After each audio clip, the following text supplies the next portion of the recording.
Right, is this working? I hope this is working. I've just spent ages setting this up really quickly because I kind of spent too long eating food and not enough time setting up my stream. Well, hey, um, 1 second, and the chat goes wild. Alright,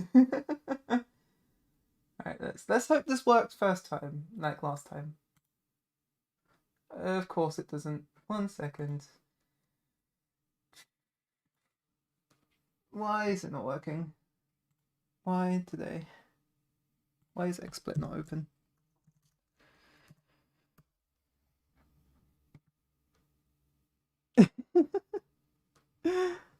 Why are you not working?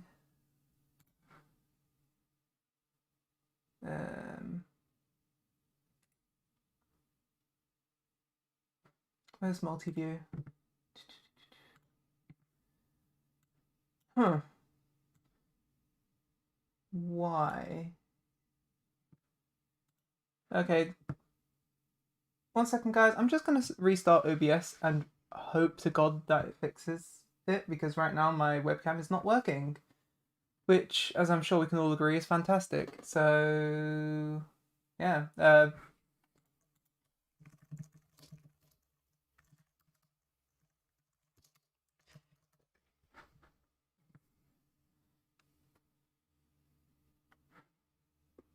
Alright. So, if we say the magic words, it should... Why is my background black? Stop. Okay, 1 second. I am very confused why everything has fallen apart. Why are you like this? Oh dear. Of all days today. Okay. You know what? We'll just rock with it for now. I am on a black background, so you're not going to be able to see whatever's in this corner of the screen. I'm sorry, guys. But on the bright side, you can see me. Alright. So, where's my notes? Today, we are doing more Fusion development. So, just to catch up on what I've done since last time. So, remember last time we wrote this scheduler implementation here? Yeah, this stuff, this fun stuff. It turns out that I missed a couple of edge cases, so I just fixed a couple of bugs. So firstly, if you remember last stream, this was a sorted insert here. I've actually reversed that because it turns out priority was the wrong way around. Which meant that things were updating in the opposite order to what they were supposed to be, which was fun. Also, I forgot to turn off will update after actually running an update, which meant that it just kept on trying to update everything into perpetuity, or however you pronounce it. So I just did a bunch of cleanup stuff to stop that from happening. And also, if you remember, we added this special case here for none. That's now properly being handled down here as well. As for the new function here, which if you recall, so if I do like local GUI equals new frame, like this is the new function, right? Well, I added a new feature since last time.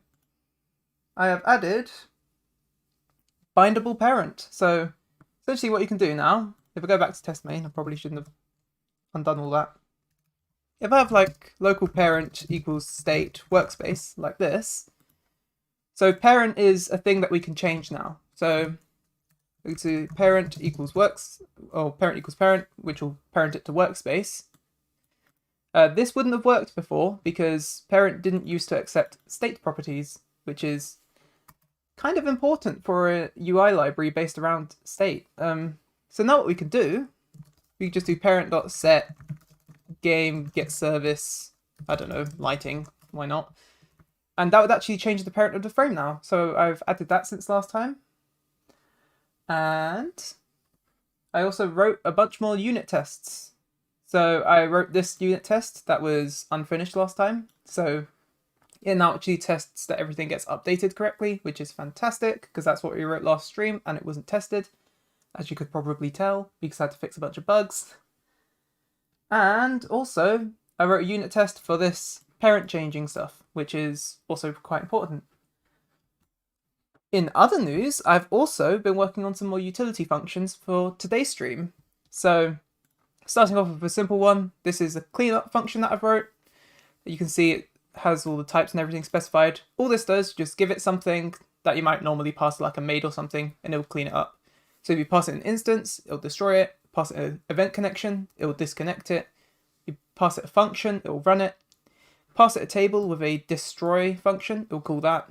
Or alternatively, if you just pass it an array of stuff, it'll go through everything in the array. So it's a really nice, general, easy to use cleanup function. And the reason why I've implemented the cleanup function is because I've actually implemented maids into Fusion as well. This was in the prototype, so I didn't have it around because I didn't need it so far.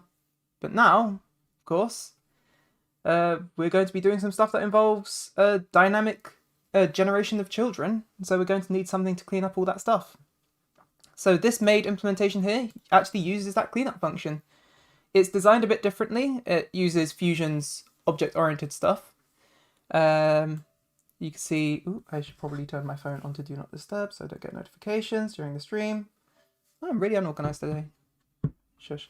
But yeah, so you can add tasks just like normal, and you can destroy them. But what's most special about this Maid is that you can pass in your own cleanup function, which is something I don't see a lot of other Maid implementations doing, which I think is kind of strange because sometimes you want to clean up more stuff than just the default stuff that a Maid offers. Say, for example, you have your own like custom objects that you need to clean up. And so this will make accommodations for that. If you don't pass one, it will just use the default cleanup function that we just defined. And with that, you are basically up to date with everything that I've done since the last stream. So let's pop open the chat so I can actually see you guys. There we go. Hi, homie. Man never responded. Oh, I'm sorry. Hi. And dude, you'll not believe what happened to my game. I will absolutely not believe what happened to your game. What happened to your game? Where are the homies as well? Like, how many people are on right now?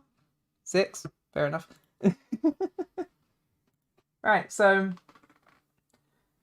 before we get started, just want to talk to you guys. How are you doing today? You know, how have you guys been? How you guys been holding? While doing that, I just need to check my DMs quickly.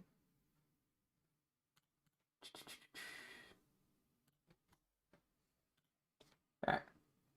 So basically, it was a data issue. My item data revolved around tables. I would save the names of the items to a table.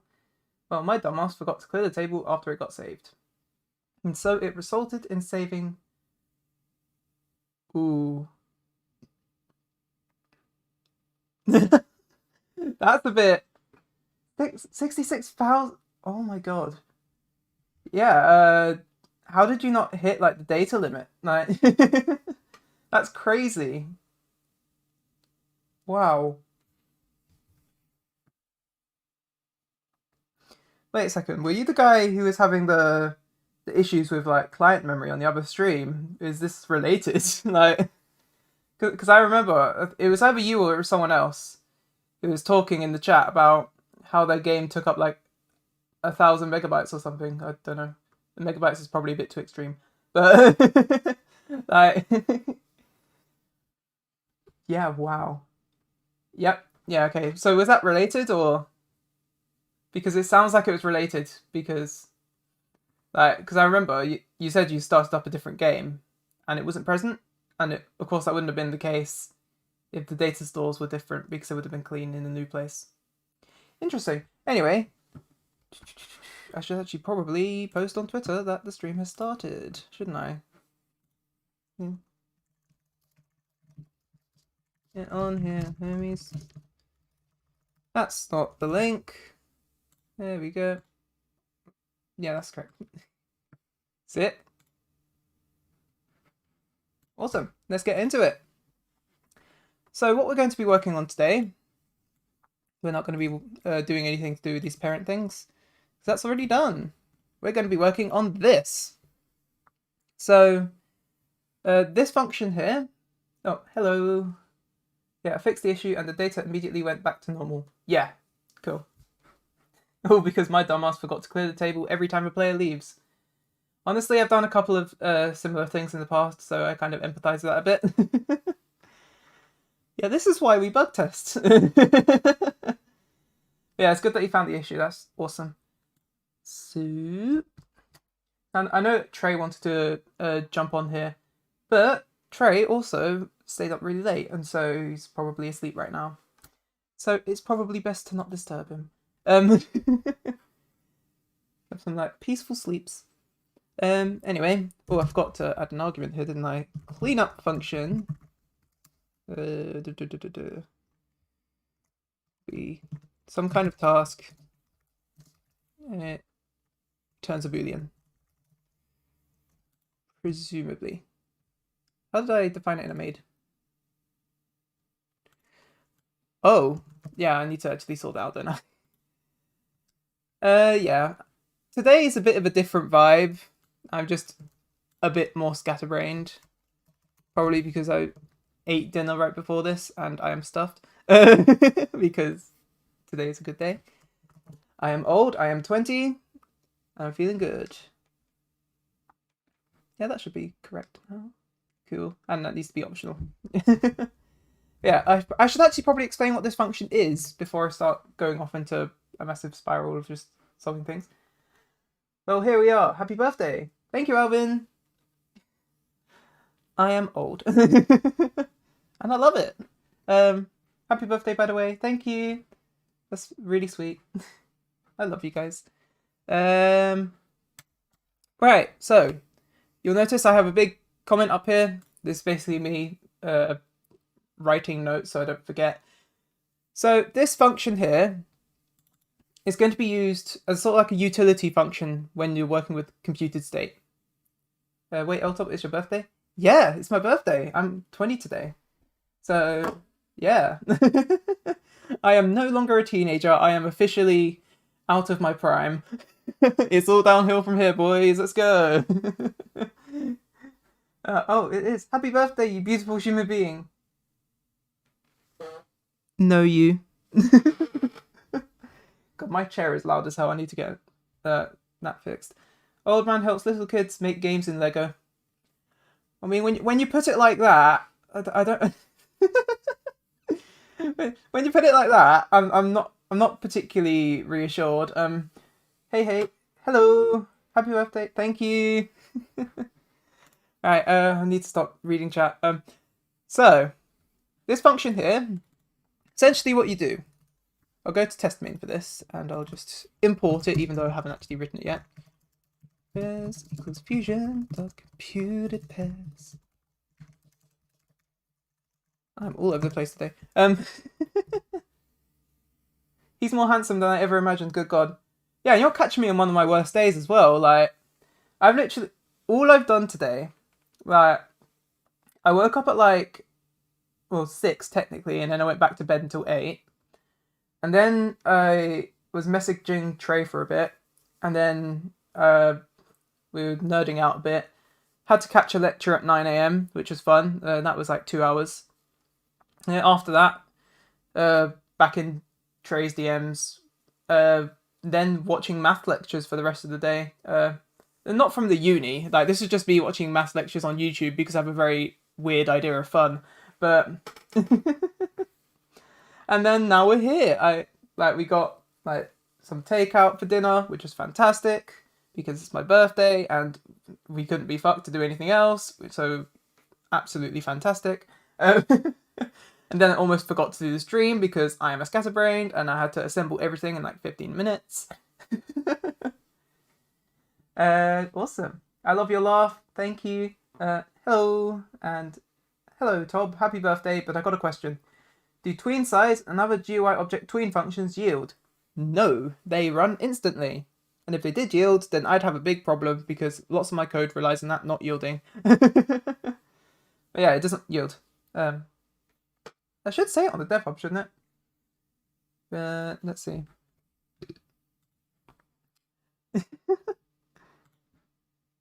I'm trying my hardest not to be rude and just like make body sounds because I have just eaten dinner.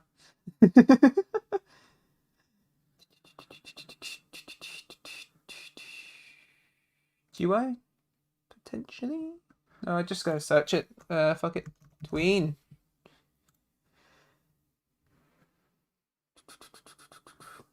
We'll be playing with it.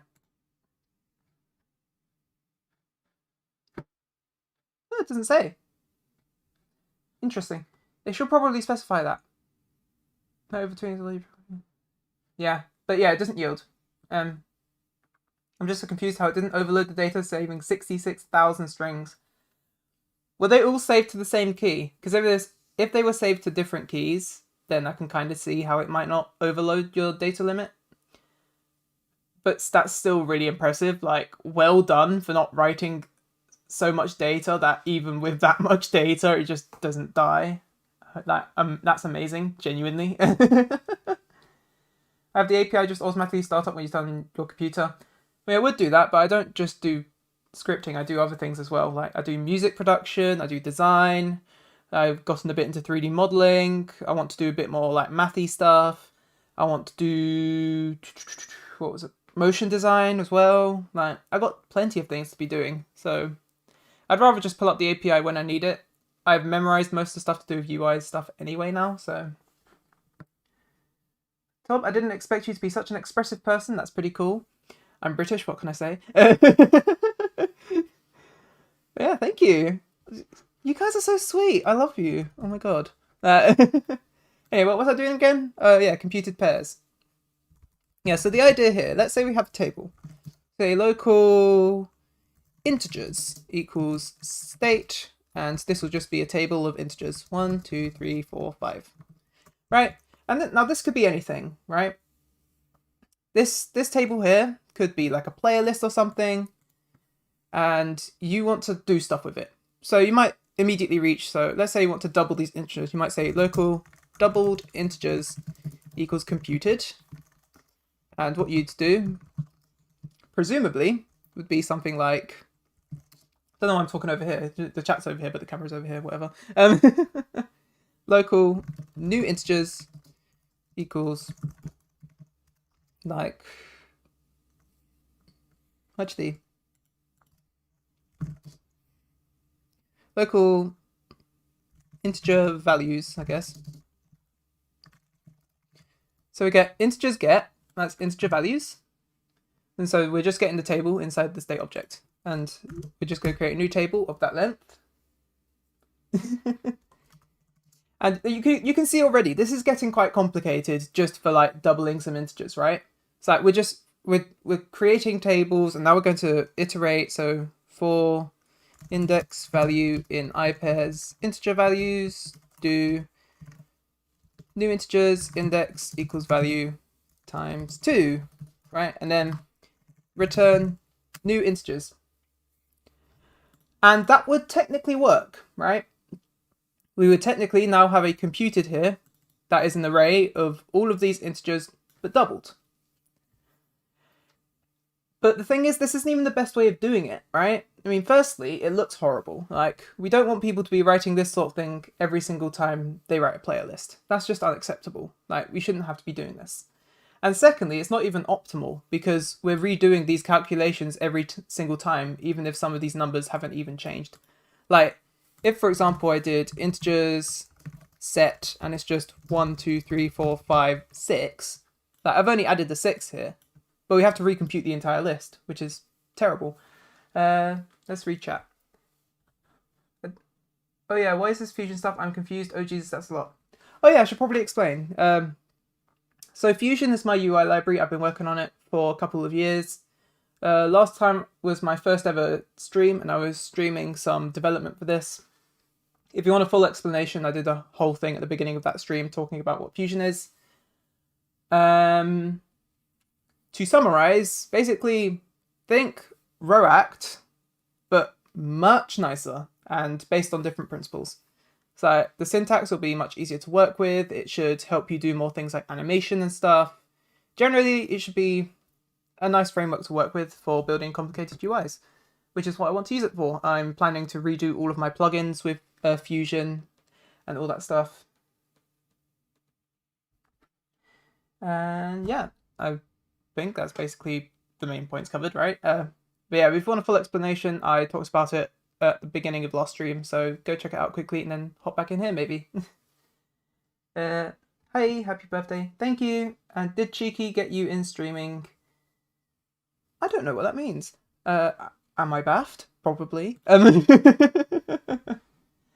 to leave, sorry. Oh, that's alright. I mean, if you can come back, that'd be fantastic, but if not, I am uploading it to YouTube, so yeah. Yeah, hug. Don't worry, I'll be here when you come back, if you come back, and if not, I'll always be here on YouTube. Yeah, have a good one, yeah? Right. How many people are on here now? Oh shit, 12. UI library, yeah, UI work gets real messy real quick, doesn't it? Yeah, I mean, I showed this last stream, but I'm just going to show it again because it's really pertinent. Let's get in command up here, game, get objects, one.parent equals workspace. I should probably type object asset ID. I'm just going to load in reclass's source code so you can see how horrible reclass's UI code looks like. Roblox. Inventory, I guess? Sure. Plugins.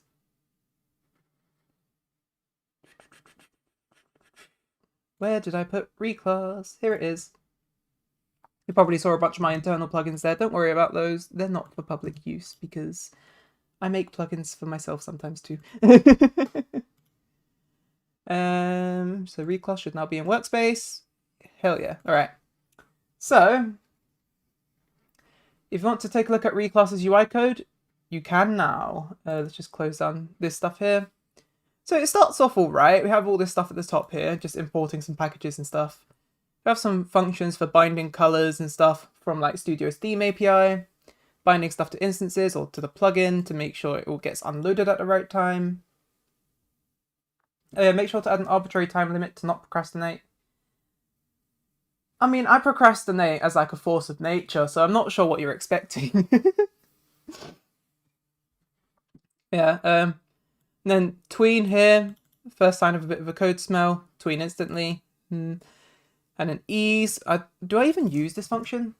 No, it's just here. So it starts off all right? You got all your messages, so like no selection, locked instances, all this stuff. Icons for the toolbar, and some like global state. And then after all of that nice stuff, right? All the nice code, it just dissolves into spaghetti like hell. Like so I couldn't tell you where one section of this code ended and another section began. I barely recall how it works, and it doesn't have any comments, which is even worse. Like, this is an absolute rat's nest. So let's see. I did the character customization system, and it legit scared me on how messy, real messy it got so fast. Here's the thing. I don't struggle with keeping code clean unless it's to do with UI. Like, UI is just extra messy for whatever reason. I think I made a character customization system before that was alright. I never finished it though. Lol, I use reclass all the time. Same. You want to take a look at my clouds module? Basically, I made my own version of PetSim 2's clouds if you want to take a look and roast my code. I would, but not now. Help, that's so spaghetti. Me. Hey, Big Papa, I have arrived. Sorry I'm late. Hey, Bo. See, I was wondering, because all the regulars are just not here at the beginning, and I was just like, I'm lost. I'm lost without my people. Though, to be honest, you're all my people. I mean, Breaker was here, so that was nice. See that Trey's not even here either. I'm alone. See, now we just need like Brooke and like the others. Not sure if that'd actually happen. We'll see. UI code in Roblox is either a total mess or super bloated, or both. I mean, they're not mutually exclusive. But yeah, TLDR reclass is sucky when it comes to UI. It looks fantastic. It's not fantastic to work on. Yeah, React bloated code that ends up being 50% of your code base. Tell me about it. Oh my god. React code, like, React is great for stopping bugs, but it is just the most verbose thing. It's like, it's more verbose than actual React is, because React now has like hooks and stuff which make your code really clean and like short, and React just hasn't adopted them yet, which is crazy. Like, and then you have to consider other things like animation as well, which is even crazier. Like, you don't have to worry about that in React. Yeah, I think there's definitely a lot of room for improvement. Why have do end? Oh, you're talking about reclass. Sorry, I just deleted it from the workspace. Oh, here. Oh yeah, it's good for scoping variables and also collapsing the section. I use do end, like, basically. I'll just open a new script for this and set the language mode to Lua. So let's say, for example, I have a function here, local function get next ID, and we just have a variable here, just like local next ID equals 0. So what we want to do, next ID plus equals 1, return next ID, like something like that, right? So simple enough. But the problem is, every single piece of code that can see this function can also see this variable, which is bad for encapsulation. So what I do is I'd instead opt to do local get next ID here, and then I'll use the do block to encapsulate next ID. Oops. So local next ID equals 0, and then get next ID equals function. Next ID, I could probably just copy paste this, but whatever. Returns next ID. And now I can do print get next ID like so, and that works fine. But if I do print next ID, that won't work because next ID is here. It goes out of scope here, which means this code breaks, which is fantastic because we don't want code accessing this next ID. So yeah, today you learned. They're really useful and you should be using them. I don't use them often, but when I do use them, it's very much intentional. My latest plugin is 2.8 thousand lines of code, and it's so painful to work with because you won't let me use Fusion yet. I'm sorry, man. I'm sorry. What should I do? Should I just work on Fusion more? I think that's a good idea. Yeah. Never even knew you could do that before the leaks. What? Did somebody leak my stuff? Oh god. I'm checking that now. LTOB leak.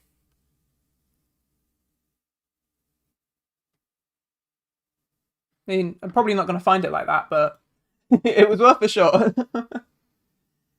Yeah. Also, I don't know if you're aware, but you're sitting in a black void. Might want to pray to Cthulhu real quick. Yeah, that's an issue. My transparency has just decided today is the day to not, and I don't appreciate it, and I don't know why. Like, I'm just gonna configure it real quick. Come on. Yeah, because like, if I go to the other one, it just won't work. I have to go to this one instead. Wait, maybe that helped. No, it didn't. Alright. Has light on his face but pitch black background. No, you know what I'm doing? This is like that studio lighting thing on like iPhones and shit. It's like, you know, the really useless one. Yeah. I am really sorry about the technical issues. I just don't know. I'll have to fix it for next time. Like, it was all working earlier, right? I did test this stuff earlier. But it's just that in order for me to fix this, I would probably have to restart my computer, which is not ideal when I've just started the stream. Yeah, I am using like a program to just like get rid of my background. Mainly because I can't be bothered to clean my room. And it's more professional to just have a like blank background. But of course it breaks, so yeah, you just have the void now. I am living in the dark. Alright, so he has light in his face but a pitch black background. Yeah, depends what you're coding. Strange source. Wait, never thought of that. Hi. Hi! That's one I can respond to. Is Trey up yet? No. Okay. I mean, I literally checked this like 10 minutes ago. I don't know why I'm checking again. But how was your birthday? It's fantastic. It's still going for a few hours, so I'm going to make the most of it. And then I'm going to be 20 years old and a day, which is not quite as flexy, so...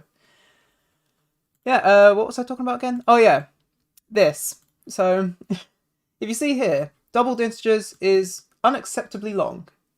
And we can't be dealing with this. So to remedy this problem... Okay, go hop, have a good stream. Thank you, Alvin. Have a good one, yeah. Love you. What happened with blocks? Blocks is still around. I think you'll notice on this channel I've uploaded a lot of videos about it. That's because it's still in development. And it will be fantastic when it's done. I don't know when it'll be done, but it will be eventually. For the records, Fusion here will actually be used in blocks as a stress test. So, you know, I am technically working on blocks right now. So that's what's happening with blocks. Alright, Chief, I missed the first 30 minutes, so tell me what are we working on today? Well, I'm glad you asked, Bo. I'm going to minimize the chat so I don't get distracted anymore. Today, we are working on a solution to this.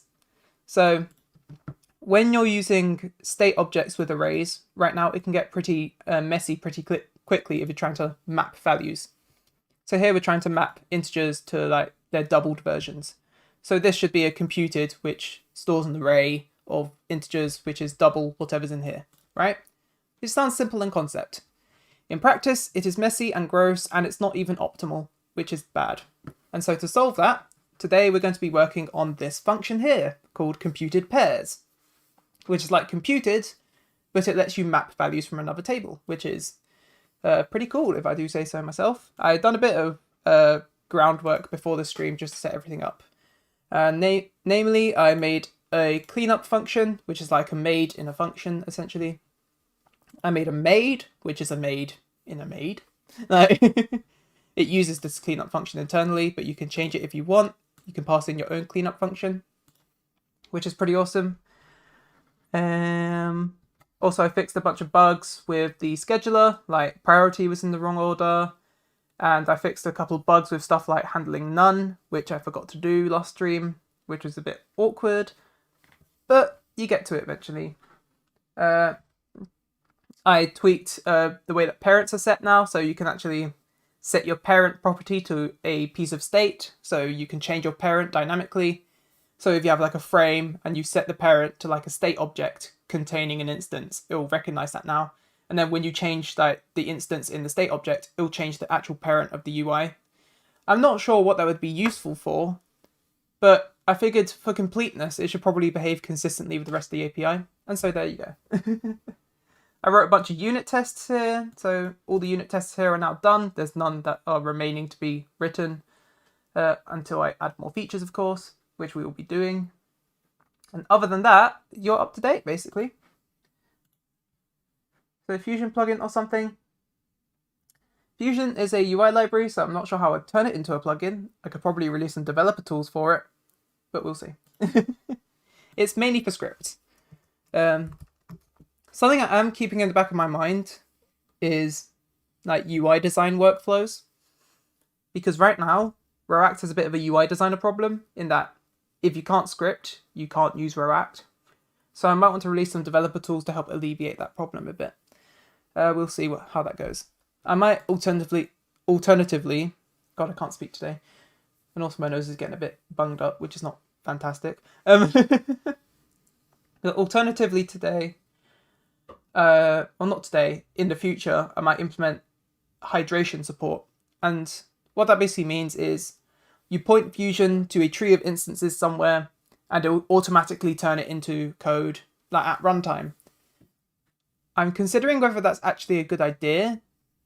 I'm not going to go for it currently. I'm going to leave it for a bit just to see like how the semantics work out. But I could totally do it if I wanted to. It's just a question of whether I do want to do it.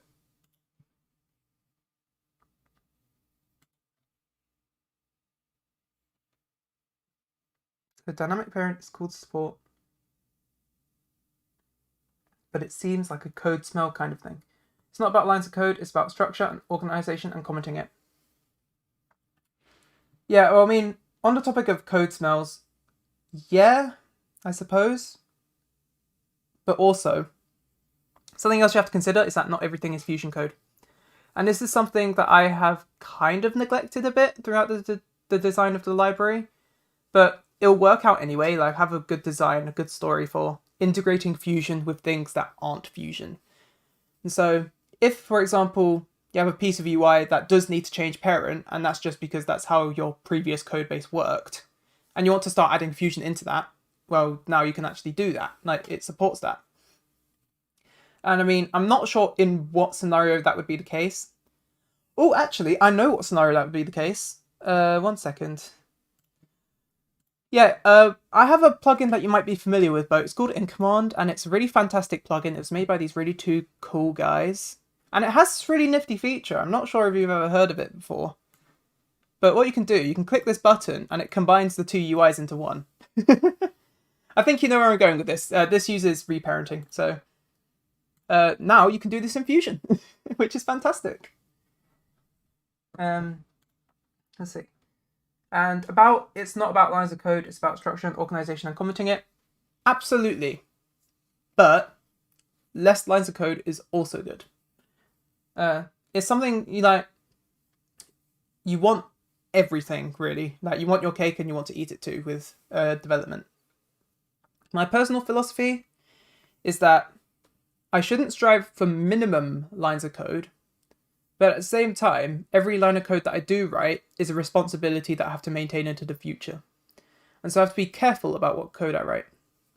It's a balancing act between what is simple to do, what is correct to do, what is maintainable to do, and what is performant to do. Like, yeah, so it's a bit of a hell of a balancing act, to be honest. But hopefully I'll strike a good balance, and Fusion will be the best library the world has ever seen. Yeah, I might be dreaming a bit. But yeah, generally I would advise against reparenting unless it is for something like popping out. Yeah, anyway, less talking, more coding. So, how should we start? So we should start by converting this into a piece of state, if it is not already. So if so if table is not a state object, convert it to a state object. So I'm not sure why you'd use computed pairs with something that isn't. Oh, I know why you would use it with something that isn't a table. It's because you want to add another reactive object into it. Yeah, okay. So I should support that. So if table is not a state object, convert it into a state object. Or a state-like object. Yeah, okay, so if type of original table is not a table, I should probably make this a compound statement, or original table.type not equals state, or original table.type is not a computed, then original table did not mean to write that. Yeah. Hey, what's up? Nothing much, how are you? And trying to test a multiplayer game is a pain unless you have a team. Yeah, I mean, I usually just opt for the 2 windows on the same monitor approach, which works well enough. But you can't really do things simultaneously, so that is a bit of a problem. But yeah, it is a bit of a pain. The original table equals flip, and actually, we'll say local input table here, which will be thingy that returns Ooh, it returns an any, I guess. Or a table of any's. Or a dictionary of any's? Yeah, dictionary of any's, sorry. So this is pairs, not I pairs. God, why am my nose choosing today to be all in my face and just like congested? I don't appreciate it. I really don't. So if the input table is not a table, if it's not state and if it's not computed, then it shall instead get equals function return original table, I guess. Yeah, that works. And so what that's doing here, I'm standardizing the... Actually, I can generalize this further. It's not a state-like object. Table.get, it's not a function. That work. So that's just standardizing the format that the input table is being passed into the function with, so we don't have to write everything twice, depending on whether the input is a state object or is just a regular table, which is useful for certain cases where you want to mix reactive objects and constants. What's up, Iltob? Nothing much. How are you doing? It's great to see the homies here. You love to see it. Ooh, got messages in Discord. Not for me. Been having this thought of making a tic-tac-toe game or Connect 4 game. I know how to do it. Most of it is just trying to make it easy or have it check for win lines. Yeah, it's fairly simple. I think you should go for either one, really. I mean, they can't be that different from each other in terms of implementation. Let's get back to the code. No more looking at chat until I write something substantial. Yeah, so input table, you can now make two... Yeah, I'd say two guarantees about the input table is that the input table is a table and it has a get function, which is state-like. So we can now treat the input table like a state object without actually having to worry about whether it is a state object. Oh, what else we should do as well? If I bunch all this under this comment, because it is all related, and define, or if cleanup function is not defined, use the default cleanup function. So we need the reference to the package, script.parent local cleanup equals require package.utility.cleanup. It's like a Maid, except you don't have to put all the effort in of instantiating an object. It's fantastic. If cleanup function is nil, then cleanup function is cleanup. Spectacular. Chilling. Awesome. I'd love to chill with you guys as well. Trey is still not up. I'm gonna be checking that all the time now because I don't know. We're just good friends. I want to be here with my homies.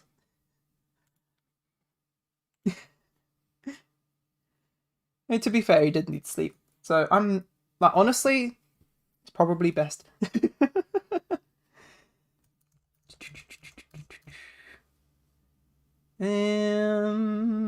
We'll just local output equals computed, right? Or should it be a custom object? I don't know the best way to implement this. I could implement it as a computed, but that could get sticky with caching. I mean, luckily this is all stuff that's not going to be exposed to the user, so it can be a bit icky if I want to be, but I don't want to be icky.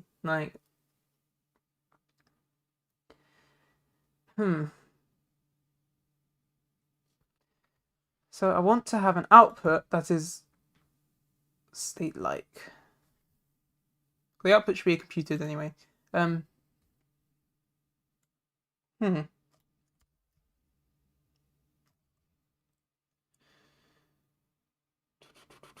Oh, we're going to need some dependency function, aren't we? Because we are going to be dealing with dependencies. I don't know how to find winning lines. I thought about giving each win line a table, but that would get messy quick, is my thought. And then I thought about making each space object values for each space it's next to.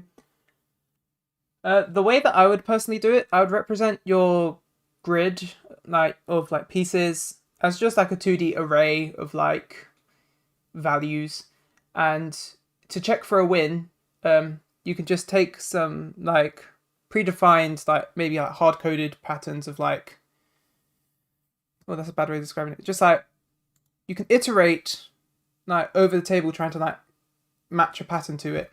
So I'll illustrate this because I'm terrible at describing these sorts of 2D algorithms. So let's say, for example, we have a Connect 4 game. I'm not updating Paid.net now. Thank you very much. So let's say we have a Connect 4 game. I don't know.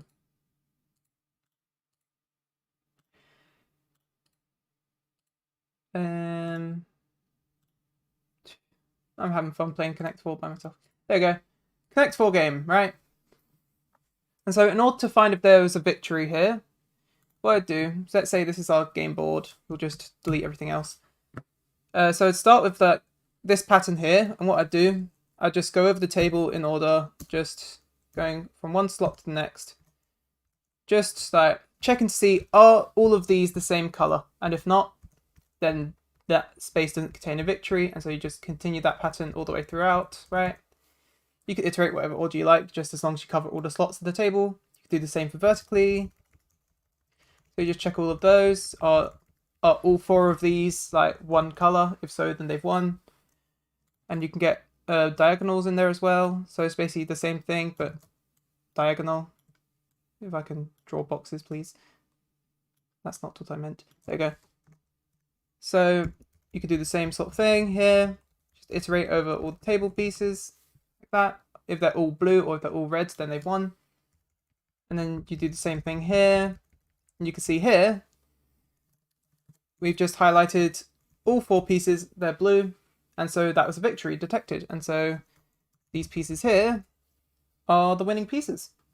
That's how I do it. God, I'm so off topic today. So, oh yeah, I was going to import some dependency packages, weren't I? It's got to be a faster algorithm than literally brute forcing every possible win scenario. Yeah, but also at the same time, can't be that expensive. There's only so many pieces on the board. So I'd value simplicity over speed in this case. I want code I can debug, not codes that will run 1,000,000 miles an hour. And I mean, you could probably do it a lot more effectively than that, but it'd be a lot more error prone, and so I'd rather just not. Happy birthday, thank you. Yeah, being icky is going to hurt you later. Absolutely agreed. I mean, I know I just said simplicity over speed, but I guess, I mean, it's not an icky solution. It's just not optimal.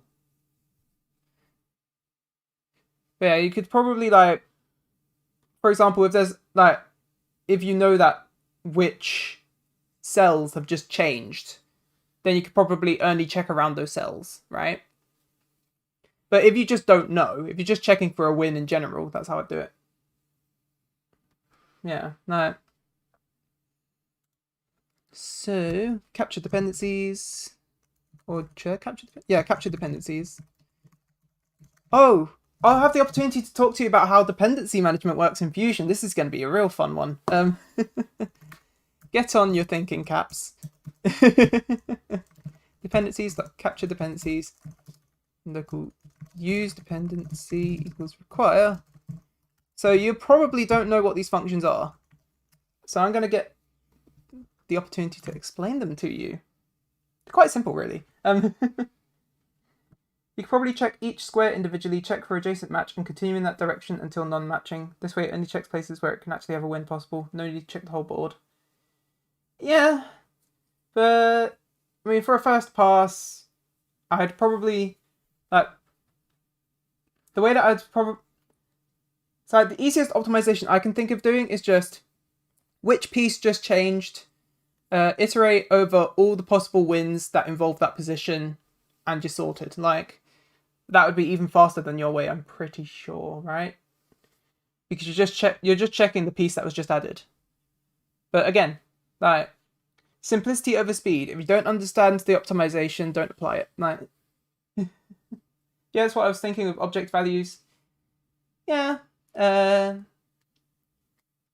guess I don't have any better advice then, if you were thinking that already. Yeah. So anyway, enough talking about Connect4. Let's talk about connecting data to instances. So, what are these two functions and why are they important in Fusion? Well, if we take a look at the implementation of a computed, this is the chonky boy. I want to talk to you a bit about how Fusion detects when a computed depends on another piece of state. Because let's say, for example, we'll just simplify this a bit. Say, for example, we have local foo is a state of 2. And then we have local bar, which is a computed, which has a callback in it. And that callback returns foo, get times 2, right? How does Fusion know? No, don't be sorry for distracting me. I'm just distracting myself, honestly. Basically, do my solution, but on one square, not all. Yeah, I think we're all sort of trending towards the same solution on that one. But yeah, how does Fusion know that bar uses foo? Because we haven't explicitly told this computed that we're using foo. We just kind of used it and sort of left it at that. Well, that's what capture dependencies and use dependency is for. So in computed here, if we scroll down inside of the update function here, and we look at this line specifically, it says local OK new value equals capture dependencies self.dependency and self.underscore callback. So underscore callback here is just what we pass in the constructor. So this function here is underscore callback. And what computed does is it passes this callback into capture dependencies, and it passes it alongside the computed dependency set, which is just a table containing all of the computed dependencies. And so what will happen is any time that we use a dependency inside of that callback, for example, getting foo, it'll add that dependency to the set of dependencies that we passed in. So this is a really nice solution. It's nice and general. It's error safe. So if there's an error, then it won't like completely fuck everything up, which is an actual like big issue with this sort of thing. If we take a look under the hood at how capture dependencies work,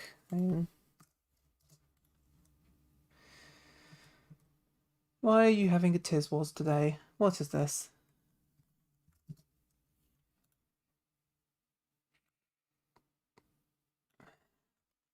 Come on, Variadics, work. I don't know. Sure. Just do ... That's annoying. I probably don't need that thing anyway, to be honest, but we'll see. So the way capture dependencies works internally is actually quite simple. All it does is there's a bit of global state here called current target, and that just sets that's just set to the dependency set that we want to insert our dependencies into. So this can be accessed from other pieces of code, but I obviously limit the access to the globals because otherwise it's really unclean. Like, this is only used in one other file and I'm about to open it. But yeah, so I do a p call with the callback, pass through any arguments. With this global variable here set to that dependency set, then afterwards I reset it and then I return whether it was successful and any returned values. So that's what the computed does. You'll notice inside the computed, so this is where we're capturing the dependencies from. When we call foo_get indicates to Fusion that we need foo to be added as a dependency to whatever is just used foo, because, you know, if we're using foo from inside something that's accepting dependencies, well, chances are foo is a dependency, and so it's good to capture it.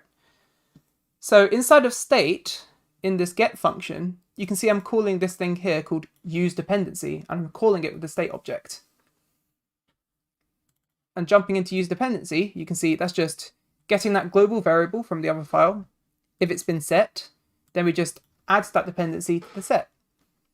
And so the overall behavior here is when this computed recomputes its value, it'll call this callback using capture dependencies, which will capture any dependencies from inside the computed into the computed's dependency set, which can then be used by Fusion for reactive updates and stuff.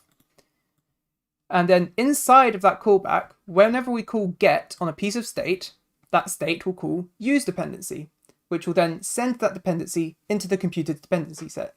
And that's basically what happens here. It's really quite simple if you get your head around it. But if you don't get your head around it, it can be a bit interesting to work through. So that's what these functions are for. And the reason why I'm importing them here is because computed pairs is going to be a bit of a thorny function to write, because we want to avoid recomputing values when we don't need to. But we also want to make sure that we're keeping the dependencies intact, because we're going to be using a computed for this. So we want to make sure we're always using all the dependencies we need to make sure all of our values stay updated without recomputing them. And so essentially we're trying to maintain these dependencies without getting the state that they're from. So we're going to have to do a bit of manual dependency management here. I'm not sure if that made any sense. Concurrent views is 7, so that's cool. But yeah, let's see if we can do this. So the first thing we're going to need, local function. We're going to need an update function. So we'll say update table. And we'll just have an internal piece of state here. It's not going to be an actual state object. It's just a piece of state. Local current values. It's that. I'll say local previous. We'll say. Basically, I want to do. Answered probably 20%. Yeah, it's definitely something that requires a bit of experience to get used to, because I love getting confused. It means I can learn more. Absolutely, that is the correct attitude. So today I was working through a math problem with Trey. I understood the first half of it, and then we decided to try and invert the function, and then I just did not understand a single step. I couldn't even get started, which is great because it means I know what to work on next. Hey. Oh, I think I'm on a different Google account on my phone. No PFP, rip. Anyway, hey, Brooke. Yeah, try logging in with your proper account. Alright, so current values. It is really hot here, Jesus. Current values is that. I should probably. Should I? That might explain a lot, actually. Because it is quite toasty in here. I might open my door for a bit. I think that's what I will do. I was wondering, why I felt a bit uncomfortable.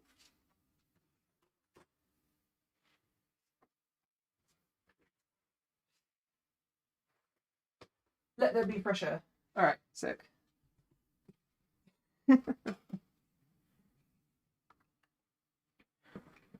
Oh, okay, that's a lot better. Current values. Ooh, I don't know. Oh, this is going to require a bit of thought. Okay, you know what we'll do? We won't worry about caching for now. We'll just get something simple down. That's a good way to do it. And we'll build it up later. So local out. Local computed equals computed. So we need computed actually.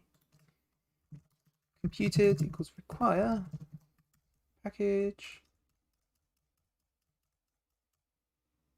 Actually, I can do this better. Package.state.computed. My other Google account isn't saved in 1Password, and that's a problem. Oops. Yeah, you know what's really terrible right now, yeah? All of my passwords are saved in LastPass on the free option, which they just made one device only, which means I now need to move all my passwords off of LastPass. Because I was going to move to another password manager anyway, but I just never got round to it. So now my passwords are like available on my phone only, which really sucks. Like, yeah, this is a really like nasty thing they've done. I don't appreciate it. Yeah, I don't think any company that treats their customers like LastPass does deserves my custom, because they're obviously going to try and do the same thing in the future. Yeah, I could just do that, and that's way simpler. And that makes it a lot more clear what it's actually doing. Yeah, that was me. You can export passwords from LastPass though. Ooh. I might do that actually then. If it's just a simple export, that's a different story. I didn't know that. Took me 2 minutes tops to migrate from LastPass to 1Password. Ooh. Now that's an attractive offer. Hell yeah. Why would you use password managers? Don't just write it down in Notepad. Okay. I have some opinions about that. I'd like 500 passwords saved. Oh god. Wait, how many do I have saved?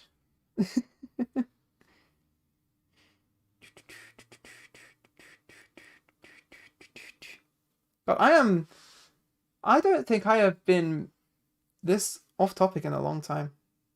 I'm typing my password. Please don't track my finger movements. Thank you. Did it crash? You're joking. Oh my god. How did it crash trying to log me in? That is stupid.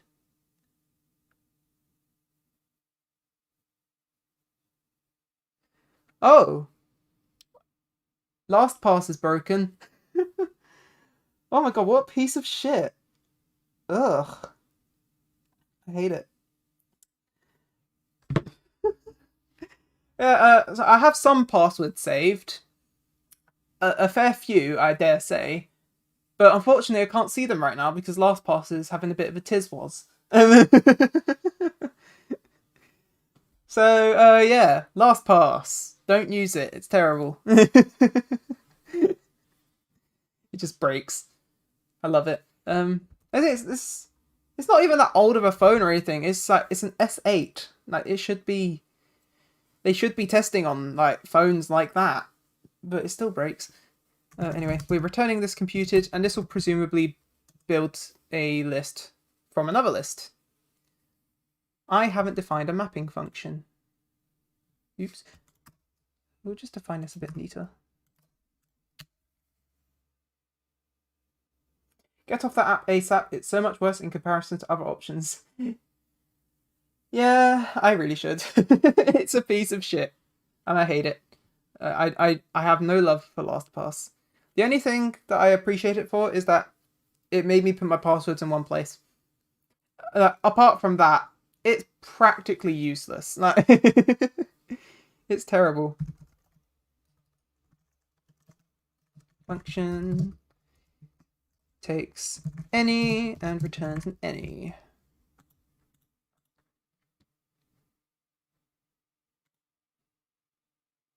Should I make it a generic function? No, they've got disabled, so I can't make it a generic function.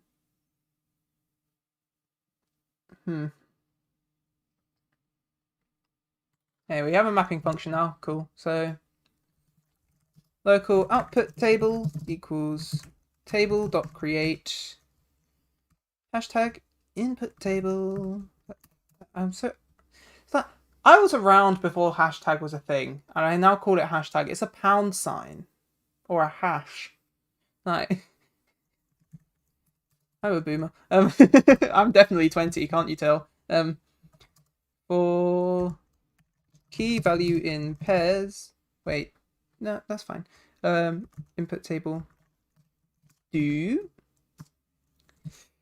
output table for key is the mapping function key value. There we go. Ta-da! We wrote computer pairs. Congratulations, guys. We can go home. Not really. Technically, we need to clean up our old values and stuff, but for now, this will be good enough to just test with. So first things first, we need to go here, add computed pairs, here.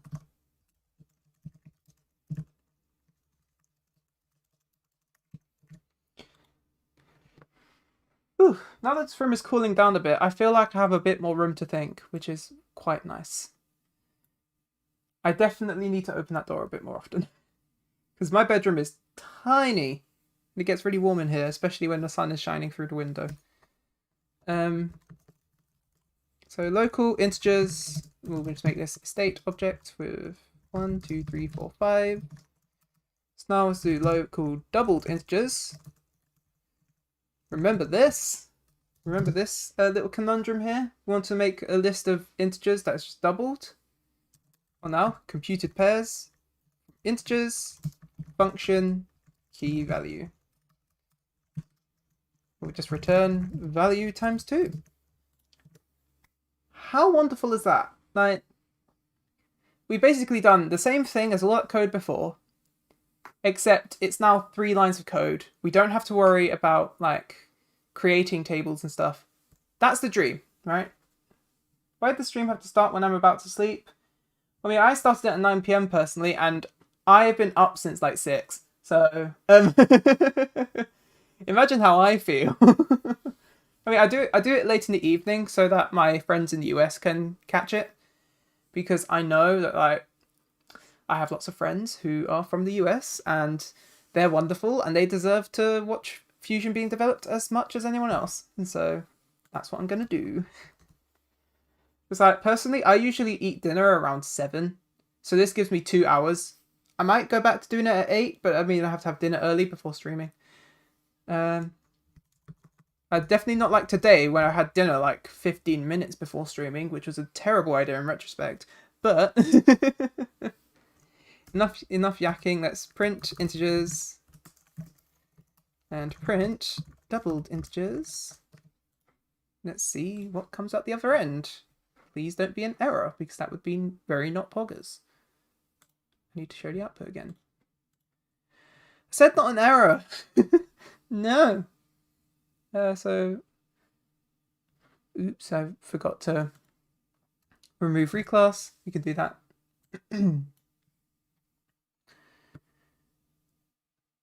Test main 16 attempt from arithmetic on table and number. Why is a table being passed here?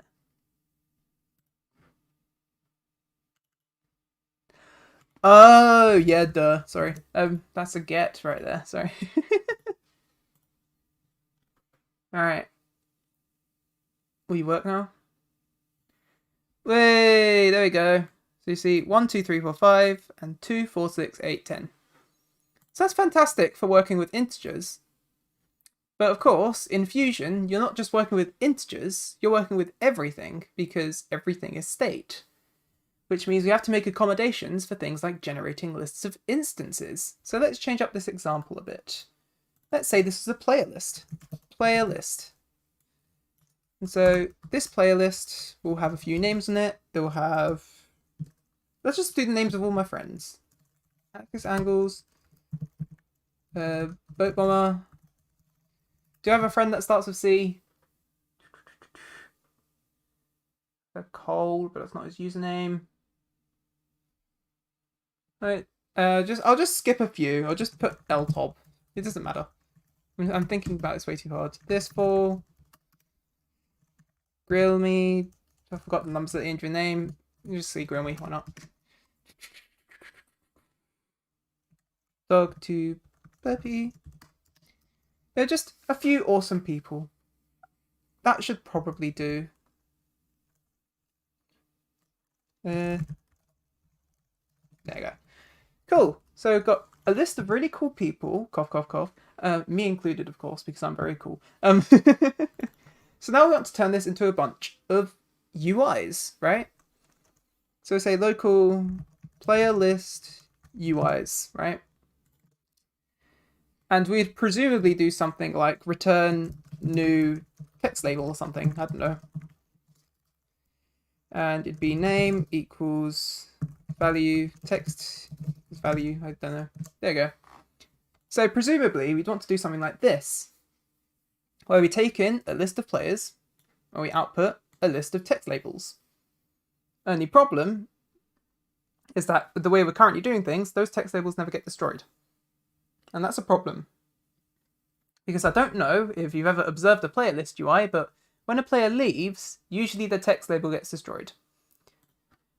And there's other reasons why you'd want to clean up things when they're removed from a table. For example, if you have like your own custom objects being generated from this function, you want to be able to pass in a function to clean them up afterwards. And that's part of the reason why I'm also letting you provide your own cleanup function, is to provide accommodations for those sort of cases. But it also provides a really nice and clean way of generating lists of instances that can automatically get cleaned up afterwards without breaking the paradigm of Fusion. So what we're going to have to do, we're about to venture into the land of caching values. So we're going to start off by storing the old set of keys and values. So say local old pairs is that. And say, so obviously the new pairs we get from the input table. The old pairs will be from the last time that we created any instances or anything. And so say old pairs key equals value. So what we can actually do here, we'll say old pairs, we'll say local previous output table. I guess instead of old, we can say previous here as well, just for consistency. So we'll say if previous pairs key equals value. So if this table still has the same key value pairing as it did last time, then we can reuse the value from last time.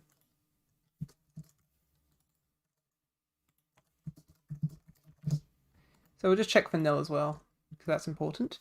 So the previous output table is not nil, and well, we should actually probably, to take advantage of Lewis short-circuiting behavior, we should probably switch that around, just so we can check previous output table less.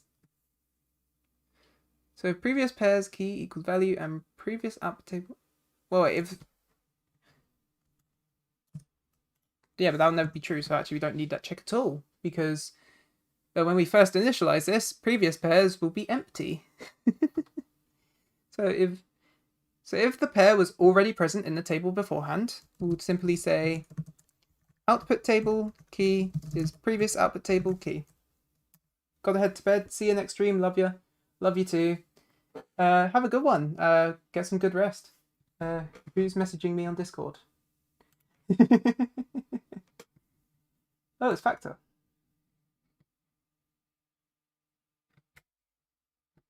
We'll do after stream. Lol. There you go. See, I'm a good person. I respond to DMs eventually. So we reuse the previous output, and the previous output, we'll just clear that out, just in case, like when we're cleaning out the old output table, we don't want to accidentally clean out the output that we're currently using, because that would be bad, because we are currently using it. We don't want to destroy it while it's in use. And so yeah, that should be that. Just need to move this to an else. Go. Ta-da. Let's say local new pairs here. Say local new pairs here, so we can actually do some table swapping. We'll say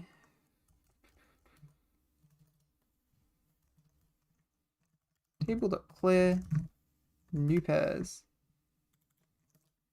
Say new pairs equals new pairs, previous pairs. So So essentially what we're doing here, we're just doing some basic caching, obviously. And how do I explain this? So we have these two tables here, previous pairs and new pairs. So previous pairs, when this computed is called, will contain all the key value pairs from the table from the last time we updated the computed. New pairs, on the other hand, it's going to be written to by the computed when it adds a key value pair or when it reuses a key value pair. So it keeps track of sort of all the pairs that are currently in use.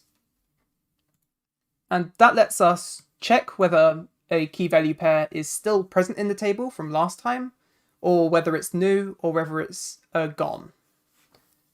It also, by definition, checks for changes as well. So that's just essentially treated the same as removing the old value, that key value pair, and just adding a new one in with the same key.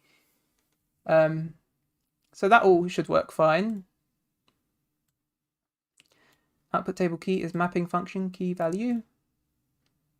That should all be good. And now all we need to do is clean out all of the old outputs, which should be as simple as for key value pairs, previous output table, do cleanup function value. We'll do cleanup function key too. Just for completeness. I mean, you shouldn't be using many objects as keys. Like instance keys, acceptable. But I don't know, I just personally avoid it. Yeah, so that's that. And now table.clear previous output table. Wait, no, we could just do local new outputs table. Yeah, we'll just do the same thing here, right?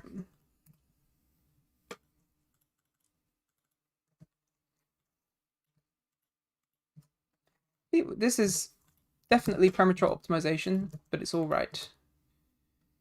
You guys don't mind fast code, right? Yeah, that works.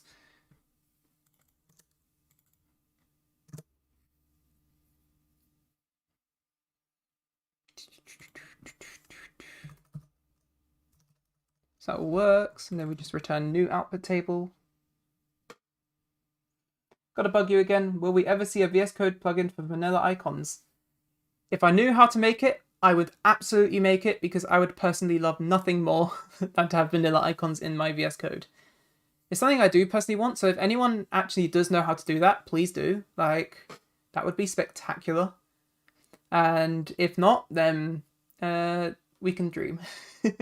I might learn to do it someday. But yeah, that would be absolutely wonderful. Hopefully, it happens sometime. It might be me who ends up doing it. So, cleanup function, key value. Anything else we need to? Anything else that we need to clean up? I don't think so. I think that's good, right? So, if my theory is correct, if we do that, we'll do game get service players dot local player dot player GUI. Actually, parent equals GUI, and then we'll actually need to make a GUI here. This is all very temporary, by the way. This is not how you're actually going to be writing player list code in Fusion, because it's just I haven't added binding to children yet, which we're going to do in a bit. So, new screen GUI, parent equals that. And so that just makes a screen GUI instance, and then this just makes a bunch of text labels parented to that GUI. Awesome. So if we do this, oh, we should add a layout to that. New UI list layout. Yeah, that'll be fine. I don't think I need to set any properties on it. Right. Here's hoping. Oh.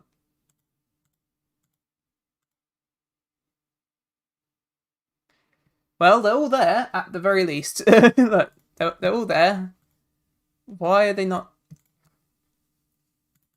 Automatic size. Oh, there we go. Hey.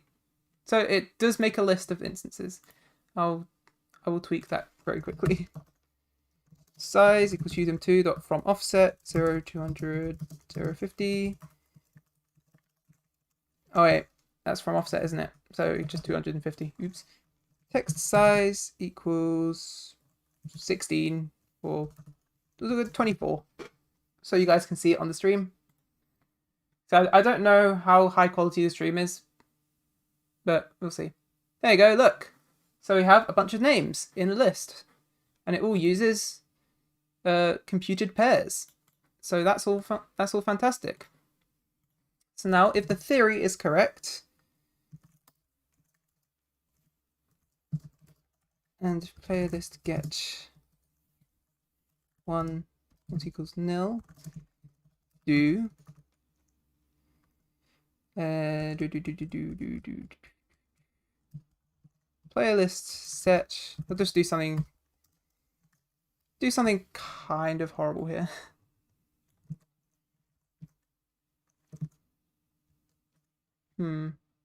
Should I? I'll replace it with beans. Because we'll just replace all. I'll do fancy stuff later.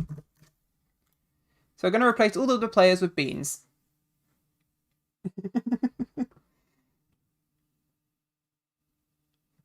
There you go, beans. Way.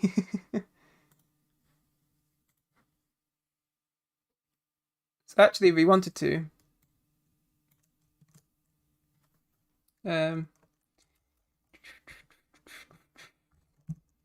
playlist get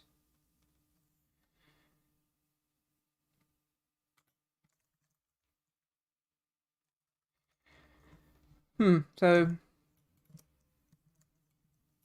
this is going to be a bit gross because this is a mutable state we're working with, but I'm just going to do while wait one do local playlist. Oh, see. Local t equals playlist get. This is just for testing purposes, nothing else. Say table.insert t beans, and then playlist set t, like so. And now we should see beans being added to the playlist.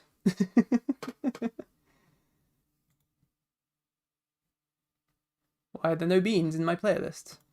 Oh, yeah, because I'm doing an equality check, of course, duh. Don't mind me. Table dot pack. Table dot unpack. There you go.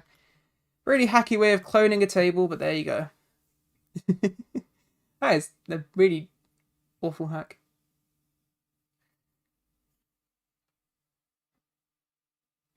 That's not meant to be there. Oh, that's n, isn't it? Oops. T.n equals nil. There you go. That's my horrible code there. There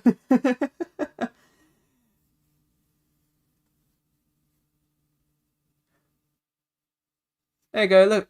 Beans! We got beans, boy. God, that's stupid.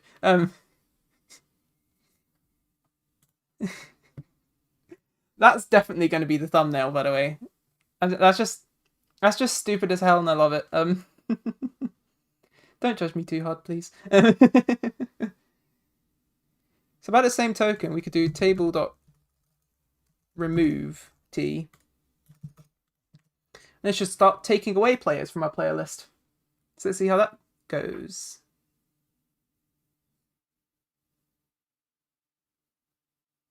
Yay! Here we go. All of my friends are being eliminated. There we go. Fantastic. So, we have a player list working. But this isn't the end of it. You see, there is a bit of a problem here, and I'll explain it to you. The way that computers work, they automatically update the dependencies, right? So inside of a computed, it'll capture every single time we get a piece of state, and it'll save that as a dependency. The problem here is that that doesn't work with caching values unless you keep on like using that dependency, right? If you stop using a dependency inside of a computed, it will no longer be registered as a dependency. Since we're caching a value here, we're not getting the state every single time. When we've cached a value, the state won't be refetched, and so that state won't be added as a dependency, meaning the computed will stop responding to changes from that state, which is bad because we still depend on it. We're just not recomputing that value right now. And so we're going to need to come up with some way to manually handle that dependency stuff. And this is part of the reason why Fusion is going to be exposing this as a sort of lower level API for people working on this kind of stuff. I'm planning to handle all of the major use cases so that you don't have to, and that should be fine. But like, again, like you only really have to worry about this stuff if you're trying to write like really optimal code and have to end up doing this sort of thing. So I just want to write all of the stuff for writing optimal code ahead of time. So how do we solve this peculiar conundrum? Well, the answer is actually pretty simple. We can just keep track of all of our dependencies ourselves. So let's just say we have local dependency set here. And we'll use capture dependencies here, and we'll pass it mapping function key and value, like so. And we'll pass dependency set too. Our capture dependencies works a bit like a p call, as we saw before. So we have to do local map OK, and then new value like that. Because if the mapping function fails, it will error, and that's bad. And so we need to handle that. So if not map OK, we will need the same thing that computed uses. We need the logging utility. So local log error non-fatal equals require package.logging.log error non-fatal. And I'll just swipe this code from the computed class because it is basically exactly the same. I'll document this in a second, I promise. Here's a bit much. There we go. Computed callback error. New output table key. It's new value otherwise. We should probably have a nice well-defined value for this as well. So if it errors, it won't be in the new output table. Nice and easy. Actually, then we don't need to actually do anything, do we? Because it's already nil, right? Yeah.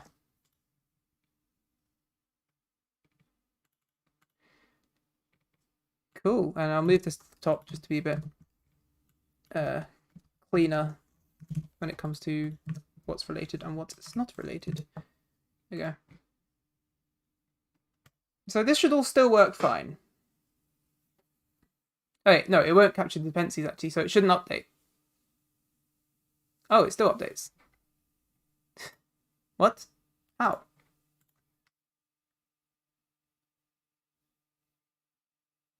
Am I syncing to Roho correctly?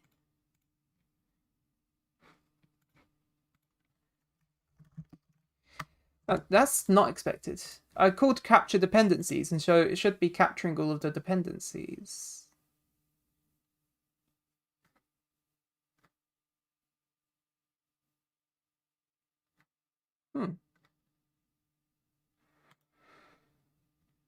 Okay.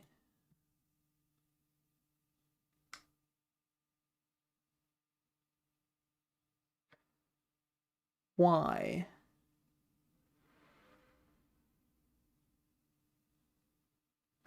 Oh, right, yeah, because input table is always being used. It's just if we're relying on other state. Yeah. Okay, so that is correct. Okay. Sorry, I was just being a bit blonde for a second. So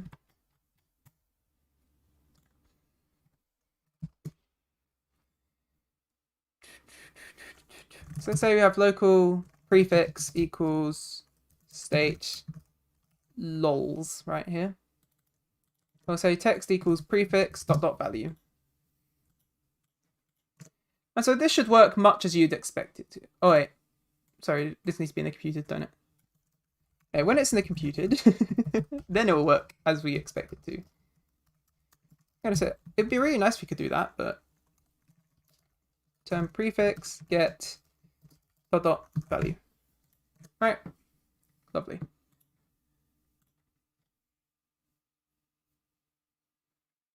Wait, that'll work as well, won't it? Because then that's... Wait, no, it won't work. Will it work? Yeah.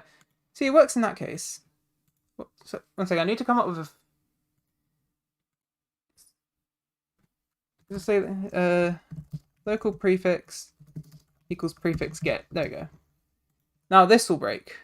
This will definitely break. So prefix dot value. You say prefix v just to stop Celine from having to go at us for shadowing a variable. Oh, only 4 people now. Yeah, so it still does the prefix stuff. But the reason why this will break, if we don't do our own proper dependency management, is that this function is not called every single time the computed is updated internally in computed pairs. It's only called when this key value pair is added to the table. Every single other time, it's just going to be reusing this value. It's not going to be destroying this and then recreating it, because that's inefficient. But what that also means is that it's not calling prefix get every single time. And that's a problem because computeds rely on you getting the state that you need to use for your state updates, right? And if you're not doing that, it's just going to assume that you're no longer depending on it. And so you have to flag it up manually that you do still depend on that.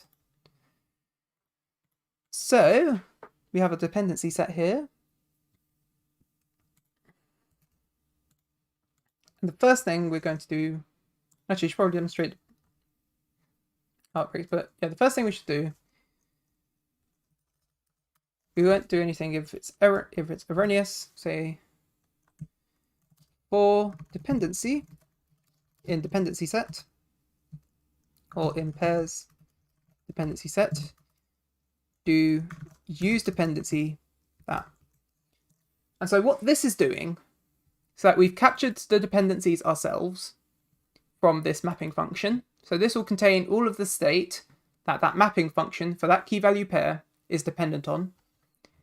And it just flags up to Fusion, hey, we depend on this. So if we use a state object in here, it gets captured into the dependency set, which we then send off to Fusion to make sure that that state is being depended on. So the computed will update when that state object updates.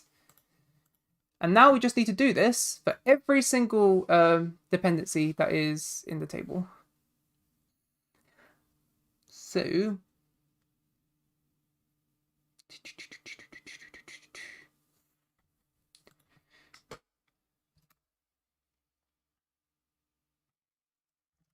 say local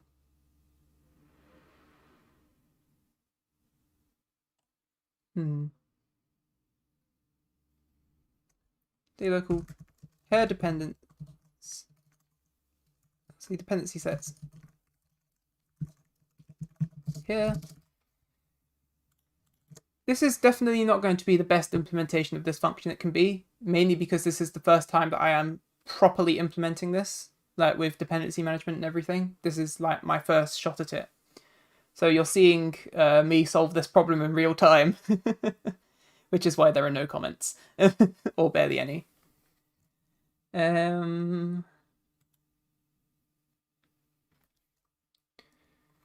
Dependency sets key if dependency set is nil, then dependency set be that. Fantastic. And then we could just set that there. Otherwise, table.clear dependency set. There we go. So that way we're not allocating a new table every single time we're doing that, which is fantastic.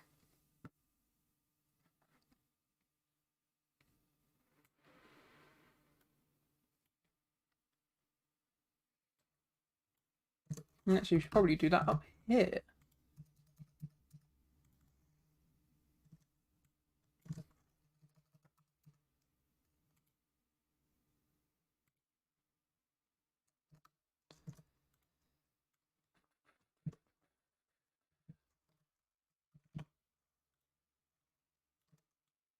There you go. So now what that's doing, I'll just save that dependency set there, which is all wonderful. I believe we're done with that. So if my theory is correct, this should all still be working code. Yep. So it still applies to prefix and it still removes from everything. Fantastic.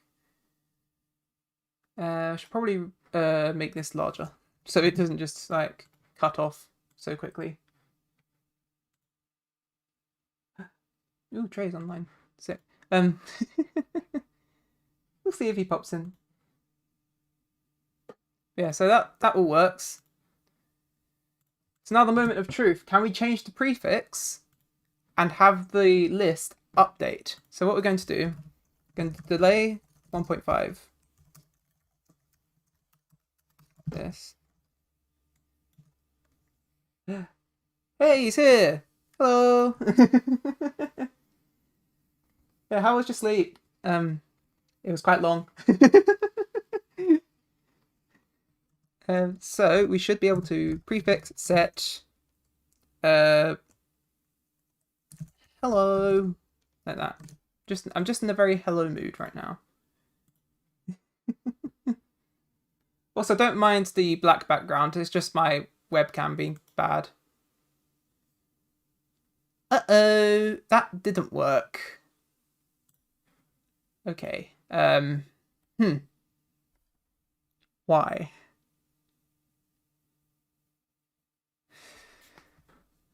Why?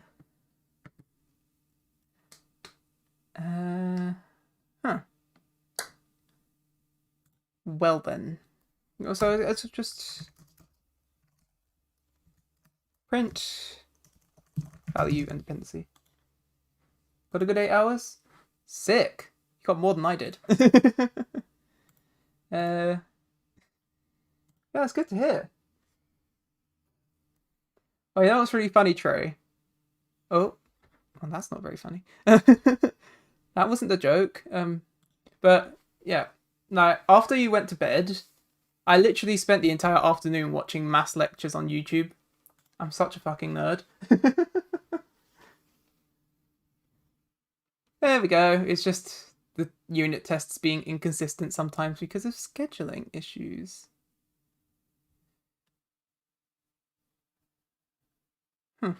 I should probably divide those up, actually. Big brain idea. Print that.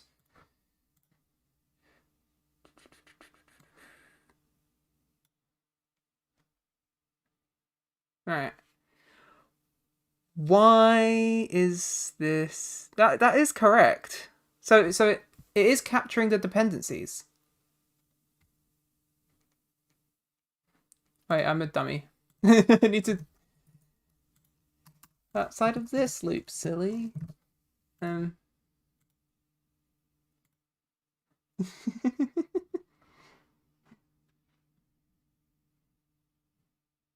we go. Yeah, it's capturing the dependencies properly, and it's removing them properly too. So why isn't it updating the prefix?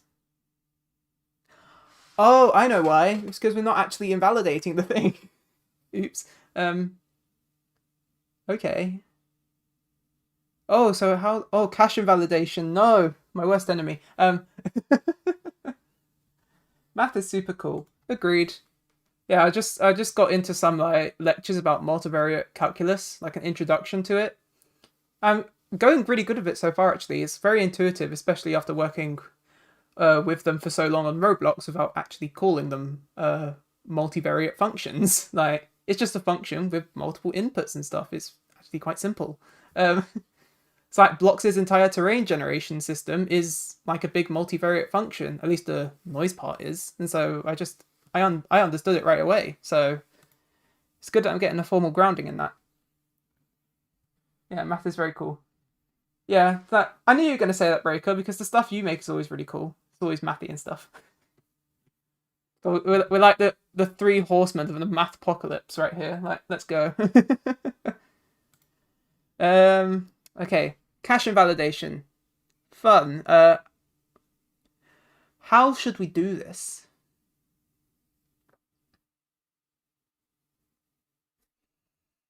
Hmm.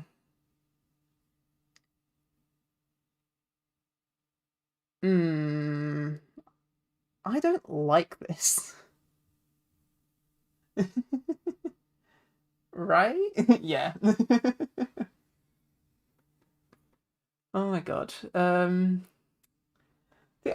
I love us. Like everything about like the nerdy vibes about us is fantastic.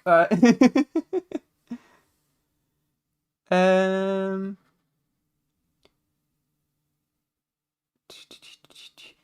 yes, the problem is I know when it gets updated, but I don't know what has been updated, which means I have to track that myself. Huh.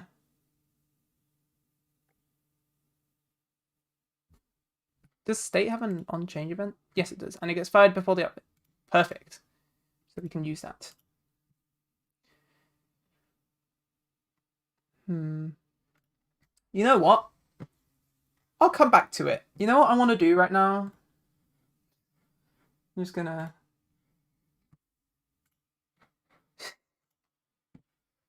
I want a bee hop. Yeah, I was playing Agnosia earlier. I was just checking it out because I want to make sure it still works before I recommend it Terry Kavanagh. Um, just need to move some stuff out of my mouse area.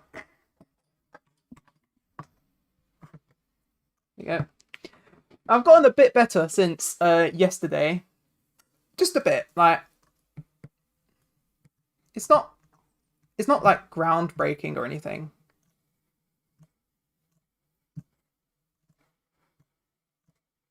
Oh fuck. Oh, that would have been that would have been such a big flex if I just instantly just done that after telling you to be like not expecting much.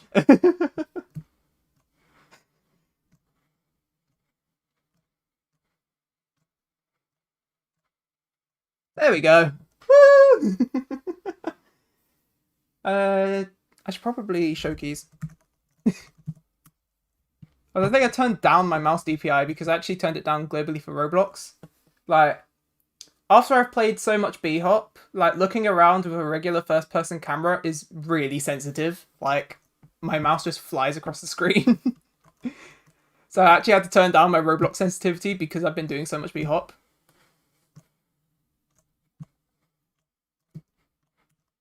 Wait, oh, I still done that. What? Why? Is that not deadly? Oh, it is. I don't know what happened there then. That was quite weird. Oh, I'm not pressing the keys at the right time. You getting good? Might have to. Oh. Yeah, it is really addictive. Like I don't know. I like speed. Like it's like on Beat Saber, my favorite song right now is Spin Eternally. And if you have played Volume 4 at all on Beat Saber, you know how fast that song is on Expert Plus, right? Like, it is insanely fast. It's like, I can't even see my own hands on a 60 frames per second video moving fast. It's fucking. It is brilliant, alright? Like, I like to go fast. Oh, okay, nice. No. This is just going to be more of that, basically. Need to remember to do the keys. I was on top of this yesterday, much more than I am today. Woo! Well, now we're up here. All right.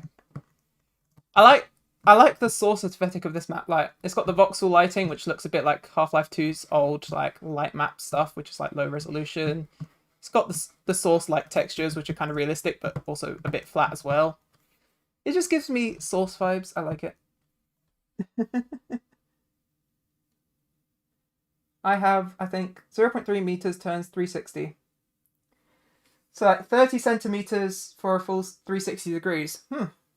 I haven't actually measured that, and I probably should, because I find it impossible to recover from like an overshoot.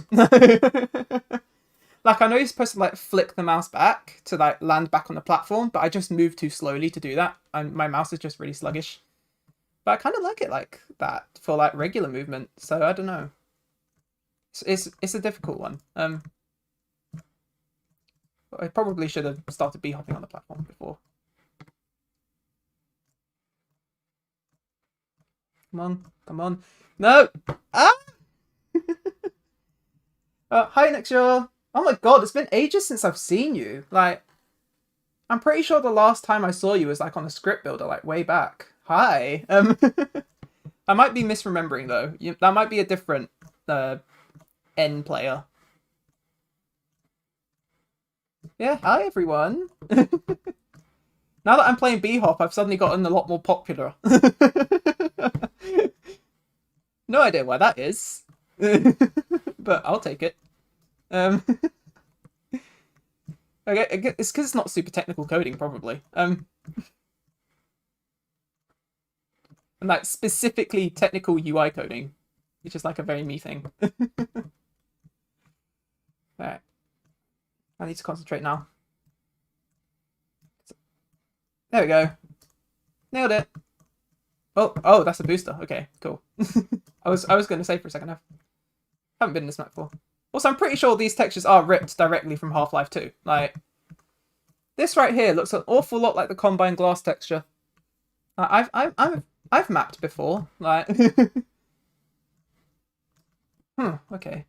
And then I need to hit the booster, but I also need to be moving at speed. L to before B. Also, how many views do I have? I've almost doubled my viewers by starting B-Hop. This is great. Yeah.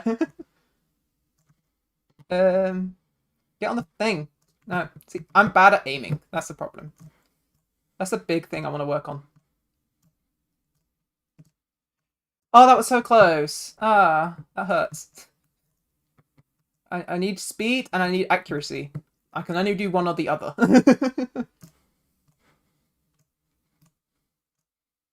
Oh, as I say that. Oh my god. I just did that one without even looking at it. Fucking hell. Holy shit. I mean, it wasn't particularly difficult to do, but still, I didn't even look at that one. Hell yeah. Oh, this is the best I've ever done. Oh, I say that right as I cock it up. Wonder if I can do this. Yes, but I don't get a lot of speed. Ow. God, I love this. I'll just do it the regular people way, I think. It might be easier. Ah. Yeah, sluggish mouse. This is the thing, I can't move my mouse quickly. Now 9. Yeah, I know, right? It's just... I think I found the secret to being a successful streamer, and that's to play games. Like, no more dev streams, it's just me playing B-Hop now. That's all it is. 9. Time for me to get on. Hell yeah! You can be 9 people famous. I eagerly await your B-hopping. Whoa! Whoa! Hey! Hell yeah! How many people are in the server? If the server's full, I will definitely move to a smaller server. Oh, I'll finish my thing first, and then I'll move to another server. Because I'm actually quite proud of this. Ah, okay. Yeah, if the server's full, please tell me. Like, I will make sure to move. Because I want to play with friends. Friends cool and shit. You can give them hugs and play B-Hop and nerd out about math for like legit hours.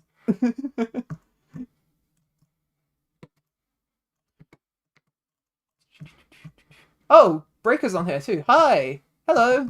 Um, where are you? Are you down at the bottom? I don't know how good you are. That's the thing. As for me, I started just not yesterday, like 24th. That on my first stream, last stream. I've been practicing ever since because B-Hop is a drug. Oh hey! Hello.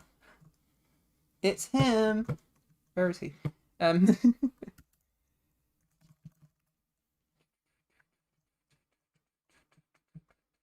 Here he is. Hello. God, look at this guy. Look at this guy. Flexing. Oh, he dropped.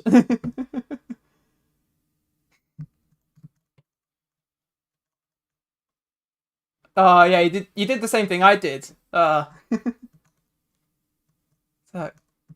the majesty, the grace, the much better than I amness. I aspire to be like this good. No. One second. Oh, he's still here. Hello. Ding dong. What UGC is that, by the way? Because I think I know who made it, but I just don't know what it is because I'm not in tune with UGC.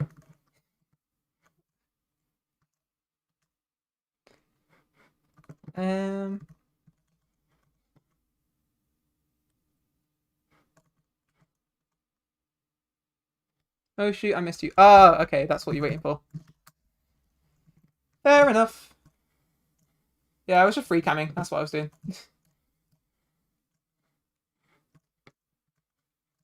I left the dev stream to go eat, and I come back to a gaming stream. Epic. Yeah. Welcome to Procrastination Central. Population me.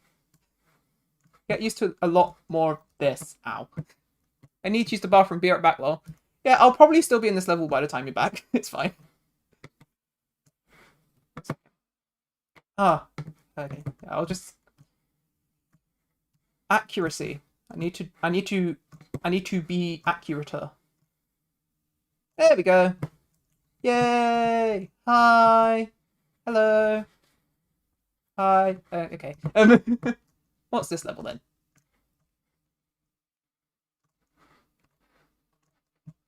Okay. Not bad for a first attempt. Usually I fall on the first one. Like that. Okay. Oh, fast. Okay. Quite fast. Okay. I am terrible with speed right now, which is kind of not... I mean, that's not particularly amazing. Like, I'm a beginner. Of course I'm terrible with speed, but... God, I was so gassed when I did this for the first time. You should have seen me in Trey's DMs. I was just like, yo, Trey, I did it. Are you proud of me, fam? No. I mean, to be fair, it's pretty spectacular when you do it for the first time because it's just like, oh my god, I just like B-hopping is basically a movement glitch, right? That's what B-hopping is. Like, you're not like real humans don't like strafe sideways to gain immense speed. If we did, our commute times would be a lot shorter. But like, this is a movement glitch, and you basically just use a movement glitch to complete an insane parkour course, which is a great feeling. Like, of course, I was gassed like the first time I did it.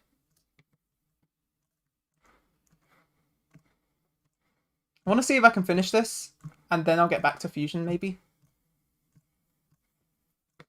Well, actually, I'll hang on here. I'll hang out here for a bit. Like, I wanna practice more. I haven't done any B-hop today, and that's not good enough.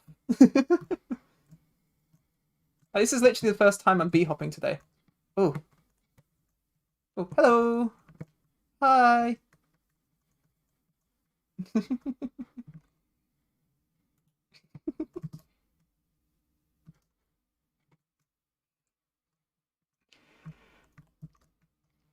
the range of emotions that can be expressed by a lifeless blocky form. So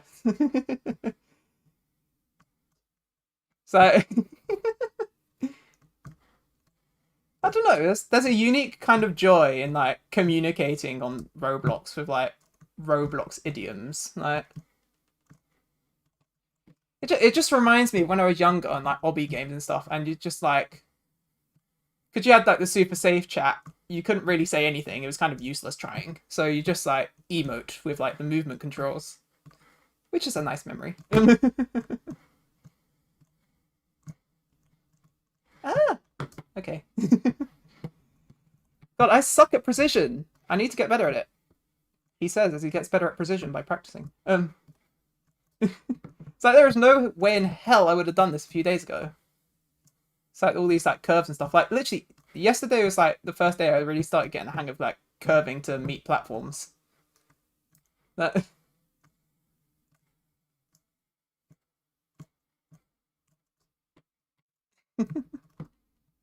God, I'm so enthusiastic about this. It's kind of crazy.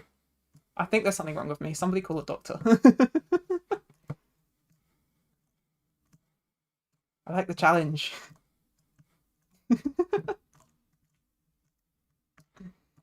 Come on. You can do it, Eltop. You're not big dummy, you're little dummy.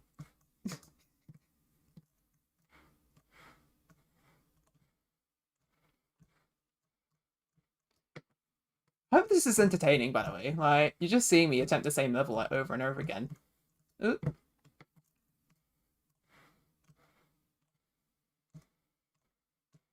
Ah, fuck.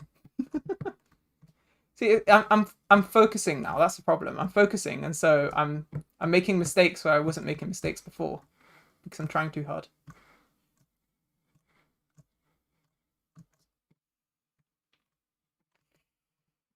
What are my keys doing? Okay, I'm getting green mouse arrows, but no. Yeah, I'm pressing the keys after the mouse now. I've fallen into that bad habit.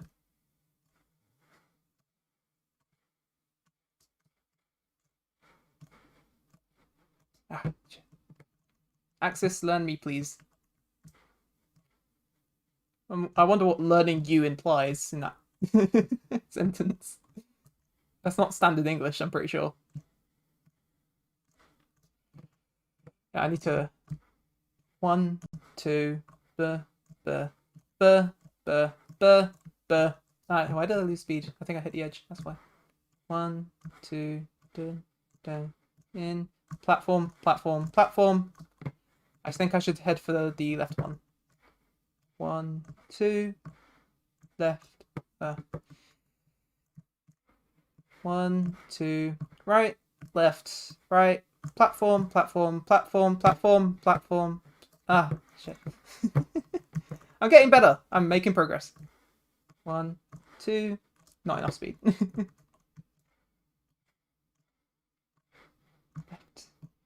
Ah, overshoot.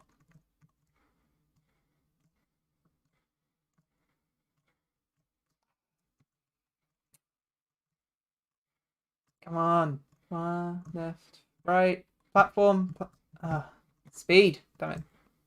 1, 2, right. Overshoot. Okay.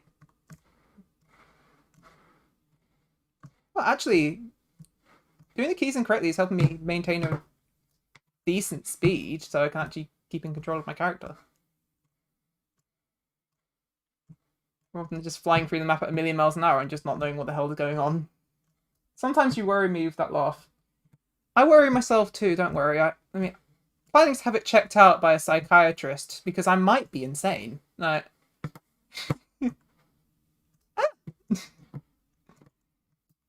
it's the laugh of love and friendship. That's what I tell myself.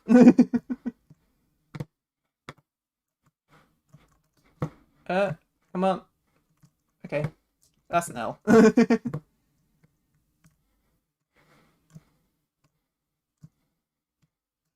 Hey dude, can you say uwu? There you go. Just did it. Did it while reading your comment, so you can't say I did it of my own volition.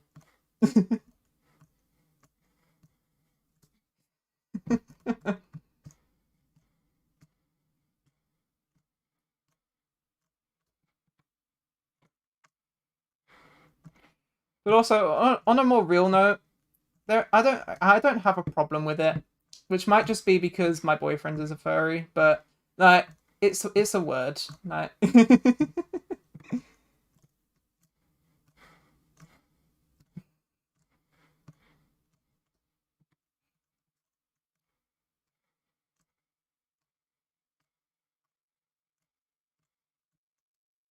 exposed for saying ooh. Expose me, daddy, ooh woo. Oh no, I have been exposed. Making a twit longer right now. Oh no, I'm gonna be cancelled by the Roblox Twitter community for saying ooh woo on a Fusion dev stream. This is absolutely unthinkable. No, I made it, but I didn't. Oh, piss. No.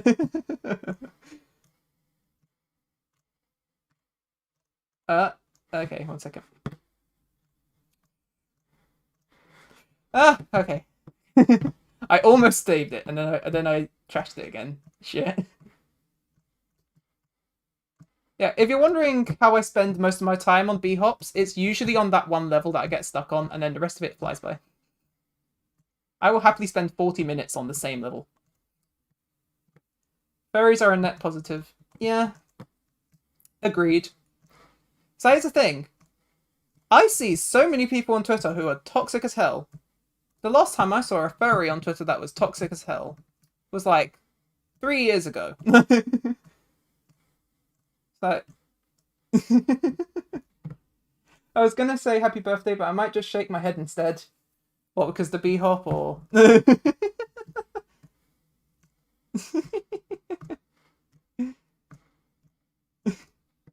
Yeah, thanks, Chris. Don't you love it when people you know just find you online? Ah, dude, that's Twitter. What do you expect?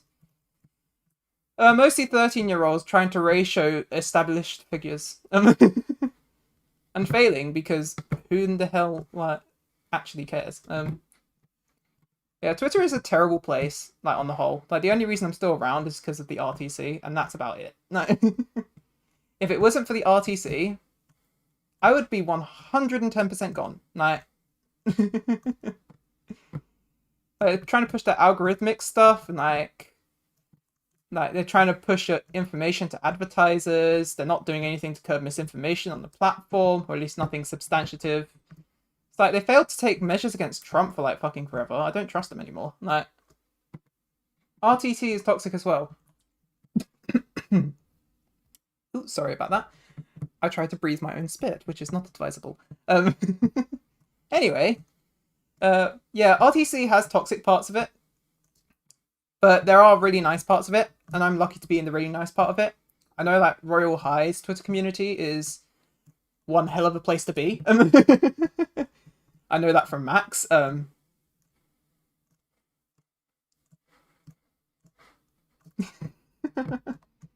Yeah, it's always annoying when they say don't care and ratio. Yeah. Just watching my younger brother Owo on the internet. I mean, it's a stream. I have to service my viewers. You know, fan service. Yeah. I'm pretty sure servicing your viewers is nothing entirely, actually. I'm sorry I said that, if that means what I think it is. I think servicing my viewers would probably end up with me getting actually cancelled. Yeah, it's just like all the kids, right? Who just like turn on notifications for like a Twitter account just to respond like, oh, this is better. It's like nobody fucking cares. Like, please stop. Like you're wasting my screen space. Like I've lost it now. I've been too distracted with the banter.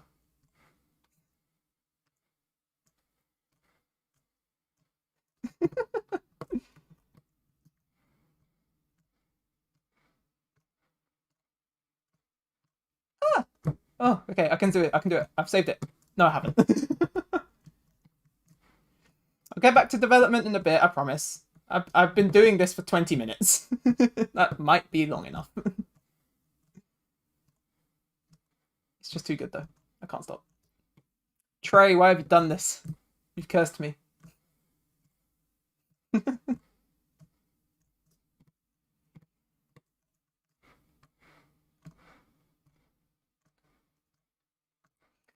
I really wish my background remover was properly functioning right now because it looks horrible on the stream preview. Just blacklist the word ratio. Yeah, true. No, I just don't consider doing that because I don't blacklist things very often. Like usually, like I try to help out, but I might have to do that actually. Yeah.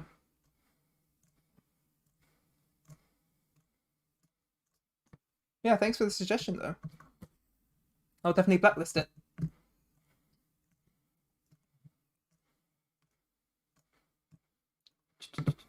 Ah!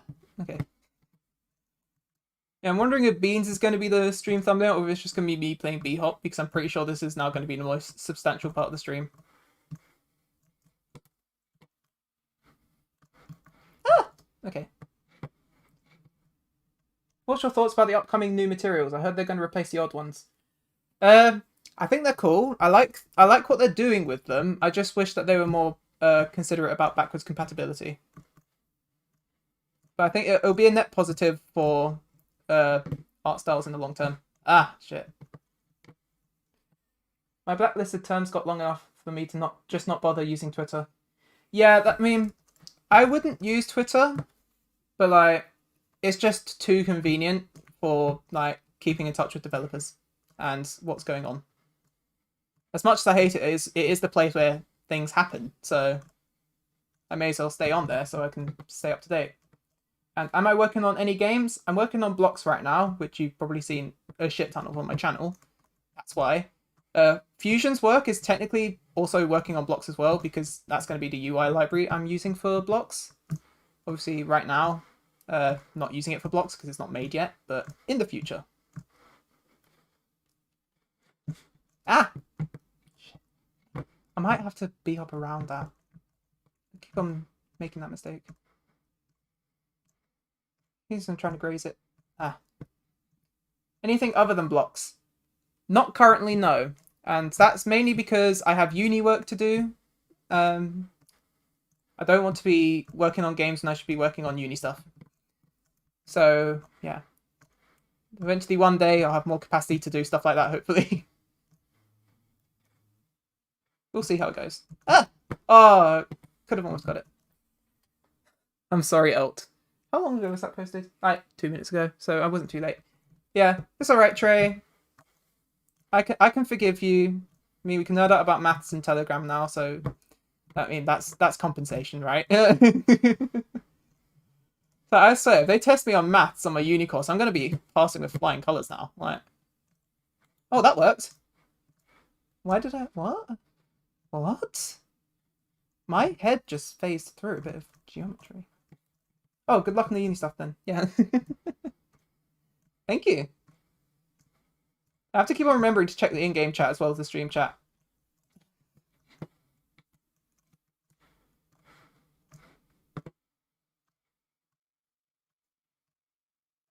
Okay, no. 25 minutes, still going strong. This is possibly the shittest time anyone has ever gotten on this map. But don't care because I'm not doing it for times. Ah! Okay. Fine. I'll work on fusion for a bit. No promises on how long though. Alright, what were we working on again? Oh yeah, the dependencies were being funky. Important question, dogs or cats? Dogs. No contest. Cats can betray you, dogs don't betray you, unless you like really mistreat them. I mean, if you like cats, go for cats, but dogs are better, like, objectively, because they're loyal. If you like maths, you should join me in some aero conversations at some point. Yeah, maybe. What sort of maths do you do? Is it anything, like, complicated? No. 'Cause, I mean, I'm currently learning university level stuff in my own time, so... So I'm down for some maths. No.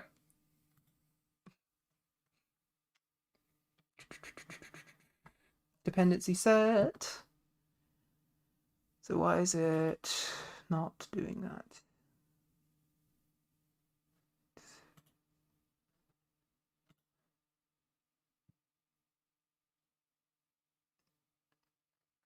I really want this to be a supported function. Because, like, otherwise, it makes so many things harder to do inside of a computed pairs block. Dogs are better, yeah. Aerodynamics. Oh, duh, yeah, it's a racing game, isn't it? Yeah, I don't actually know much about aerodynamics, simply because I've never actually looked into it. It might be something I could do. We'll see. That's probably... Like, I can imagine there's probably some, like, kinds of differential equations in there, like, to do with, like, the relationship between, like, velocity and, like, drag rate or something. I don't know. I'm making it up off the top of my head because I've literally never done aerodynamics. No cap, yeah. How good are you at PvP? Useless. Which I think everyone who was around while I was playing the Call of Robloxia demo that Trey was working on like 4 days ago or whatever. Anyone who was versing me on that will know that I am absolutely shit at PvP. And I don't care because it's fun.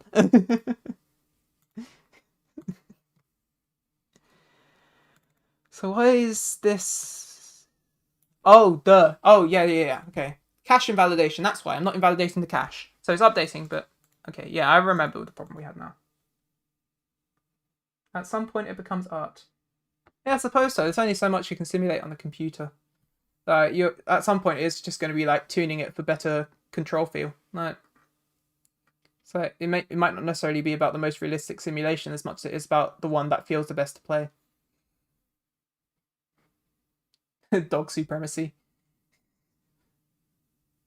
Yeah, physics is fascinating. Like, I did physics up to A level, and for you Americans, that's just before uni. And, I mean, I definitely lost interest towards the end of it, just because I was burning out a bit. But it is quite cool. Like, and the same with, like, maths. Like, I did maths right up until, like, uni. Did a bit of it in year one, and then I just haven't touched it really since. Like, I haven't really expanded on it.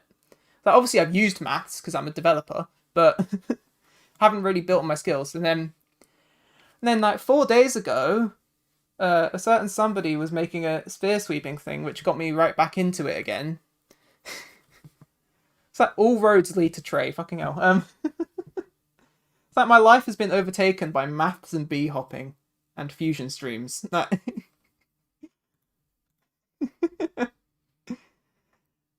What a time to be alive.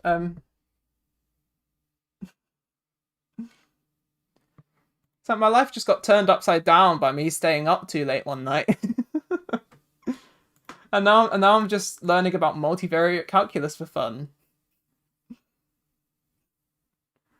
Okay.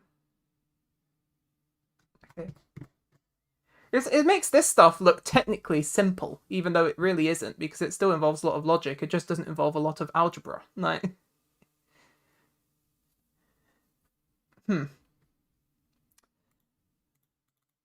how do I do cache invalidation in a way that doesn't completely fuck everything?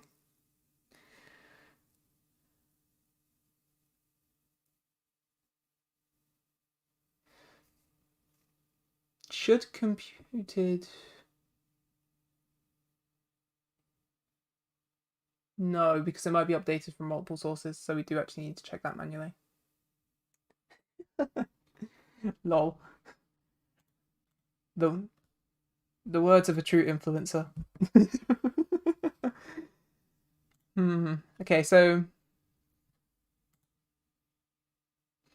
I really don't want to have to be cleaning up more stuff than I already am, but I think I might have to. But I'm getting wrinkles on my brain thinking about cache invalidation. So I've seen that meme before. It's just like there are two like really hard problems in computing: naming things and cache invalidation. And this is the first time it's really hit home for me because I can usually do this stuff pretty easily. But it's just now I have to think about so many factors because what I want to do whenever I use a dependency, I want to say something like dependency dot on change connect, right? Connect to the change event, and then set the that previous output. I guess the previous output, should I? Is it previous output table to nil? Yeah. So I want to do something like this, and that's simple enough. But now I have an event connection that I need to manage. And I'm kind of thinking about the best way to manage all of this on top of each other. For fun sounds quite sus. If you think I'm a nerd, that's all I'm saying. You have a lot yet to learn if you think I'm a nerd. I mean, I am a massive nerd, but I'm not a massive nerd. Like, I have a lot left to learn. Like,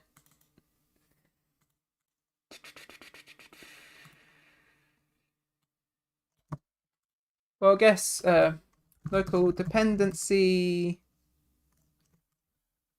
connections. We'll try that. We'll try that. Oh shit! But I can't do that because that. Wait, no, wait. I can do that. Sorry.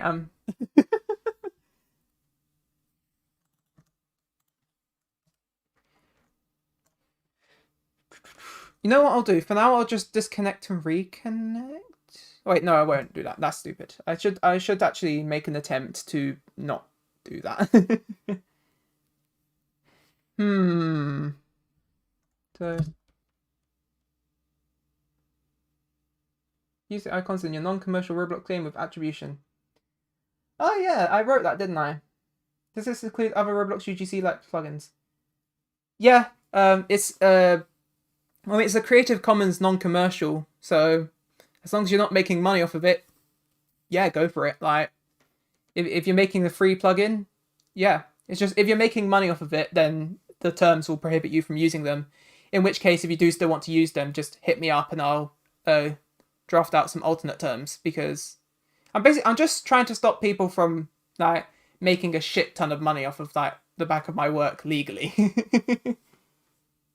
Yeah, in vanilla. Yeah. I know immediately where that was from because I wrote those lines. So yeah, just don't take my advice as like legal advice because I'm not a lawyer. Yada yada yada. I'm basically getting most of my information from the guys who maintain the Creative Commons wiki, which should be a reputable place to get it from because it is the Creative Commons wiki. But again, I'm not a lawyer. But I'm totally fine with you using it in your Roblox plugin as long as it's not paid. No. And if it is paid, we'll talk about it. Yep, I have no plans to charge for anything. Sick. Awesome. Go for it. I'd love to see you use the vanilla icons. They like in the upcoming rewrite, which I've been working on, there will be an option for like exporting them as just white icons so you can color them yourself, which should be useful for like using them in interfaces. I didn't get around to doing it in the first version because I was just trying to get it out because lots of people wanted the icons. Coding's like solving 100 math problems at the same time. Solving one can also break another. Yeah. That's an interesting analogy. The way that I'd put it, coding is like solving a few big math problems as like the overall arc of your program, and then progressively smaller problems as you subdivide your program into subtasks that you need to solve. So it's like you have a big problem that you divide, that you then have smaller problems, and then you divide those, and then you have yet smaller problems. And each problem is its own math problem, and each problem you solve contributes to the solution of the problem it came from. If that makes sense. Yeah, it's a different kind of math. It's not a very numerically heavy math. It's more of a logic heavy math. Have you ever tried implementing automatic updates in any of your plugins? Funny you say that. I know exactly how to do that, but I just choose not to do it because that would piss a lot of people off. So like one thing I want to do is automatic security updates. Because security updates are something you do want people to get right away, right? If there's a vulnerability in your plugin, then it should be sorted. But for feature updates, some people might not like the way a feature is implemented, or it might break one of their workflows, and so I don't want to automatically update them to something that won't do them any good. I am making these plugins for real people, and these people have real workflows that depend on me really not fucking up, so... But yeah, I have thought of live updates, but just I've decided against them mostly, except for security reasons. How long have I been streaming for? About 2 hours. How many people here? 7. Interesting. Might help me understand it. Yeah. I mean, it's the same with most maths, though.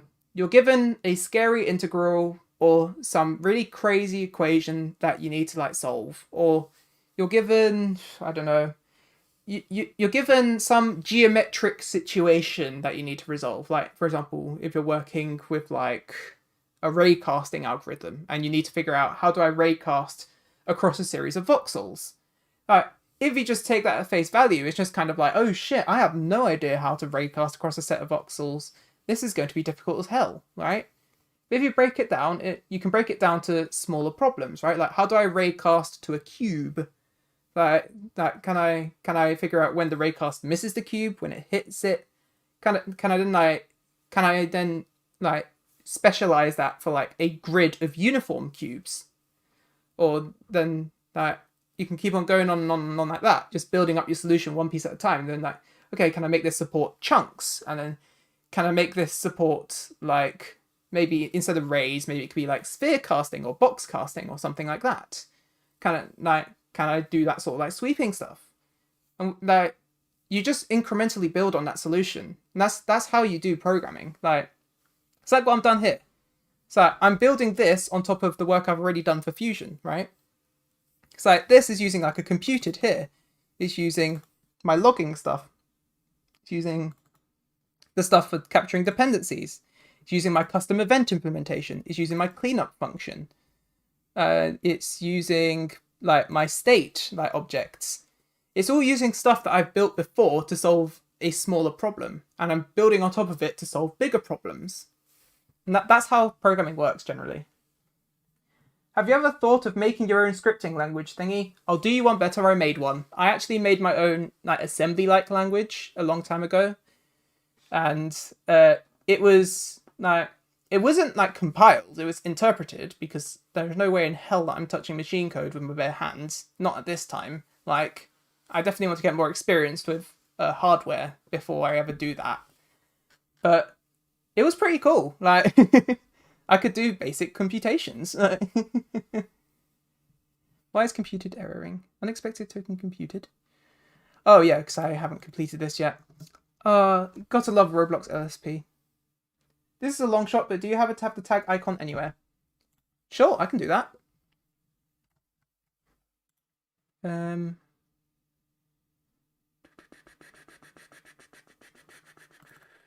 Studio Flat.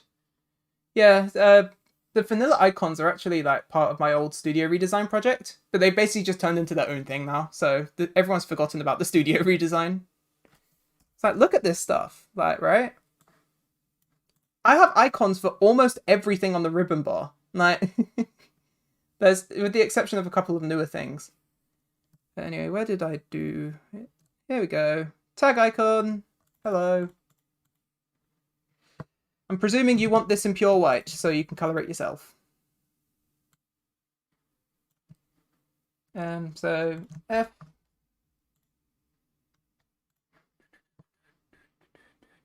Really love your explanations and examples. Thank you. I mean, I try my best. I'll just save it to downloads. Tag. Oh wait, but then I need to host it somewhere, don't I? Oops. So go to downloads.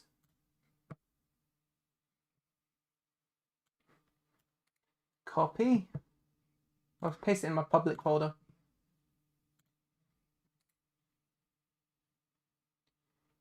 Oh shit, I have my ray tracing demo here. That's neat. I forgot that.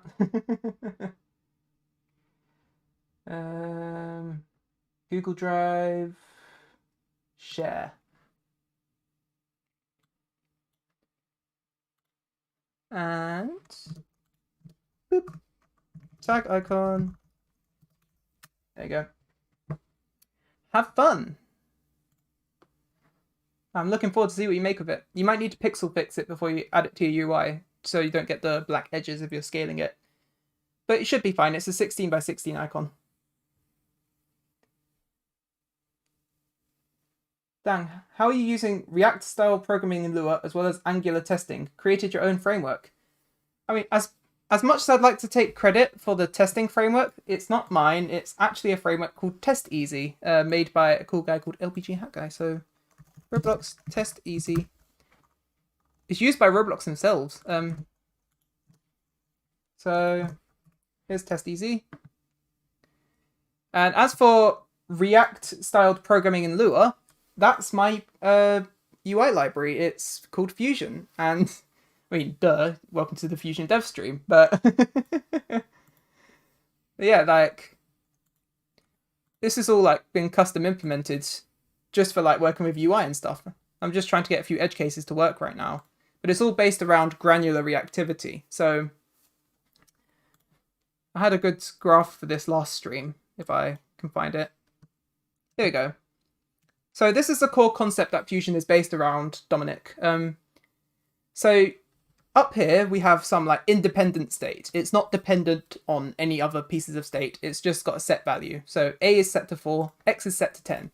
This might be, for example, like a global value like which user is currently logged in, or your current theme color, or the position of a dialogue on the screen or something.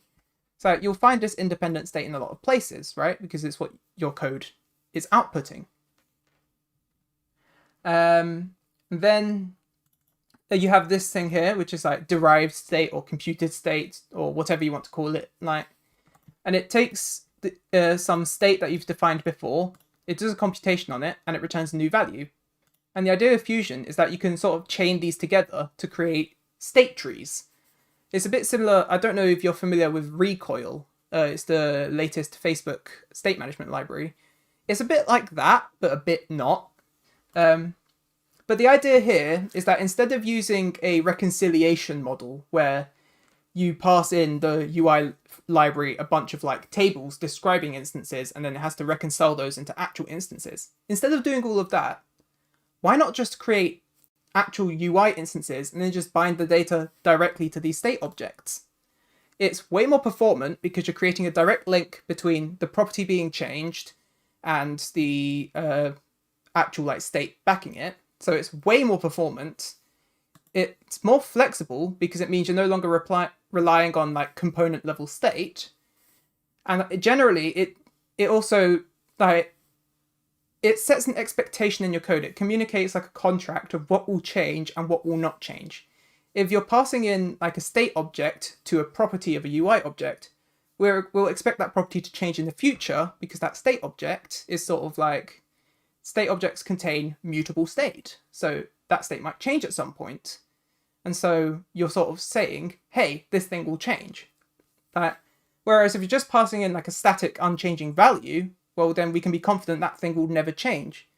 And that's really good because that means that you can guarantee that you can make more guarantees about your UIs, which is good for example, like really heavy production code where you really want to make sure nothing breaks in production, right? Yeah, so that's the basic idea of like Fusion's state system. And what I've done in like Lua is I've essentially set up a whole system around that. So like just here, this is just the code that I've been testing with right now. You can see I've defined here a state object containing a list of players for like a player list, right? So this is like our independent state. And then down here we have a bit of computed state. This is a computed pairs technically, so it's sort of like mapping a list to a list, but it's for state objects. So you take in the list, and we have a mapping function here, which returns a bunch of text labels, right? And like the basic idea that is that you can use this to create an entire UI. That's sort of like the hypothesis I've been building this entire library on. So hopefully that explains it a bit. Yeah, I'm just really enthusiastic about this sort of stuff. Yeah, so vanilla icons look so good. Wish we could apply it to the bar and tabs. Awesome, thanks so much. Taking the time Maid Studio bar, trying to replace Studio for them. Yeah, like I have considered trying to replace the ribbon icons. I'm just not sure how possible it is. If I do figure out a way to do it, then I'll release the icon pack for it instantly because I want to use it. Like, that'd be amazing. Oh god, I have 9 viewers. This is the best I've done in a while.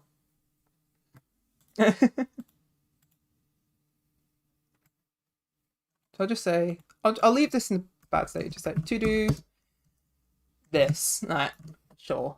I mean, I know what that code does. Let's play some B-hop, guys.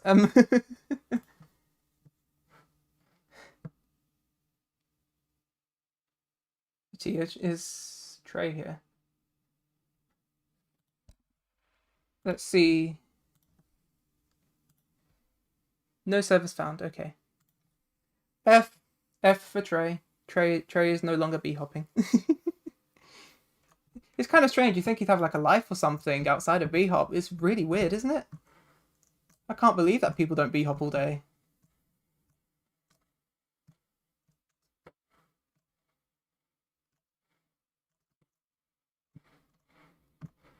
Ah, shit. Nailed it. I'm getting really good at this. Fucking hell. I just realized, right? It makes sense. I just graduated a computer programming diploma and I'm amazed at how much Roblox has changed. Your work in particular is very impressive amongst others. Oh my god, thank you! That means a lot to me. So here's the thing. I'm in uni right now doing computer science as a second year student. We aren't even touching this kind of like stuff that I'm doing with my UI library. So this is all stuff I've learned on my own. So hearing someone say it's really technically impressive is like kryptonite. Like because that's all me. Oh my god, this is not university like research stuff, right? This is just me in my room with no life. So it's quite validating. Yeah, love how you speak about your code. Yeah, I try to speak about it in intuitive terms. Like, I don't like using keywords too much. Like, I mean, obviously I do have to use them, otherwise I'd be here all day. But like, I try to explain it as if you aren't familiar with the concept. Like, because there's too many people who assume knowledge on the internet. Like, when you're making a tutorial, you should assume that the person you're talking to has no knowledge whatsoever of the subject unless like otherwise specified, right? Like if it's an advanced tutorial series, then sure, you can get away with it. But like for a simple tutorial series where you're introducing people to a concept or just like explaining something in general to somebody you might not understand, you do have to kind of go back to basics just to make sure everyone's on the same page. Getting your creation complimented is the best. I know, right? It's just like wholesomeness all around. You love to see it. No.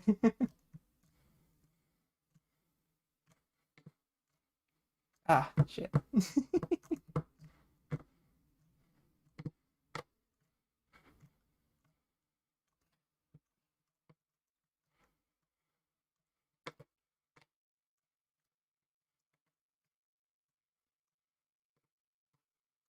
I'm definitely not hitting the keys before the mouse. At all. Right? I might need to increase my mouse sensitivity for once, actually. What a crazy concept that might be. It's agreed. It's always refreshing that someone do appreciate your work and it just feels good. Yeah, like, it feels good to be appreciated. Like, though to be honest, that's not entirely what I look for. I mean, obviously, that's what I want to look for because I'm a human being and I have soft, blobby emotions. But, like, I also want something that pushes me to better myself in some respects. Like, with Fusion, bettering myself by making a better UI library than anything that I've seen on Roblox thus far. Oh, ooh, how the hell did I do that? Yeah, like, I just want to better myself. Like, that's what I'm here for. I'm here for learning and self-development. There we go. Beautiful.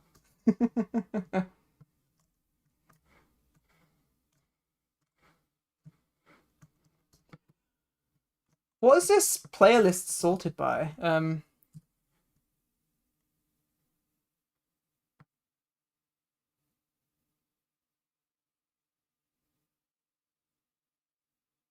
Is this sorted at all? It looks like it's sorted by AutoHop or like botness or something. It's a weird sorting. I don't understand it. They should add like some arrows or something to indicate how it's being sorted, and then give you an option to change the sorting of the playlist to some statistic that you actually care about. Because I'd change it to username. Some people might change it to like best time or rank or mode or something. Sorry, I'm being the UI designer, aren't I? No, I'm not allowed to UI design a game I'm not good at. It's illegal. You must first be good at this game.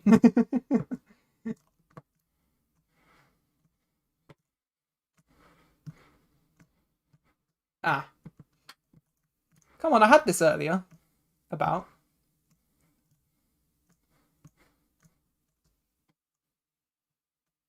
Kind of a motivation to do more and more. Yeah, generally.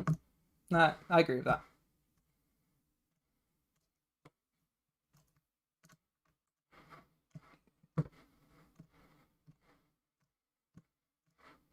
If you want to know what I've been doing for like the past forever, here you go.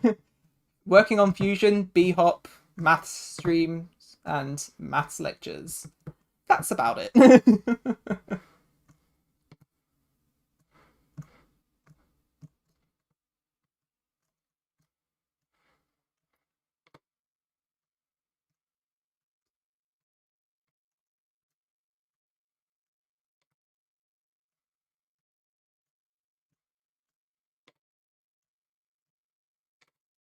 Also, the best thing about these streams is it actually gets me socializing, which I haven't been doing for like forever because you know why. Like, been stuck in a house all day. So it's really nice to actually be talking to people. It's also really nice to be making friends too, because like I haven't done that. I mean, even before COVID, like I've been a loner. Like I'd never make friends. It's a uniquely wholesome time of my life.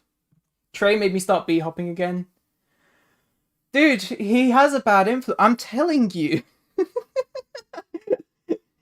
Trey is the worst influence in history, and I love it. We need more bad influences, guys. Can I influence you guys to do UI design? I think I can influence you guys to do UI design. Ah. I love new things to do. What can I say? I love giving support for my own libraries, especially when you're talking to someone who knows what they're doing and just wants to learn about the library. Yeah, like I love talking to genuinely curious people who are really interested in your work, and I love providing for them. Like, hi Axis, I've seen your C-frame photo. It's pretty helpful. Oh yeah, that was the thing, wasn't it? I don't need that sort of resource anymore. I get it too good.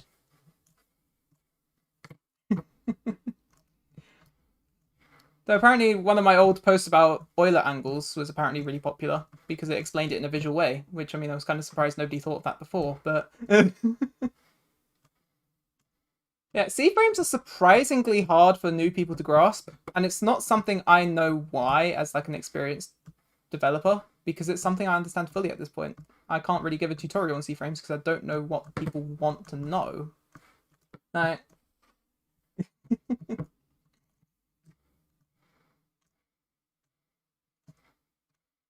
so me, like right now, as an experienced developer, I very intuitively know that a C-frame is a position with a rotation, and I can very easily visualize how they can connect together like Lego, right? Like I can construct an entire thing out of C-frames. Even if I couldn't do the same thing with like matrices, I can do it with C-frames because I'm just really good at them intuitively. But that also means I'm really bad at writing tutorials about them, which I kind of lament a bit. I kind of wish that I knew what noobs struggled with, so I could help them.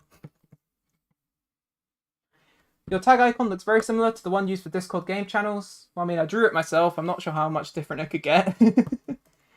The philosophy of vanilla is like absolutely minimal detail, which also happens to be the philosophy for Google's Android system icons or material icons, which also happens to be the philosophy used for Discord's icons, which I'm pretty sure were originally material icons as well. So there you go. That might be why. Ah! I mean, I made a Twitter account just for following people with inspiring work. It always got me curious on how. Yeah, like my friend This Fool makes the most amazing Roblox environments, right? So, have you ever played Agnosia? Because he built the entire environment for Agnosia in under 24 hours. Like, well under 24 hours, right?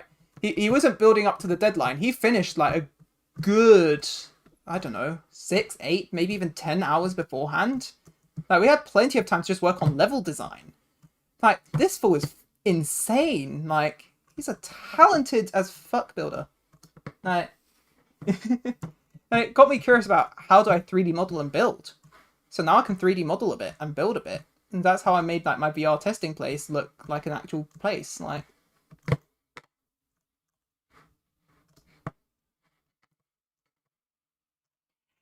yeah, like vectors.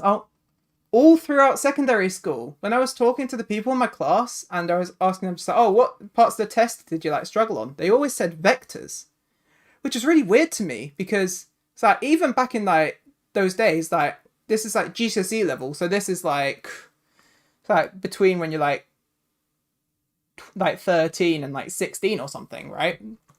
Something like that.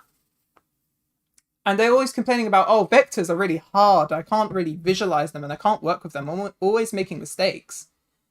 Me as a game developer, like I had no idea what they were talking about because they were just so second nature to me. Like a vector is a vector. Like see, this is the problem. When you get too good at something, you can't write a good tutorial about it, right?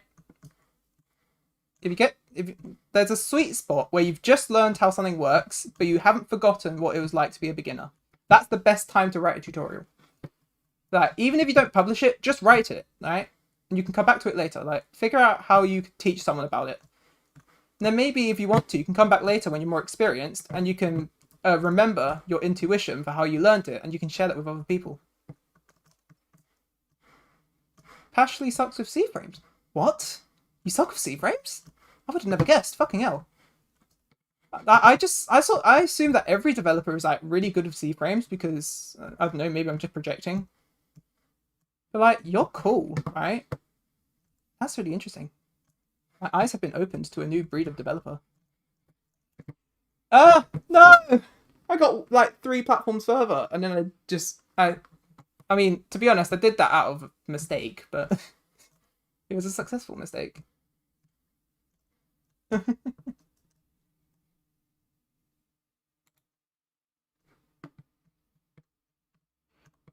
Yeah, I always assumed vectors were really easy for most people because they were really easy for me. And that I struggled with most of the things that everyone else in the class struggled with. Like, I wasn't some kind of prodigy, he says as he got like a 9 in GCSE maths, but... No! I got so good for a second, and then I got not very good. But yeah, it's just like I struggled with a lot of the same things that other people struggled with, but I got better quicker than they did. Like when it comes to stuff like trig, like initially I was just kind of like, what the fuck is trig about? Like triangles and circles and shit? Like I don't understand. Like, but they just seemed to not learn like I did. I don't know. I think that maybe it was the way that it was taught was not intuitive to them. It's like maybe it was intuitive to me, but maybe they would have preferred it being presented in a different way. I don't subscribe to the idea that some people just aren't cut out for maths or anything. I mean, some people might not be interested in it. Yeah, definitely. But I think if you really want to, anyone can pick it up. It's just about how you're taught it. Right? So I think maybe what happened is that we found it really easy because we were being taught the way that worked for us, which is also in turn the way that it worked for our teachers, which is the way that it worked for their professors, which is the way it worked for everyone before them. So maybe the entire school system is like kind of set up to only teach things this one very specific way, and that really, in order to better serve our students, we should teach them in a more like diverse and personalized way. But of course that would require funding schools, which this government is absolutely not going to do, is it? But I used to be bad with C-frames until I realized they were pretty much just 2 vectors. Well, actually not really 2, but it's just positions and rotations, which makes sense to me. Yeah, that's the thing. No. Triggers useless, lol. C-frames are just graph axes. Yeah, it's just like a C-frame is just a vector 3 with a rotation matrix. There you go. That's a C-frame. You don't need to overcomplicate this shit. Like, like C-frame. Like you don't need to like. No, you don't need to come up with some like crazy idea about it. It's just go to a position and rotate. Like that is what a C-frame is. Like fundamentally, when it comes to operations with C-frames, yeah, it can get a bit involved, but fundamentally it is. So it's about working with object space and world space, which like. So it's about working with space relative to other things, which once you get an intuition for it, it becomes really easy. Like, at least that's my experience. I don't know if this is actually universally true or anything. I'm just kind of projecting, but this is an officially TED Talk. Yeah, I'm sorry. I'm bee-hopping and ranting about C-frames rather than developing Fusion. Blame Trey. Just blame Trey. It doesn't matter what it is. Just blame Trey. And everything will be okay.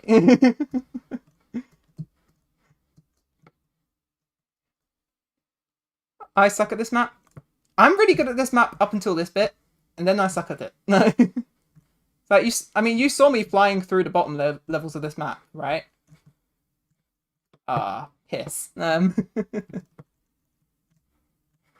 I think that might be the most British thing I say on these streams is piss. Like, bit of a self-awareness time.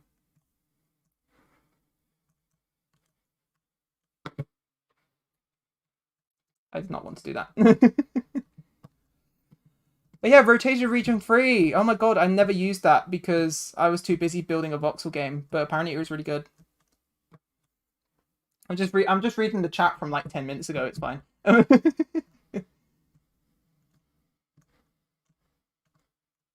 Piss. I like these streams. These are fun. Like, is that real talk? The main reason I do these streams is because I want to hang out. Like, I want to hang out with my good friends. Want to have some good vibes. I just want to talk, really. Whether that's about Fusion or about anything like that, I don't mind. That's what the stream is for, right? It's a social place. Fuck. But yeah, that. Oh god. Wait, rotated region 3 was 2015? Oh no, I'm old. Oh no.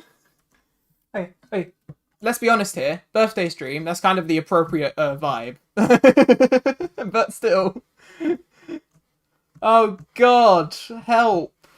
Oh, I'm old. Like, oh no. Oh, it's like when they added get property change signal and I didn't realize how old it really is. Like, or like when they first added GUIs. Oh my god. I still remember when they first added GUIs and I thought it was way later than it actually was. Oh, I hate it. I hate all of it. Oh god. Yeah, how can you tell I'm a veteran Roblox player? Because I'm lamenting about when they first implemented UIs. Let's be honest, old Roblox UI is such a vibe. Alright. So Lando's original hide and seek still gives me big nostalgia. Like, sorry, Phantom Forces Ferryman. Thank you, Ghostlip. Fucking perfect. Like, succinct, concise. Like, with just the right amount of spice. Like, I love it.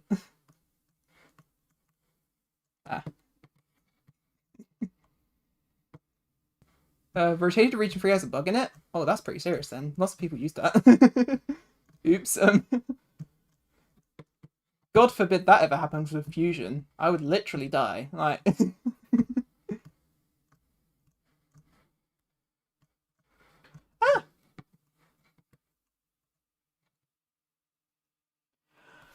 Oh, do you remember when message boxes were like little boxes in the corner where the chat is right now? That's a specific memory. Because I remember when I was younger trying to make a place on Roblox and I learned about the message object. I tried to do that and I was just like, how did all these places have these message boxes in the corner? Because this message is full screen. This isn't working, right? How do you do this? And no, it just turns out Roblox changed. So you can't actually do that. No. Yeah, again, very specific memories. I'm old. Oh, that the bar at the bottom of the screen when there used to be like a bottom inset where it said like click here to chat or whatever. That's gone now. Been gone for a long time.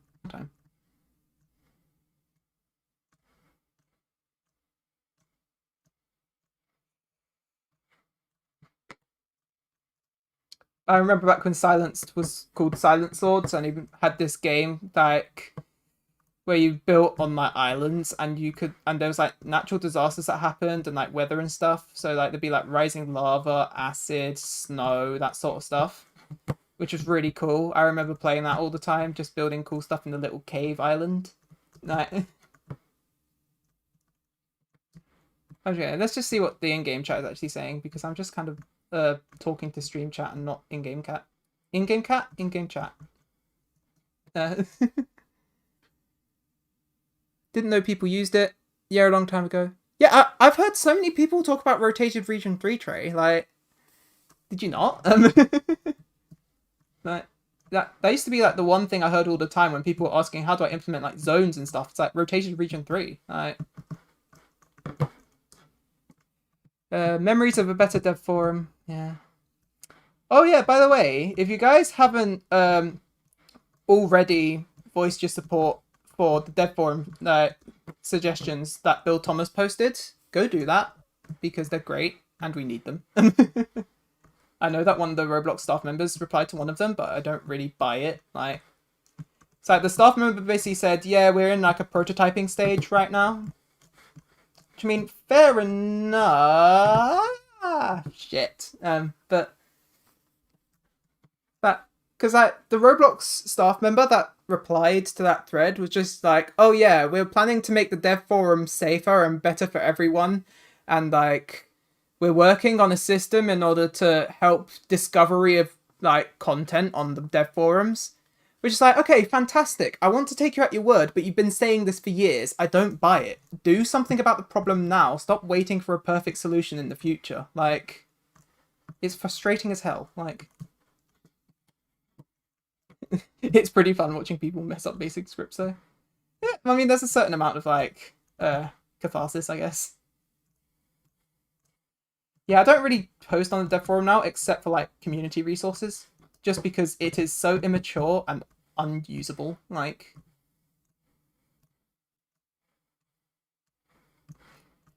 so even back before it was this bad, but back when it wasn't quite so bad, I got nonsense replies on all the times I asked for like scripting support when it came to things like asking for help with raycasting, because people just want to farm likes. It's really stupid. Like, the problems are so obvious, and there are some really good solutions that have been put forward by the community, and none of them have been adopted. Instead, Roblox has just opened the floodgates even more, which has exacerbated the problem, right? Oh, super safe chat. Yeah, yeah. I think I was talking about that earlier. Like, we had to, back when you used to like the way you communicated with people was like jumping on their head or something. Like, you know what I mean? Just like physically emoting to players. Those, I mean, those weren't good times, but they were nostalgic times. That Roblox is definitely in a better place now than it's ever been, but I still do kind of like long for the old days. Yeah, dev forum back then was technically my first social media. Learned and improved English with critics and arguments. Now it's all a mess.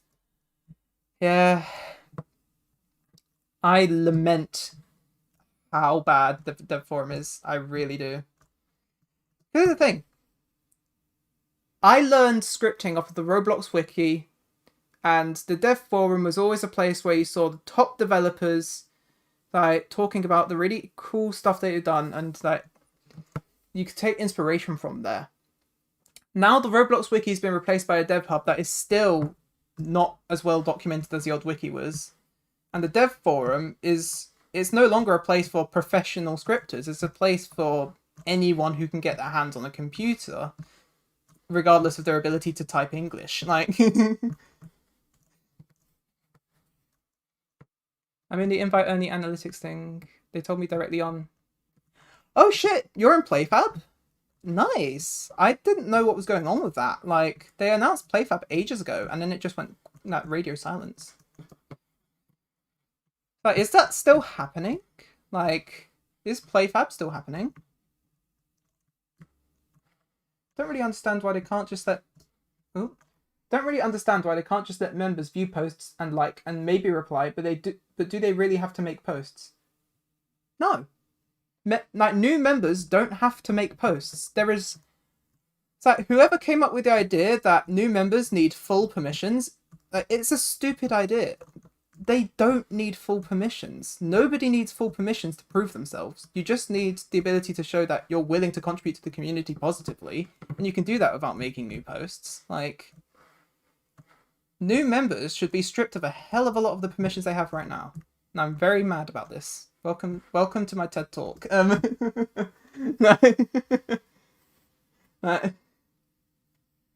It's like I managed to prove my worth without making new posts, and it's not that hard to do. It's like, just be helpful. Like, that's not something you need to be a scripting god at. You just need to be good at being a person, like. Because I got accepted by the automatic system. Like, let's not forget this. I'm criticizing the system that let me in. Like,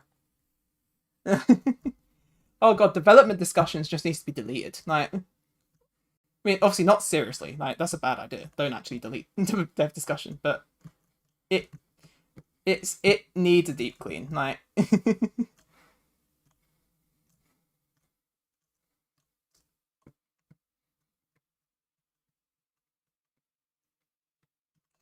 Yeah, development discussion is a lost cause. It's just for discussing about the latest trend and like someone's like shower thought. Like, it's like, oh, I came up with a really cool like idea for a post headline. Let's see what other people think about it. Like, no actual content. Like, sorry, sir, wrong category. I mean, technically, we're talking about off-topic posts this stream, but cancer is better than life. I haven't been following the in-game chat, so I'm very concerned about where that's come from. You doing good, fam?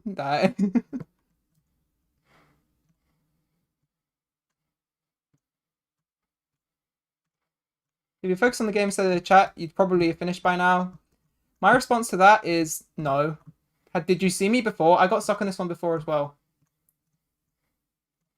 It's like, here's the thing, right? You think that I would have finished this game if I was simply paying more attention to it. In reality, I just started b-hopping like 3 days ago or 2 days ago when Trey introduced it to me at like midnight. And I've just been practicing since. Like, I'm a noob. If you really thought I was skilled enough to complete this map, I am so sorry. Alright, gotta go get food. Alright, Trey. Go get your food. You gotta eat. No. That is allowed. But yeah. See you in a bit. Enjoy your food. Just wait. Finish the previous level faster than this one. Yeah, because I flew through the last level, basically. See, I get stuck on this level because the one thing I struggle with b-hopping is accuracy and speed. Well, that's two things I can't count. But is it concerning that I can't count and yet I'm willing to pursue like advanced mathematics?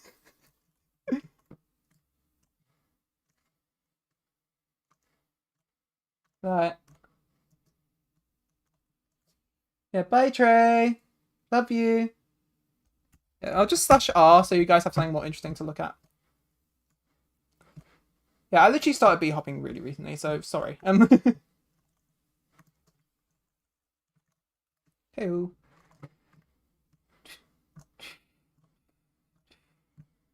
Bam, bam, bam, bam, bam. Oh, shit. Oh, that could have been so flexy. Sexy flexy.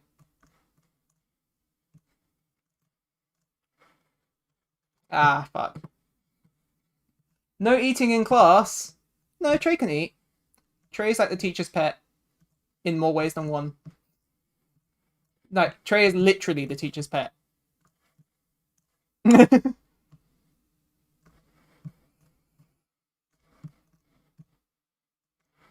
Though it is kind of concerning I'm referring to my friends as pets, like they're some kind of, like, owned thing. Like, yes, I own my friends.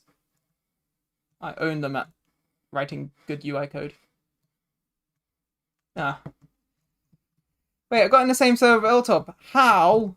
Luck. And also this game is not got a billion players on it, so that's ah shit.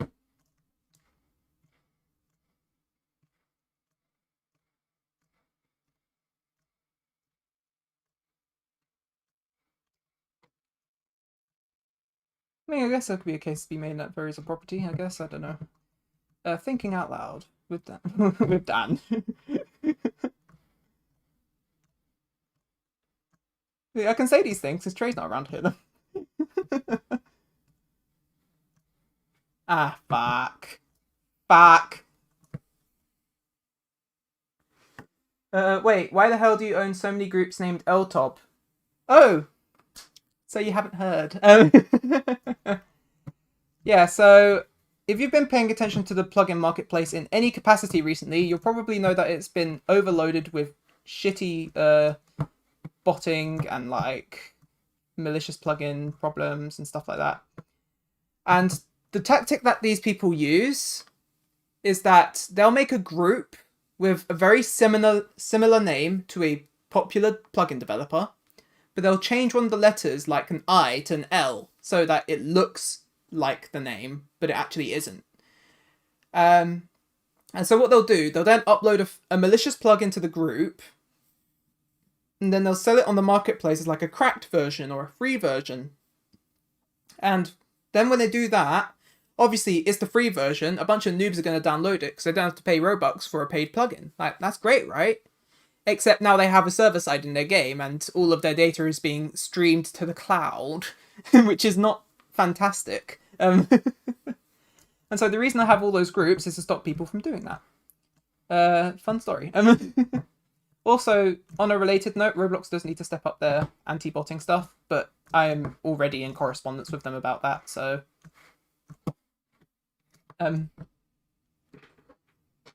No. So, as critical as I am of Roblox, I do know that they are working on these problems, and I am helping them on working on these problems. Like, everyone in the plugin marketplace beta is helping out Roblox. Like, we're sending malicious plugins and stuff. We're doing our duty, right? But they still need to shape up. Like, as much as I love Roblox, and as much as I am in cahoots with them, to some extent, I'm still going to be very vocally critical of the way that they're doing things. Like, I have integrity, I think is what I'm trying to say. Okay, 1 second. If I do something like this, I don't get anywhere. Good to know. Nothing ventured, nothing gained.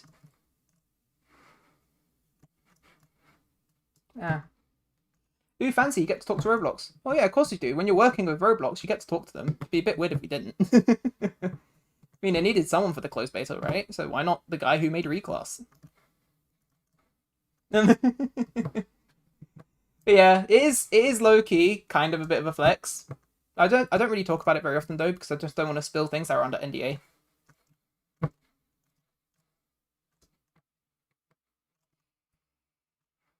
God, Pashley, how do you like you're good at this. I don't understand. No. No. God, I really hope one day I don't turn into a massive snob who's just like, oh yeah, I talk to Roblox all the time. Chad. Like it's like I wanna keep the common touch. No.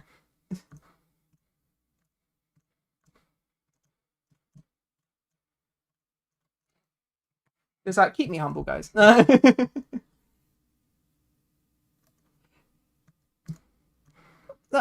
Wait, this map is hard. Like, this level specifically, this one here that I always get stuck on, this is hard. The rest of it is actually fairly easy. But then again, I'm not trying to speedrun it, so it might be harder to, like, speedrun it. I'm not at that level yet. So, yeah. Tried getting into the beta, but I don't even know how you do, and I haven't got any good plugin ideas. You can't get into the beta at the moment. I don't think they're accepting new people. Sorry to burst your bubble, but yeah. Like, I got invited to it by Roblox. Like, Roblox noticed me. Like, they noticed my plugins. Oh, what's this? And then they were just like, okay, yeah, you can join our plugin marketplace beta. And that's basically how I got in. I was in the second wave. So the first wave was people like Quenty and Clone. So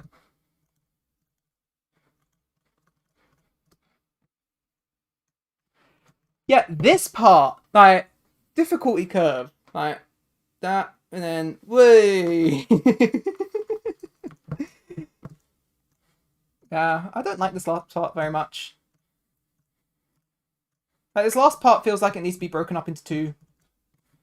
So if this was 2 levels, I'd accept it. But this is one, like, big level. But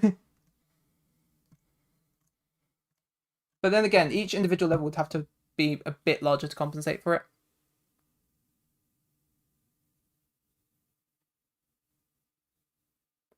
I don't know any of these maps.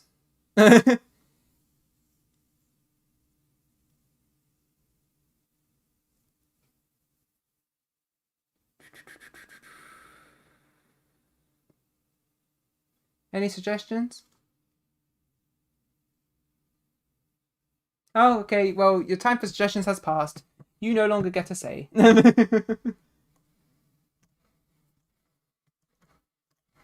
Ah, pass. Pass? Piss. Wait, I guess pass. That's another thing that comes out your body, isn't it?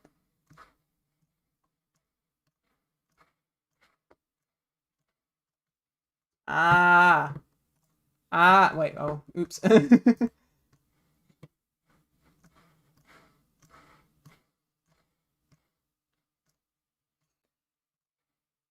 So how do you think I'm doing for a complete newbie to B-hop? Am I doing alright? I should probably ask that while Trey's here, because he's the one who saw how I was at the beginning. So he can assess me on my improvement. but how do you guys think I'm doing? Because you guys are valid. Oh, that's a candy cane. You can't B-hop into that.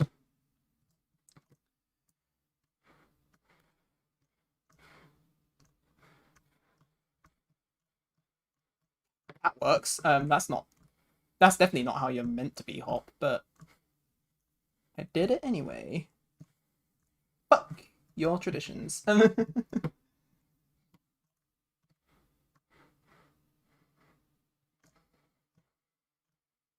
Ah, I need more speed.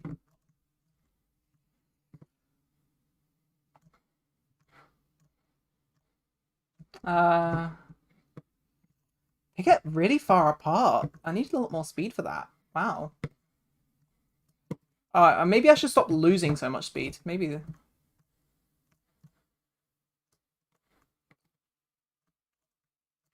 I need more Brickista-Crones. I think you're doing quite well. Thank you. I've been playing this game non-stop for like days. This is definitely the B-hop stream, alright? I'm very sorry for anyone who actually came for development work. But I'm pretty sure most of us came to vibe, so...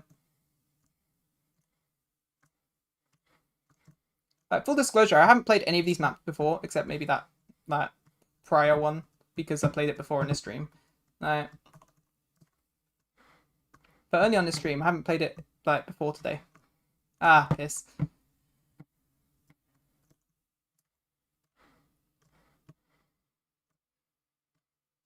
Yeah, you guys have to advise me which... just remember, key press before turn, yeah. I'm trying to remember it, it's just really hard to. The harder you turn, the faster you go.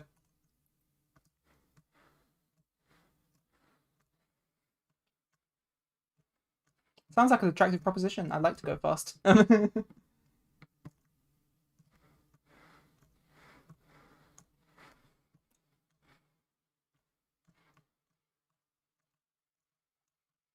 Oh shit, that's a... Whoa, wait. That's a one stud one. You cheeky sod. If you want to get more speed even in the air, you can strafe just like when you're hitting blocks. Oh, really? So probably not like that. That's a bit pants, but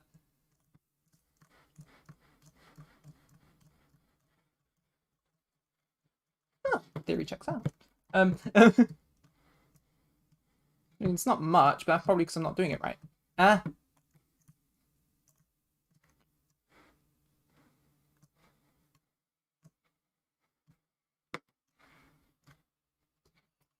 All right, so go down there, like that. Okay, cool.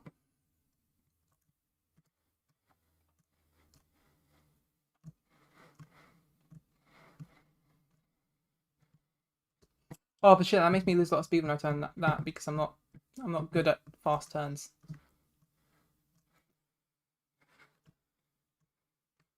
Sure, I could do that. It didn't work though. Just spectate a record holder. Look at what they're doing. Yeah, I mean, I've checked it out a couple times. I'm not very good at inferring stuff from other people's like performances though. Ah, piss. I think I just learned by fire. That's just how I do. No.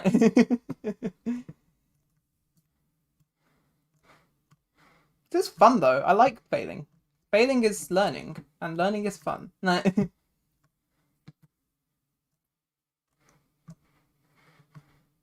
Ah, piss. I need to move more smoothly. Like when I first started, I moved way smoother than I do now. I think some of my movements are starting to get impulsive, that's why.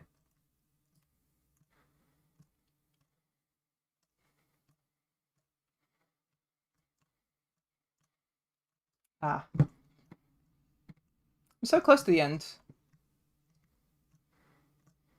Got to go, got to break my own rule. Fair enough. Break as many rules as you like.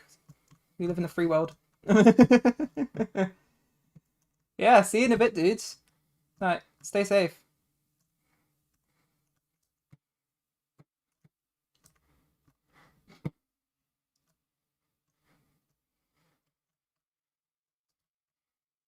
I should actually probably get back to doing fusion, shouldn't I? Oopsies. Alright, bro, I'm off to bed. Enjoy your evening. Catch up soon. Alright, see you in a bit, Chris. Alright. Back to fusion, go. Alright. This is the part where viewers trail off. I'll keep going for like maybe 1-2 more hours around that ballpark. And then I'll probably bounce because I do have stuff to do tomorrow. Like uni stuff. Like serious stuff. Nope. So if dependency connections. Key, I don't want to overtype. What equals now? Then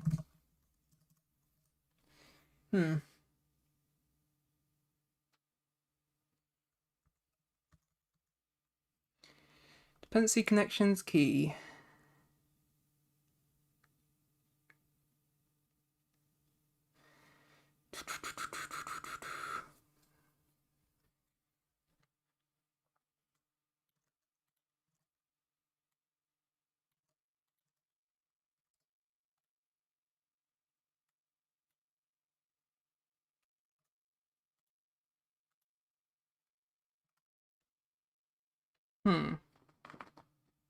And when do I clean it up?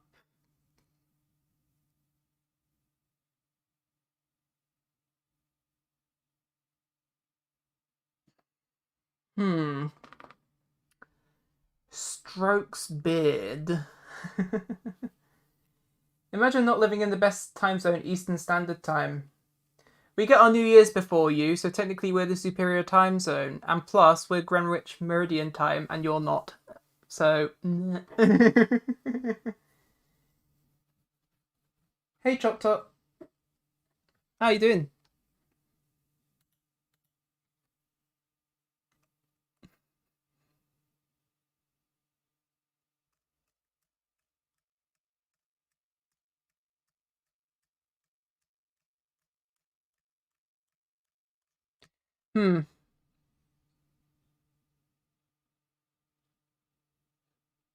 Hey, Afro. I'm just trying to think. How do we tell when the dependency is not gone without Here's the thing, this is a ton of tables. I'm definitely going to optimize this in the future. Because that's quite memory heavy. I mean, luckily, computed pairs is not going to be like a massive thing. Like, it's mainly for generating lists of instances. Which, I mean, you're not going to have a million lists of instances. You're going to have, like, a few dozen at best. Right. So, luckily, memory overhead of this sort of stuff isn't that much of a concern as much as it is for things like state and, like, updating state and stuff like that. This is, like, a very specific subset of state. But I still want to make it better.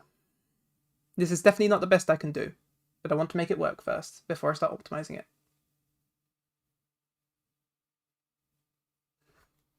Only sets dependency connections.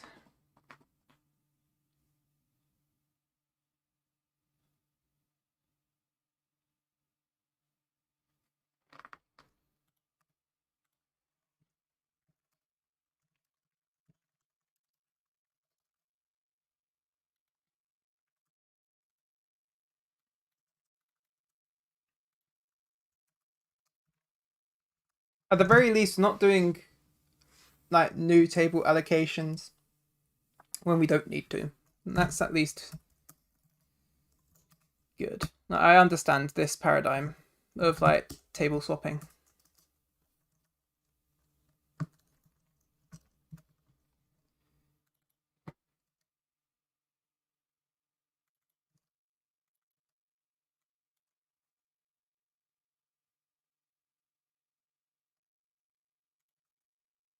Else, new dependency connections key equals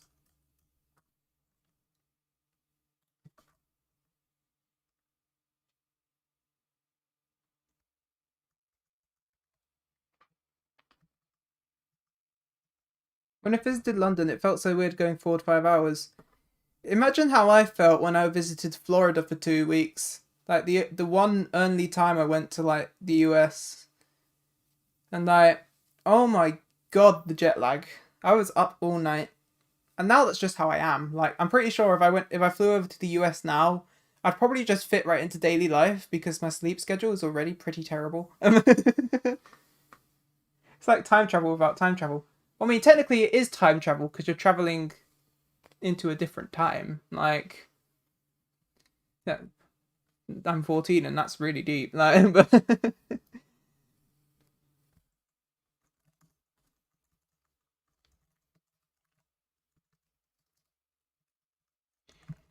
this is not going to work. And the reason why is because that's assuming there's only one dependency per key. Wait. Um. Hey, I live in Florida. Nice. Well, I haven't been there for years, so weather is pretty epic. That's one way of putting it. Um.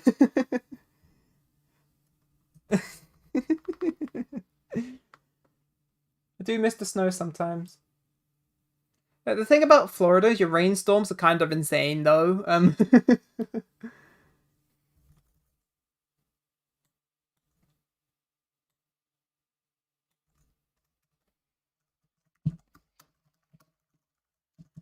I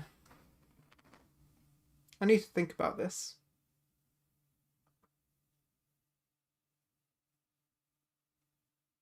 Can't tell if you're lucky or unlucky. Well, I mean, considering I visited Florida, I'll stop. I'll stop that right there. But, but so you can make your inferences about how I was going to finish that sentence. Believe what you want to believe.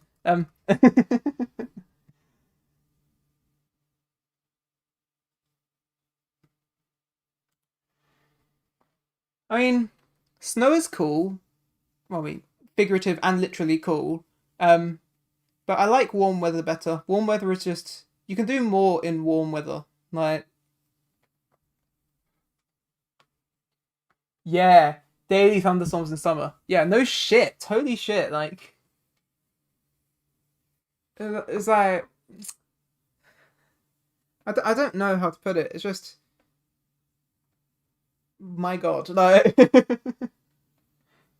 yeah, but like it's no good having no rain during the winter, no rain during the summer, sort of thing. Well, some rain during the summer. You don't want everything to dry the fuck up, but not daily rain in the summer. That just kind of sucks. Like I don't know. Maybe my Britishness is showing. I don't know about the people down here sometimes though. Yeah, Florida man really is that he's got a thing going, you know. Uh,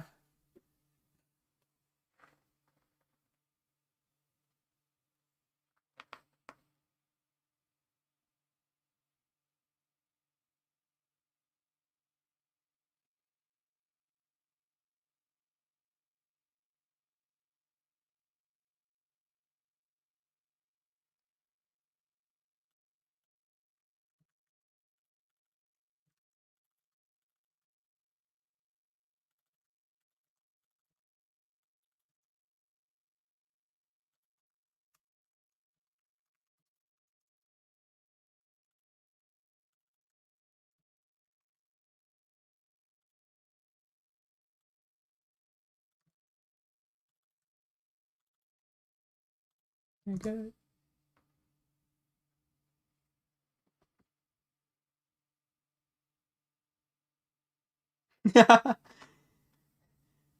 No, it's like spinning a wheel with only 1 and 10 on it. Like don't even bother printing the other numbers on. Like they're infinitesimal. Like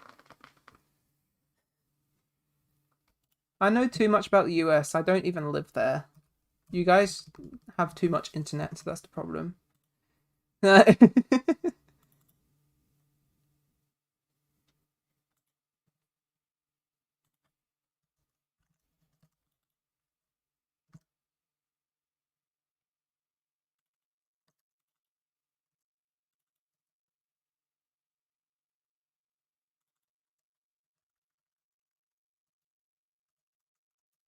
Dependencies.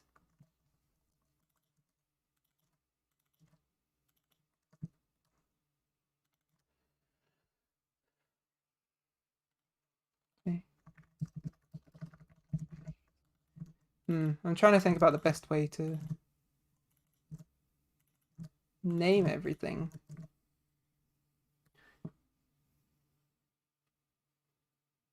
Yeah. It do be weirding though. Like oh god, I just realized the reason Trey left to get food is because it's like 6 p.m. where he is. Shit. I always forget that. It's like half past midnight here. So like yeah. It's really funny. It's like the only reason I was able to talk to Trey this morning because his sleep is so fucked. It's not good.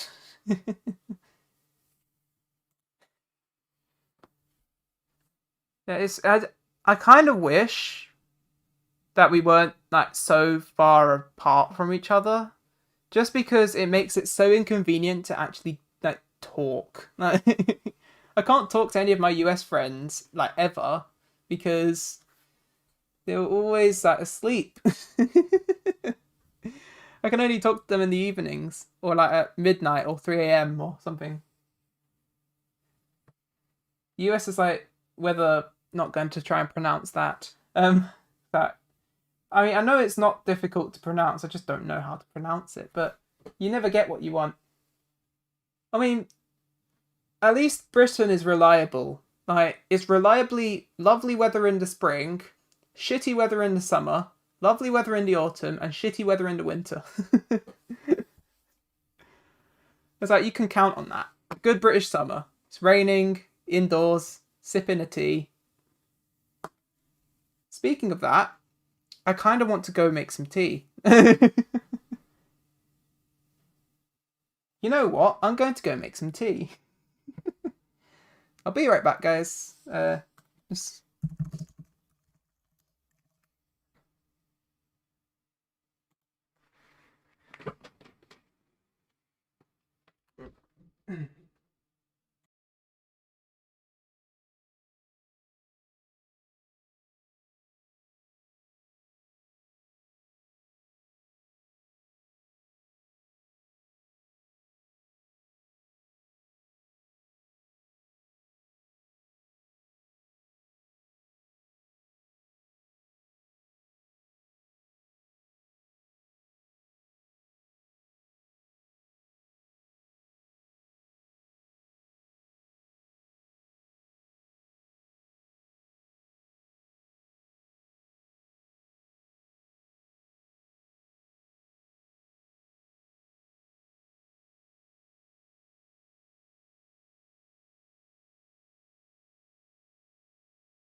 All right, I got my tea. Look, we've got a couple. It's decaf, so it's not gonna fuck up my sleep too much. It's a bit sweeter than I usually have it though, so that might.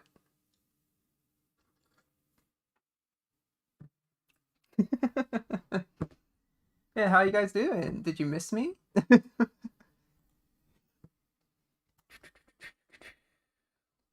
All right, cache invalidation. How are we doing this?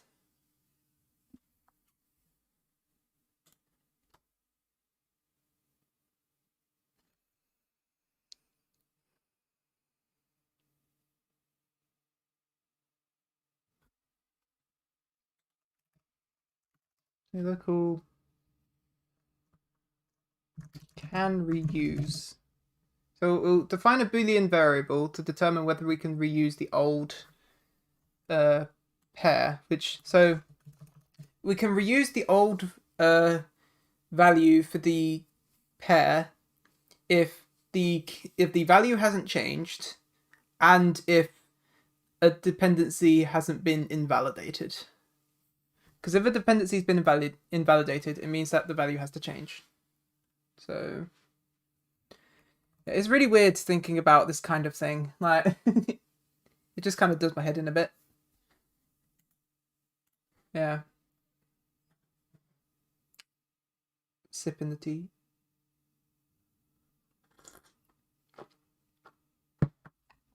The tea is scolding sis. God. That's like the least British thing I could possibly have said. So local can reuse equals previous pairs key equals value, and this pair dependencies dot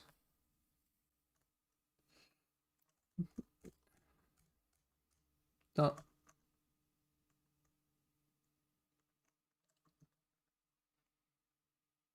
and dependencies dot needs update. So we say not.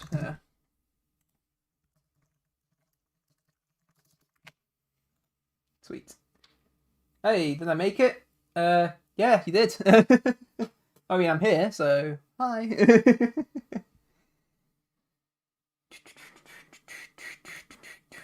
Let's just go on the other screen to check my socials. Don't want you guys going through my DMs. I'm sure you'd understand. Speaking of, I should also probably be checking Discord too.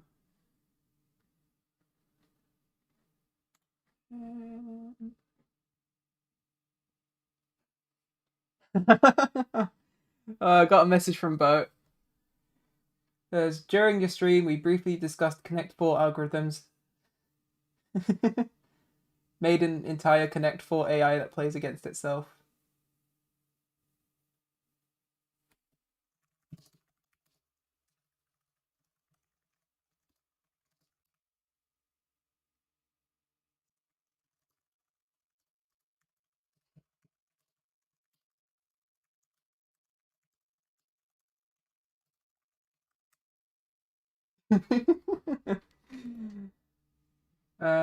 What's the housemates saying? Not much. Anyway, that's enough checking socials. Oh, I still have to check Twitter. Oops. Okay, now that's enough checking Twitter. Let's get back to this. So, oh, don't worry, I got my tea with me too. Hell yeah, tea club.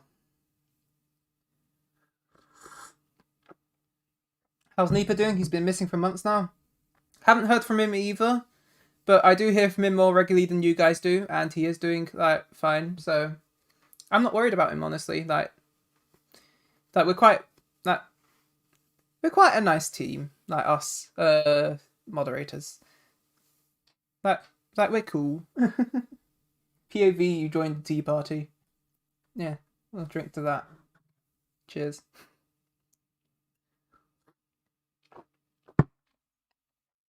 Anyway, enough drinking tea and more coding stream. So if we can reuse, then use the previous results. Reduce the previous output. Otherwise, recalculate output and dependencies. I guess values be more accurate. We are the best team. Yeah, we're pretty good. I'd say. I mean, we're not constantly at war. Like, we're not warring with each other all the time, unlike some other communities. So I'd say that's a win. Like, when's the last time there's been Blocks drama? Like, when has anyone ever got cancelled in the Blocks community? It's fantastic. We're very nice people. Like, we're very understanding and welcoming and lovely. And that's good. We should just keep that up. Remember, you guys have to be wholesome. No, you're not allowed to be mean and cruel. All right. No, no anti-wholesomeness. We out here being wholesome.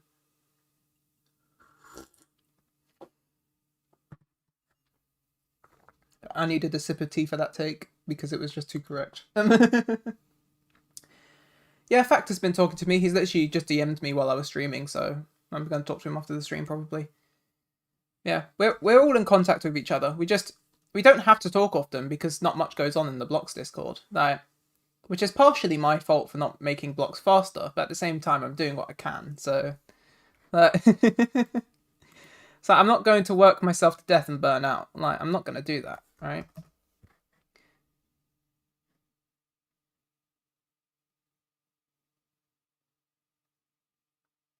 I don't know who that is, but then again, I don't know who most people are, so that's not much of a tragedy.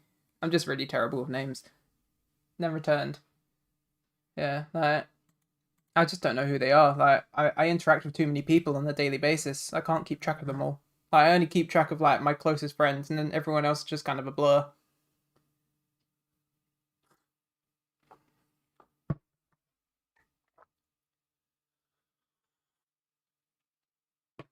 Yeah, cool story, bro. I like hearing about the goings on from the community. Like, it's nice to see people passionate about the same things that I am.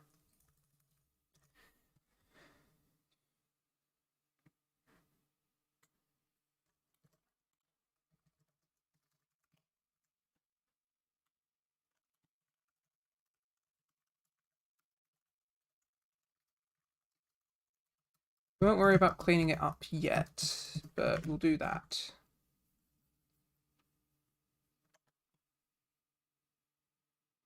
Literally everyone is complaining about block survival in the group wall. Like, bro, literally every one of your fans are impatient for it. They're like pushing you, which I don't like. Take your time. Yeah, I don't vibe with hustle culture. So here's the thing, right? Here is the perfect example of why everyone in that group wall like needs to chill a bit. Cyberpunk 2077.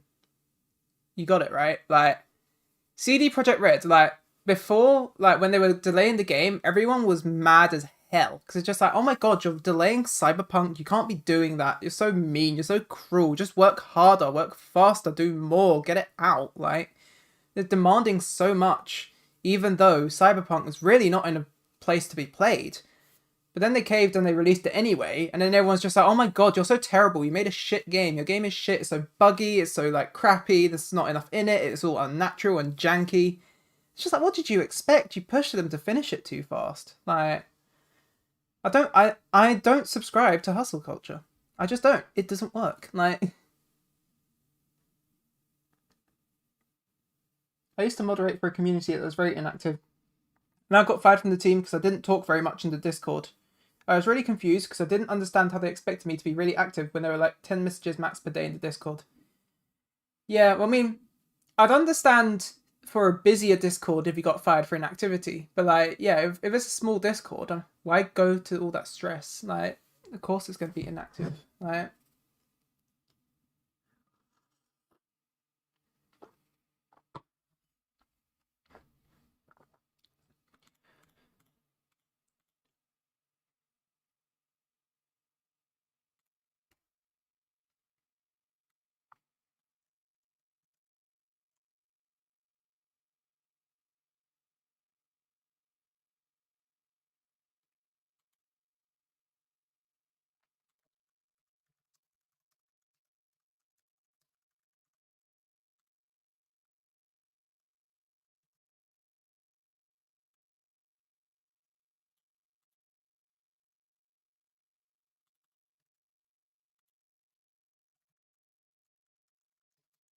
Okay, so just...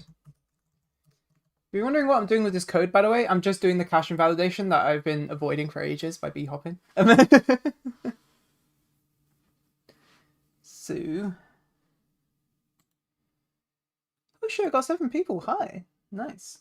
It's nice to see that you guys actually care about, like, Fusion, which is really pog. Like, we love to see it.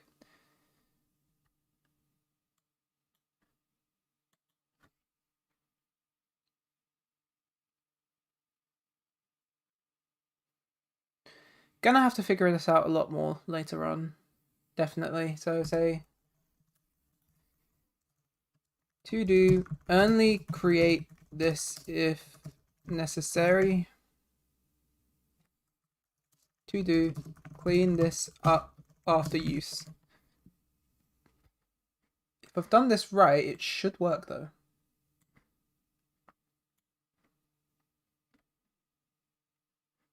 Oh. Oh! Pog! Holy shit, guys. It works. See, the reason of hassle culture is terrible because it would make a shitty game and like that, so I agree to that statement. It's probably just because they want the game. Yeah, look. I appreciate that they're excited for the game. I am too. I just don't want to release it in a state that would disappoint them. And I don't want to release it in a state that wouldn't satisfy me. No.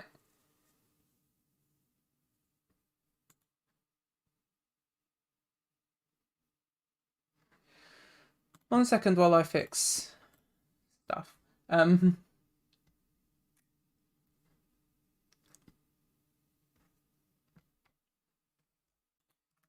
Local function wait for frame. We'll say wait. Wait for defer.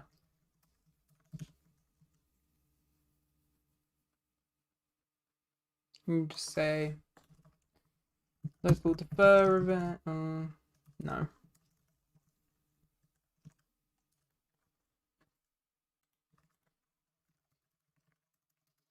Game get service. Run service.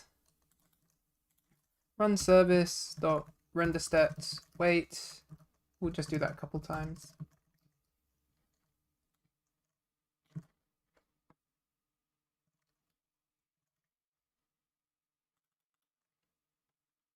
And that will just guarantee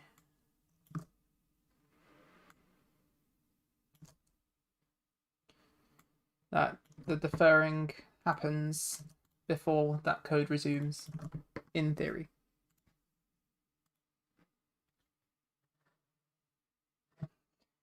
I'm patient for block survival, unlike a lot of people, but I'm getting really impatient for the damn emojis. Like, it's been 2 years and no new emojis? Oh my god. Yeah, we need more emojis, guys. Like, what is this? Blocks needs more emojis. Come on, get on it. Like, oh my god. I want to know if that survival test was an April Fool's joke, because for me it said the message was sent the day before at 11:50 or something. What, you mean the demo thing? Yeah, that was a Factors trolling attempt. I mean, honestly, like, it's kind of old because he used the same trick twice in a row. But like, I appreciate the prank, right?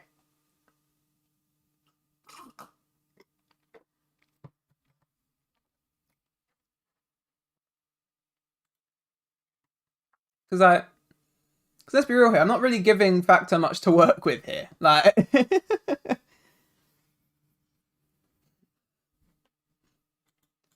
so it is kind of on me. Like, yeah, but yeah, look what we've done. We have made a list that properly updates and shit. Look, lols changes to hello, and then it still removes and stuff. That's really, I'm really happy with that. Like, so let's just say, let's make a function. Local function generate string. We'll just say for ix1 math.random 1 to 5 do local alphabet equals QRSTUV W X Y and Z. There you go. So that's just an alphabet. Okay. We'll do local str. That str will be concatenated alphabet sub math.random 126. I should probably store that in a variable. Say local index. That and change that to an underscore because we're not using it. And that should be that, and that's just return string. So now we're just generating a random string. So then we'll spawn a function. They'll say while wait do prefix set generate string. And if we run that, we should now have a randomly changing prefix. Petition for factors to get more jokes. Yeah. Oh.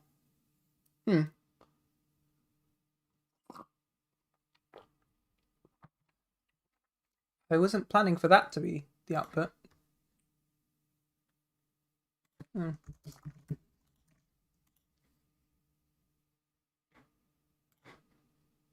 try that again.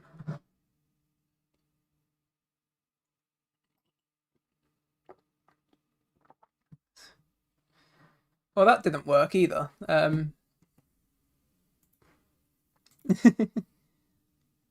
Why?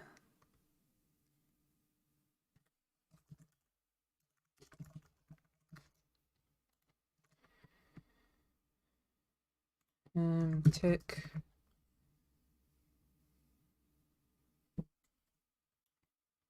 I have run service, so we'll just do run service.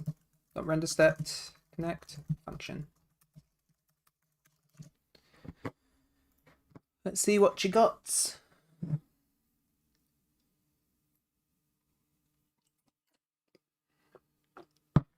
At least my string generator is working. Kind of low-key concerned about that though. Wait, is it only firing once? I really hope not. When I was making my custom inventory, it took me like 7 minutes for me to resize it down to pixel by pixel. I'll be working on my dev game, but my dev team is inactive. Yeah, a stagnant dev team is really kind of anathema to any process. Or any progress. I should be working with people that are really well and truly like passionate about your game if you want the best results. If you're not, then that will inevitably happen. Like,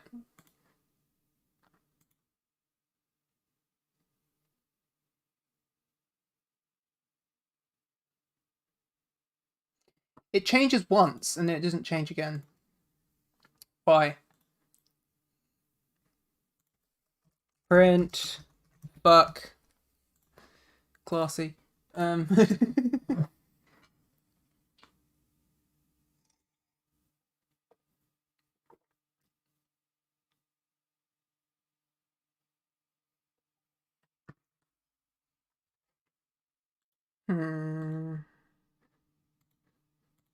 right. Interesting. That's why I'm solo. Yeah, same. That's why I work on projects alone. I just don't want to deal with working around other people. I mean, I can. Subtle flex. Flex, flex, flex. 77798 Robux. I can't really afford much in the way of a team anyway, but it's mainly because I'm just DevXing it, so. Yeah, I don't usually talk about how much money I make anyway, so that's not how I vibe.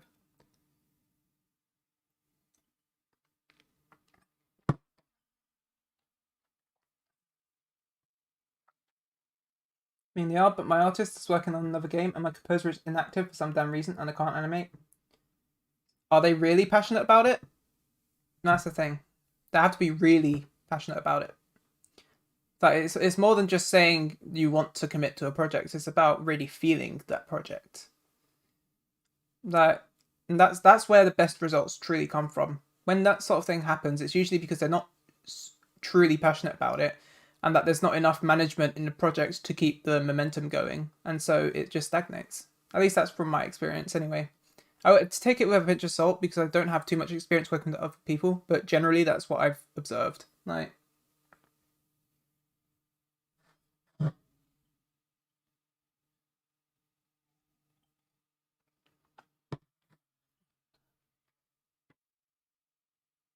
Flexer, flex tape.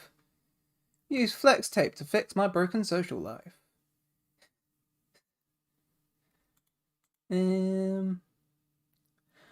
Why are you not working?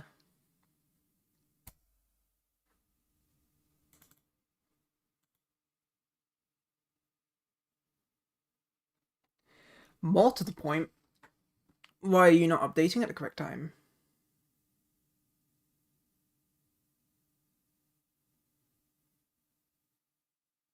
Hmm.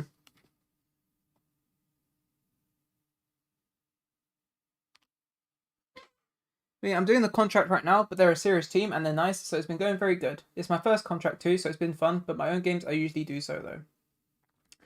I did try contract work for a time and it just wasn't for me. No, I don't vibe with it. Like, I mean, I'm happy that you found a really good team though. Like, because that usually means that I don't know what I'm trying to say. It's just like I'm really happy that you found a team that can manage themselves and that are passionate about the project they're working on, I suppose. God, it's getting quite warm in here again.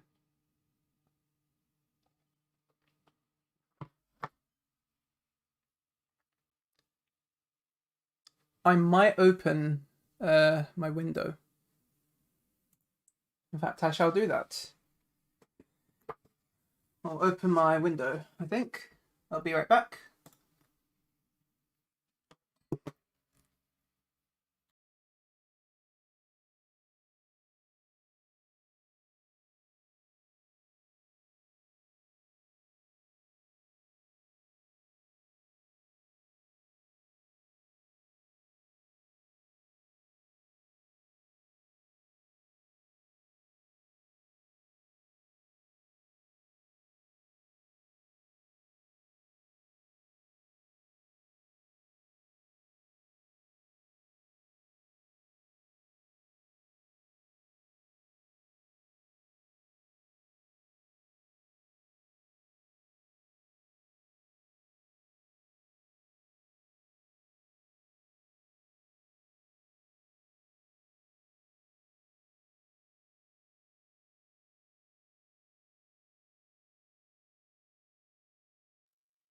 There you go. That's the good stuff. And get some of that midnight air. Alright. Here I am. Hello.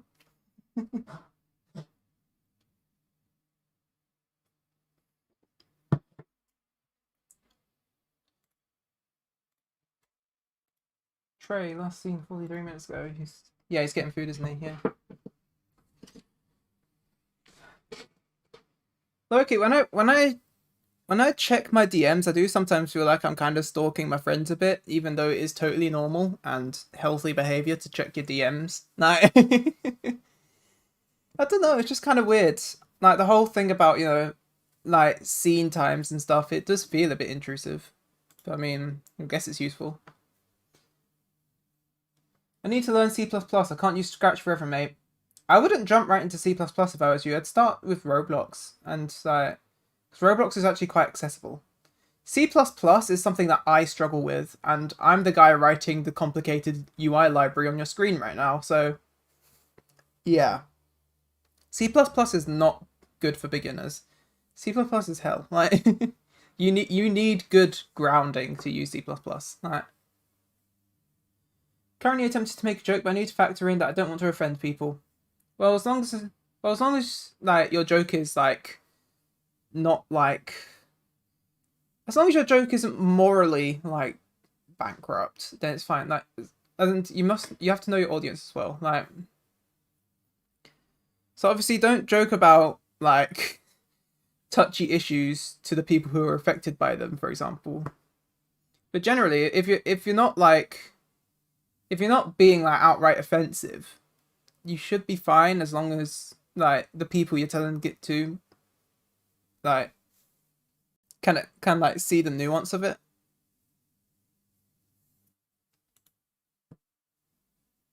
Anyway, this is definitely not me talking about Fusion Dev. Anyway, my brain is running out of fuel thinking about this, so I think you know what time it is. Guys, girls, and whatever in the worlds, it is time for some B-hop. Want to try C++, but had trouble getting it set up on your computer. Interesting. I've never had that problem. Then again, I'm much more experienced than most people. Why can't I hear the in-game audio?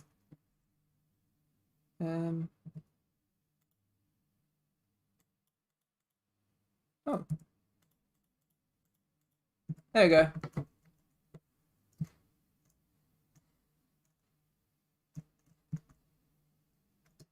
I like this map. This map is just a bunch of platforms. Or crates, technically.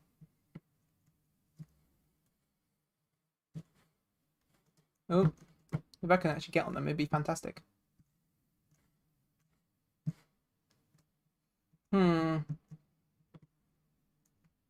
Might slash R.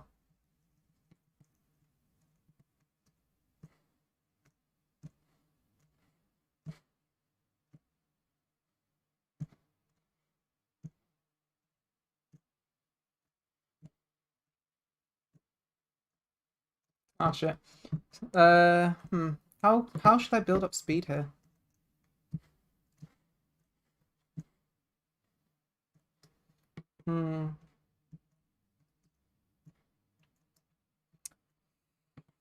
Maybe if I God, that's a really this is a terrible starting platform.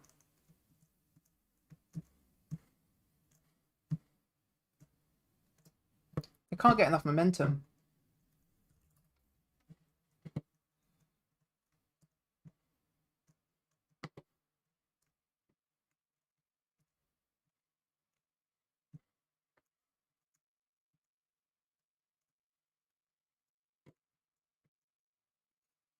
Have you checked the parkour? The game? It's literally Mirror's Edge. No, I haven't, and to be honest, I'm too busy learning B-hop right now to check out new games. Maybe in the future. We'll see. I'm joining your server and you can't stop me. I don't mind. Just don't do anything stupid. And if you do start doing something stupid, I'll figure out how to turn off players. Or buy a private server. I'd rather not though, because I do like interacting with you guys.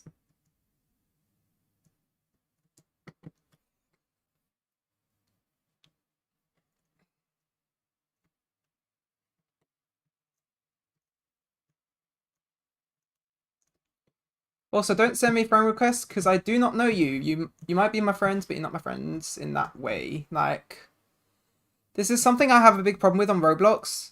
It's like, I know that you guys are awesome, but I reserve my friends lists for people that I do actually properly know. If I don't properly know you, I'm not going to accept your friend request, and that's just a matter of principle, not anything personal. Just follow me instead, right? Because I need to be interacting with you on a regular basis for me to like be your friend like proper.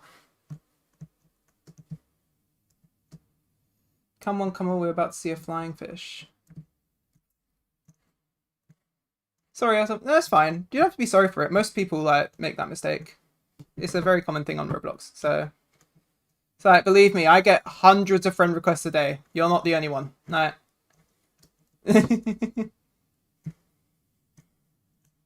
Just thought I'd say it on stream just so it's on the record. Like, why is the sensitivity so low? Because that's how it's meant to be. Like, this is B-hop. Like,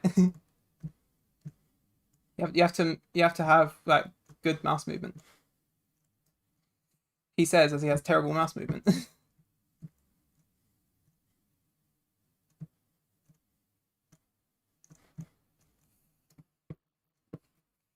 I literally have 2 people followed. Fair. I mean, we all start somewhere. Like, I didn't join Roblox with like 1 million followers or whatever. I don't actually know how many followers I have. It's probably like a few, like 10,000. So like, Blocks isn't that popular. Like, it's popular, but it's not like front page popular.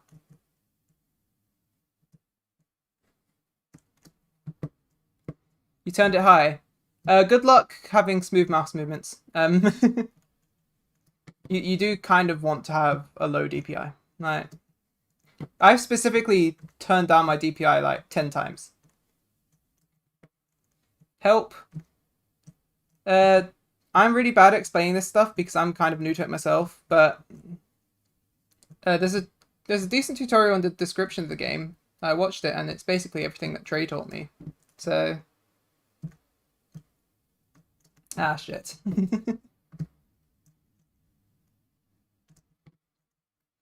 Ice physics?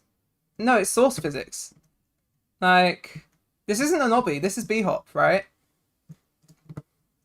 Like, you know what B-hop is. Like, that's what I'm doing right now.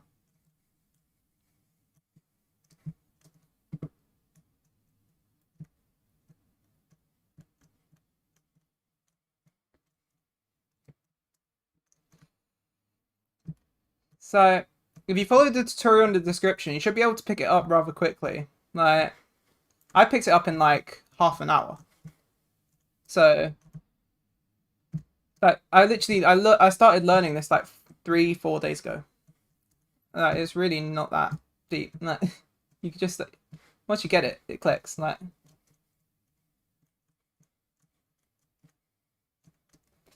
yeah, here's the thing. I'm new too. It doesn't take long to pick up. I don't. Same. So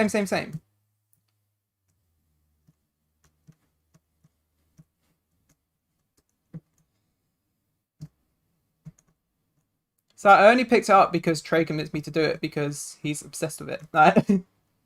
And we're good friends, so I wouldn't. That's not suggesting go like DMing Trey because he doesn't know you. Like, he will probably block you or something like that.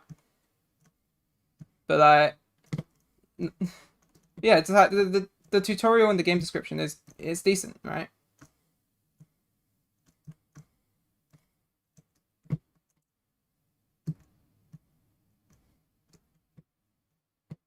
Quick question: Steam or Epic Store? Steam, because Epic is a shit company. Change my mind. Tell me why Epic is a good company.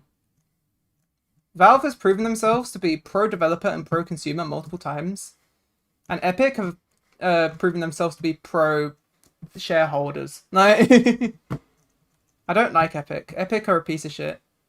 But then again, so are most companies in the gaming industry. So I can't exactly say I'm surprised. Like, I'm not really much of a brand loyalist. I don't know if you can tell that. I'm much more of a leftist.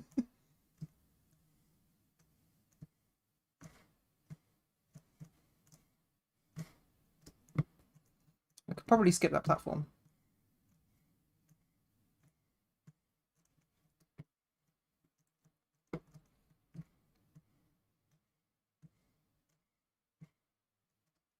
Can't skip that one, that's for sure.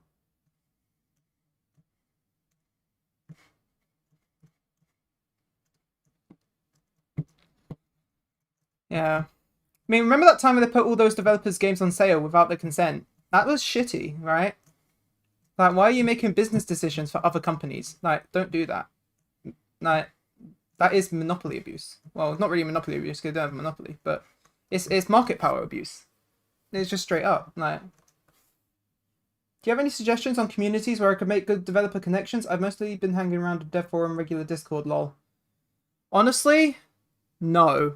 Because I didn't get my connections to popular developers through a community. I just got them through being a cool guy. Like, so it really sucks for me to say it like that, but it's just like I didn't do anything special to earn like the respect of like people. I just kind of did stuff and people were like, hey, this is cool, I want to talk to you. Like, so really, my secret sauce to being like a really popular developer is just be a nice person, make cool stuff, and you might eventually get noticed. It sucks, but that's how I did it. Right? That's just how I did it. Like, I never did any advertising. I never did any marketing or anything. Like, Blocks has had 0 ads run on it. Like, I attribute it mostly to luck.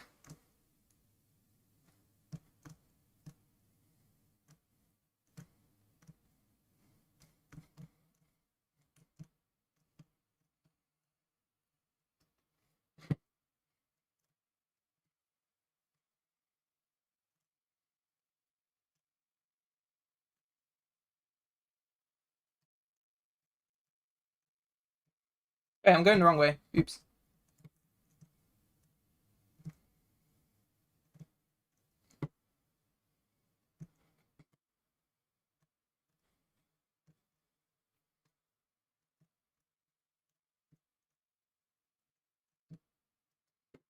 Right. The only thing I really like about Epic is them challenging Apple's high App Store fees. Yeah, that's basically the only thing I support them on. Did you know that the TF2 soundtrack was produced by Epic Records, which was made by a singer who wants to release an album about leading the publisher at Warner Brothers? Interesting. I didn't know that. I mean, you provide no assertion on like how that might be verifiably true, but it's interesting. Yeah,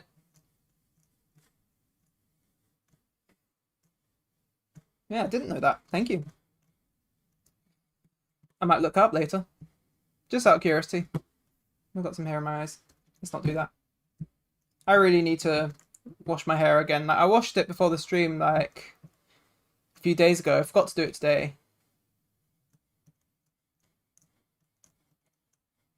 Ah, piss.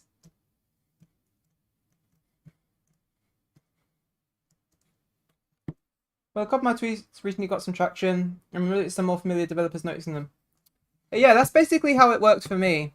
Like, you'll get noticed by some like really cool people sometimes. Like, right as Blocks first went into like early access, Lolaries, the guy who made like the Mad Murderer games, yeah, he got early access. You'll see him like right near the top of the early access list.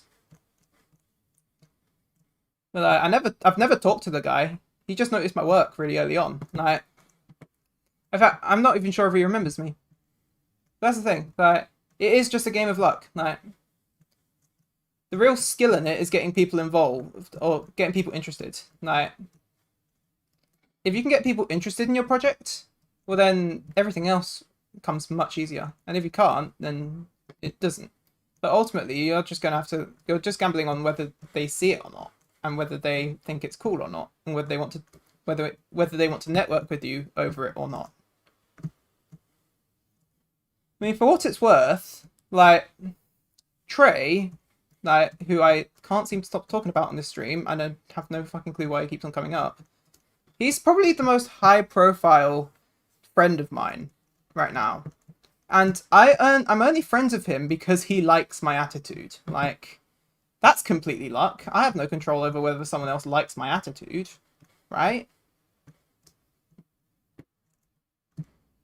And like, similarly for like Boat Bomber and this fool, I'm only friends with them because they like me. Like, I can't control that except for being a nicer person. It's like, it really is like, networking is just tech bro slang for making friends. Like, at least in my experience. Ah, shit. Hold on, no hate towards Piggy, but isn't Piggy just Granny? Not the story, but just basic gameplay. I don't know where that came from. Ads, Flamingo literally advertised for you. I'm literally raging right now. Yeah, this is the thing. I had no control over Flamingo posting his video about the game, nor Isotoxic, nor Dennis. None of them. I've never talked to. Well, okay. I talked to Flamingo after the video, right? Like, because he DM'd me saying my game was cool, and I was like, thanks, dude. And that's about as much as I've ever communicated with Flamingo, right? Like, Albert's a cool dude. but we're not friends in any capacity. Like, we barely know each other. Like, I can't control who plays my game on what YouTube channel. That's luck again. Like, I've never gone out to consciously do an ad campaign. Is what I'm trying to say. Like I've never paid to roll those dice. Shadletsky retweeted one of my tweets a few days ago and called it crazy impressive, which made me pretty happy, but it's one of my old projects I already finished. Well, I mean, to be honest, your Roblox web renderer is really impressive. Like, it impressed me. Like, I mean, for whatever that's worth, I'm not sure how much you value my opinion, but your projects are really cool. Like, I wouldn't undersell them. Like, it's like getting Roblox to run in a web browser, like, or at least to render in a web browser even. Like, that's a huge thing. Like, Roblox is complicated. Like, it doesn't look visually complicated, but there's a lot going on. Like, I might try going over the water. I wonder if that's, like, significantly harder.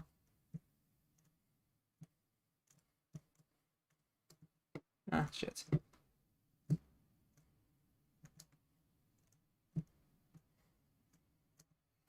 I love how in this game you just see the bots just whizzing past, just giving you that nice esteem boost.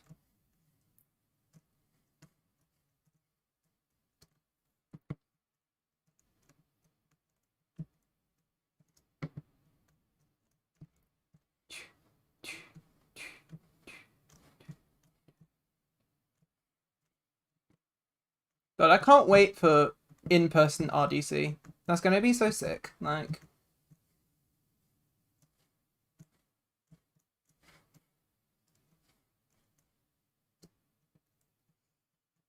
you left. Okay, first.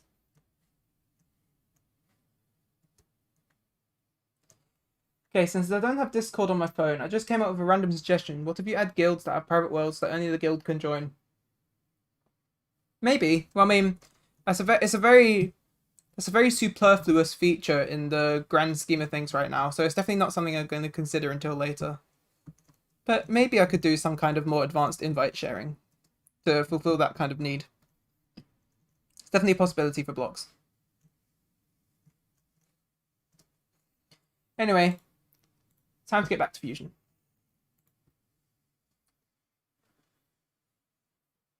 It's been pretty cool, all the support recently. I can see why people are motivated to create stuff on the platform. Yeah, I got popular in the nick of time before all the big people started like getting on. So it's really cool. Terry Kavanagh specifically. I love Terry, right? Because he made V and Super Hexagon, and I respect both of those games. Like, V is one of my favorite platformers. But yeah, like, all the other ones are cool too. I'm just not super familiar with them. So I really want to attend RDC, but since I live on the opposite side of the country, the virtual one is probably the best for me at the moment. I guess I'll see what happens this year. Yeah, you think living on the other side of the country is bad? Ha ha ha ha ha ha. What about living on the other side of the world?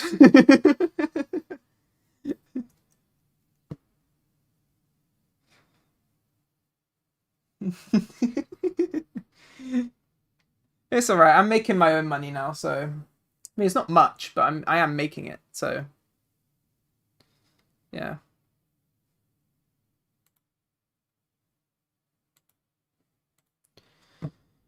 Right. Yeah, I'm definitely running out of steam for this, so I think we'll give it until 2 a.m. and then I'll be done.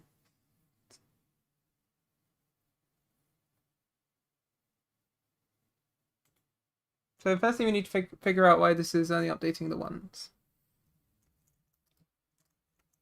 So print foob.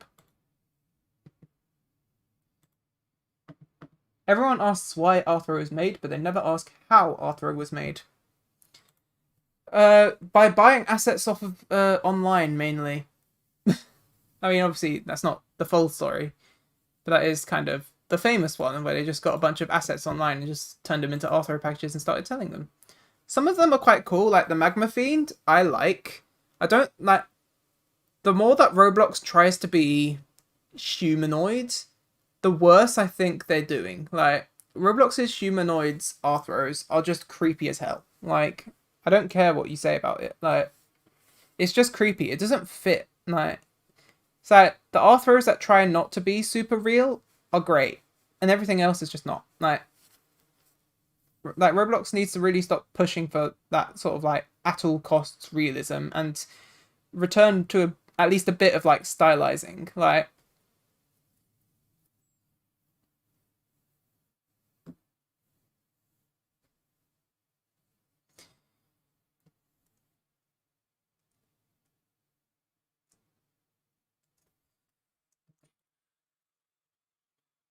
so when does food get printed?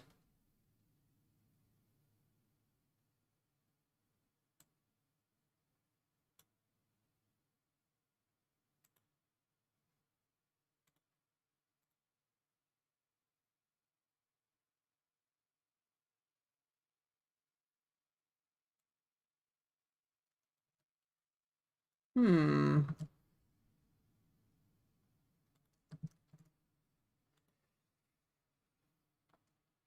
Maybe I am literally just not updating that state. But no, this is very interesting behavior.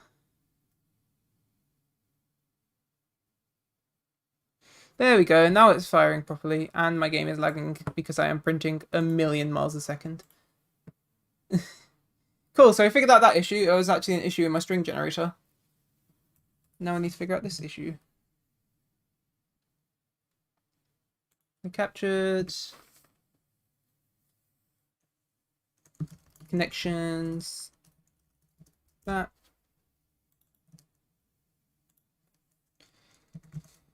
Yes, dependencies dot connections dependency.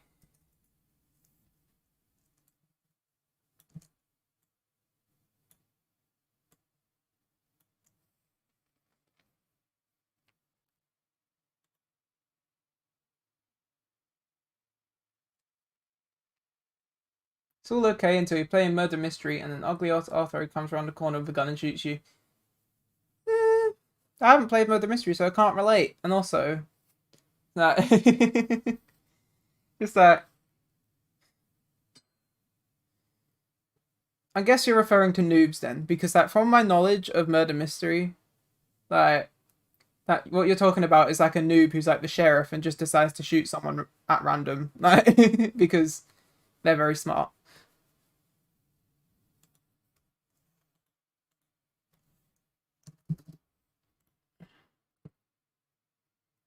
Also, they're promoting the hell out of Arthros. Well, yeah, because they're trying to age up the platform, and I totally get what they're trying to do, but I just think that they just need to improve the Arthro packages that are like that they're making, because they're making too many packages that try and fail to be realistic. No.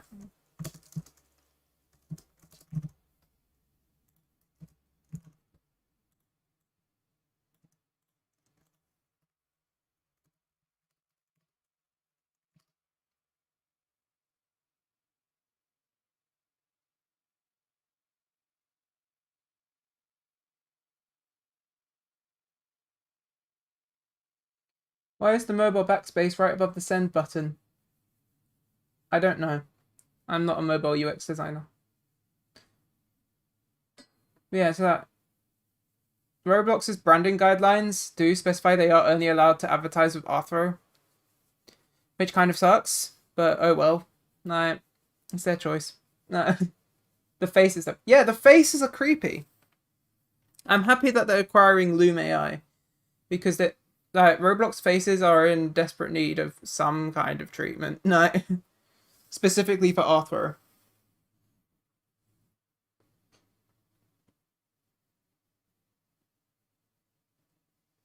If Roblox wasn't rated E for everyone on Xbox, then chat would exist.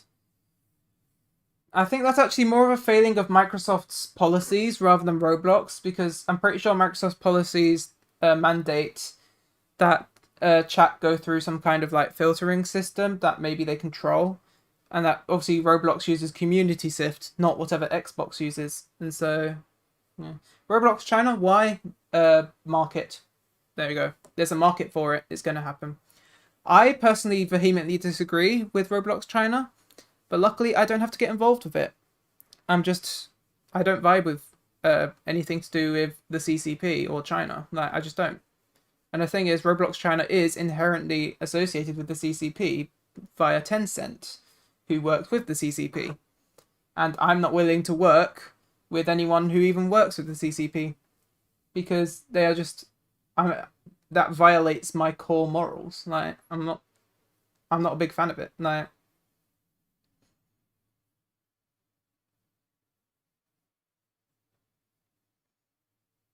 it's just like I understand all the people who are saying like, oh yeah, but the Chinese people don't deserve it.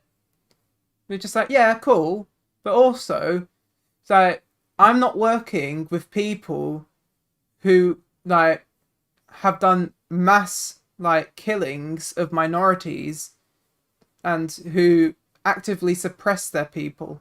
That's not what I'm here for. I don't like the CCP, and I'm not going to work with them. I am not going to do any of that. No.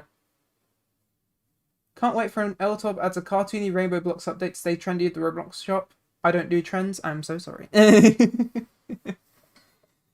Connect to the...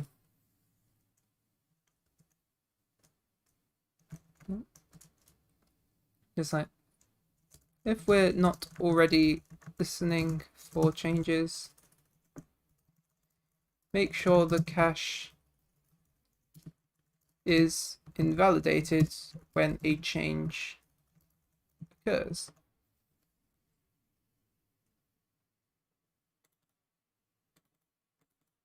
Yep, that seems all good.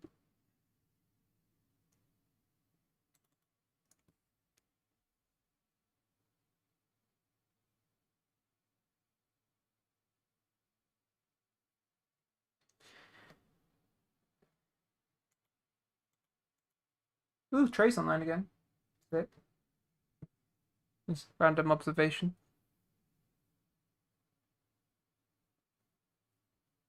I don't like this.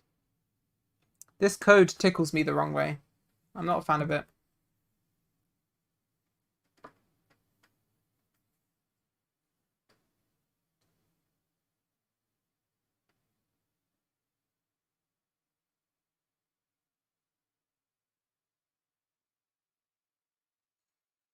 And more to the point, I don't know why it doesn't want to refire.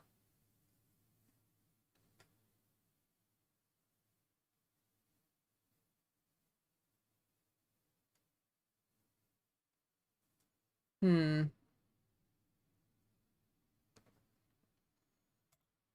I think honestly, my brain needs a bit of a break, so I might leave that till a future stream.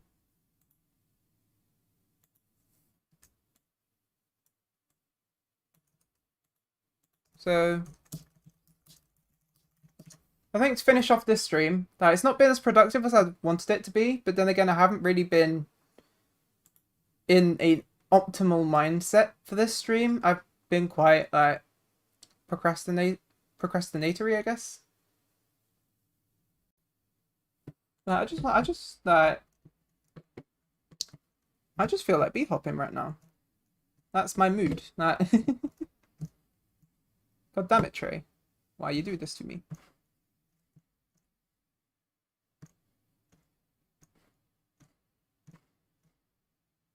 Ah, piss. Yeah, I think I'll be hop until like 2, and then we'll see. Well, it depends if like anyone like I know joins, then it might probably get extended out for longer.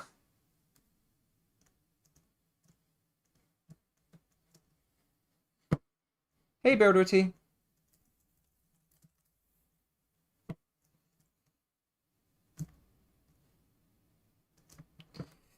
I don't like the way this map starts. It's terrible, and it needs to be redesigned. Just my 2 cents.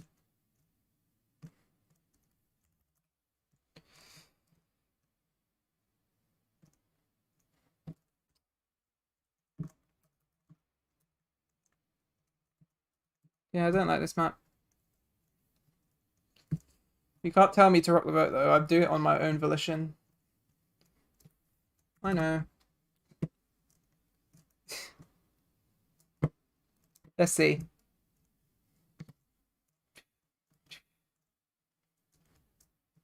Yeah, I'm definitely feeling those 2 a.m. like midnight vibes like wearing off a bit.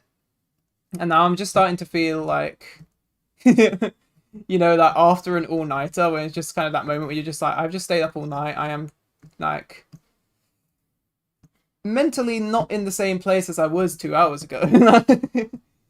It's that moment right now. Like it's the weird part of the night.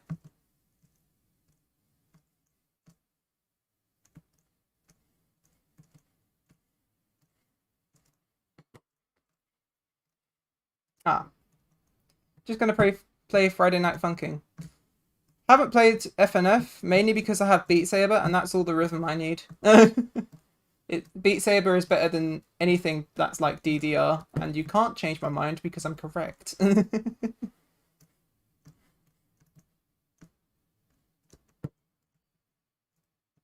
Oh, Breaker's here too. Nice.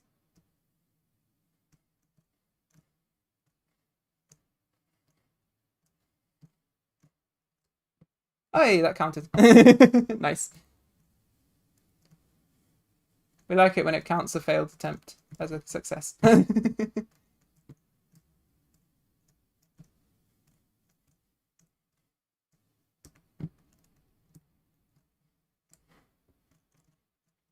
Ah, come on, accuracy, precision.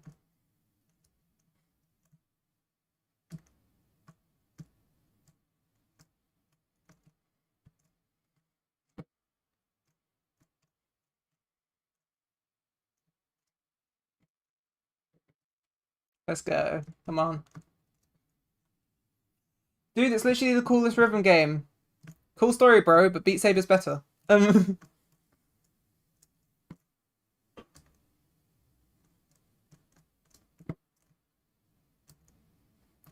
So if you can give me 10 solid reasons why FNF is better than Beat Saber, I might consider it. But it has to be 10 solid reasons. Nah.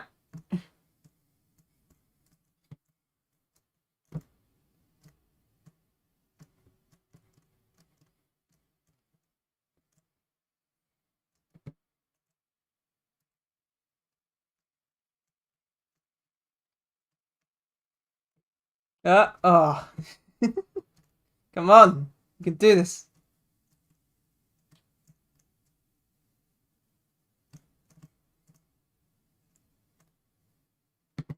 There we go.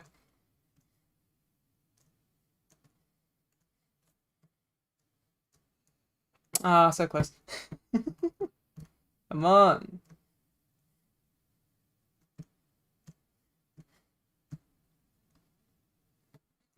Ah. Ben. Friday Night Funking's newest update adds a new week featuring the song Tactical Sandstorm. Eh, never heard of Tactical Sandstorm. It's not solid enough for me. No, no cookies.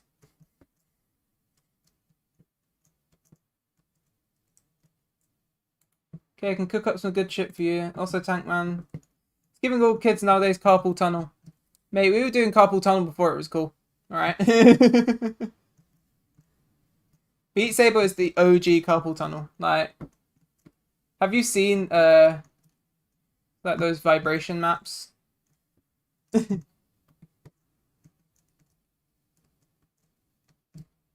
So if I want my fixer carpool tunnel, I can just go to Beat Saber. Riding Night Funking is just like discount Beat Saber if you're looking for carpool tunnel.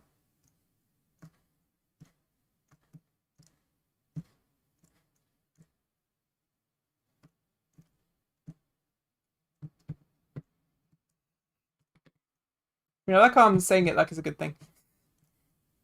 Don't get carpool tunnel. Carpool tunnel is bad. Yeah, I don't know from experience. It's just bad. No.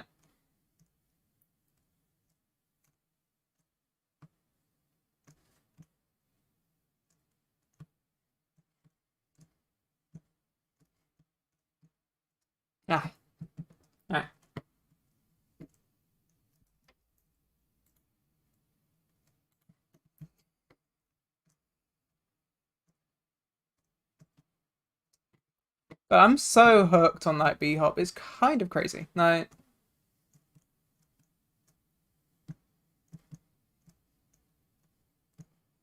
Ah.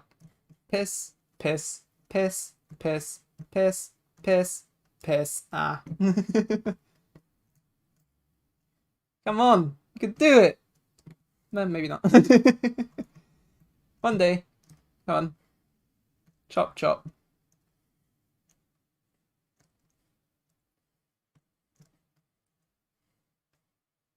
Ah. Yeah, don't get carpal tunnel chop. Right?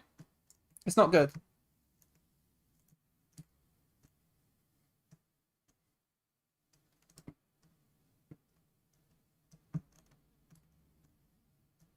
Ooh, actually, I should probably look into fixing my camera problems after the stream, so it's not like this tomorrow.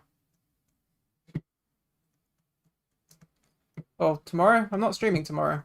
Oh, next stream, I think is what I'm meaning to say. I don't know when I'm streaming next. I mean, I'd like to stream with some regularity. Probably not as long as this, though.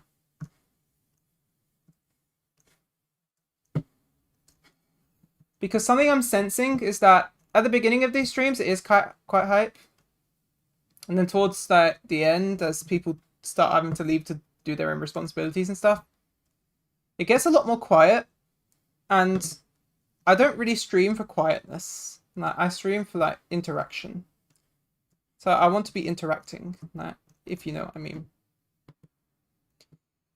So I think I'm not gonna be streaming multiple times a week. Maybe not even once a week. Maybe it'd be like once every 2 weeks even. I want to stream more, but I'm not gonna stream everything. Like,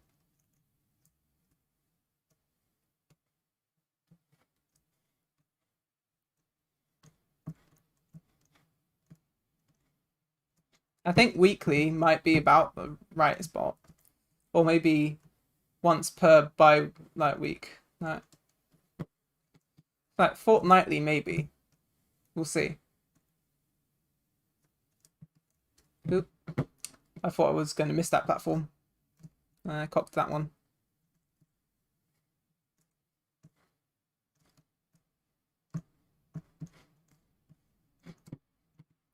"20-minute streams every Wednesday playing T." I mean, random games? Nah. Thing is, with random games on Roblox, is that 99% of the time it's going to be something I'm not interested in. And that's just the long and short of it. Like, the only reason I play new games is because they appeal to me, and not a lot does. No, I don't just play random games. That's not my style. So the only reason I'm playing B-Hop is because Trey managed to get me interested in it for long enough for me to actually get good at it. And now I'm going to get gooder at it. like, God bless Trey. Even though I don't believe in God. He's been blessed by him anyway. Adore the dude.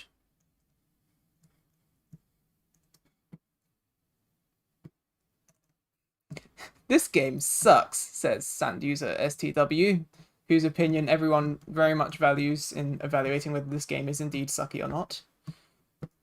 And I never understand people who say that. Like, what do you expect to gain from saying this game sucks? It's like, that's not how you ask for help. To ask for help, you just say, "I need some help, dude." Like, they just like say, "Oh, this game sucks, I can't play it." Like, just ask for help.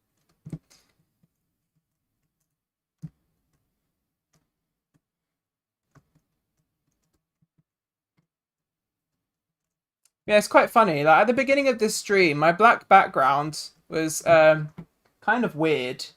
But right now, totally appropriate. I'm playing at like 2 in the morning. It's like, it's probably what my camera would actually look like if I wasn't using a background remover. Can't speak. Pog did it. Hell yeah. I wonder if Trey will come back anytime soon. He was cool. Or any of my mutuals, really. I think it goes without saying, I love all of my mutuals. No. It's like proper. No. Good people.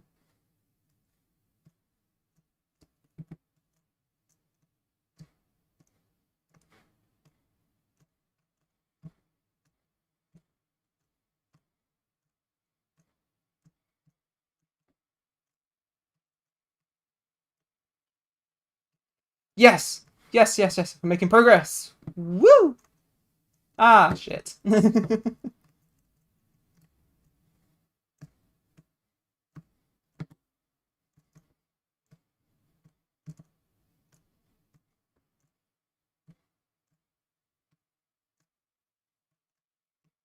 Ah, this is where I fail.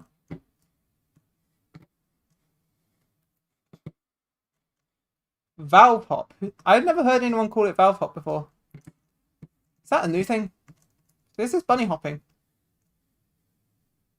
No. Pretty sure. Yeah, speedrunning Portal 1 in 20 minutes is pretty ludicrous though. That's like insane. That's like less than 30 seconds per level, I'm pretty sure.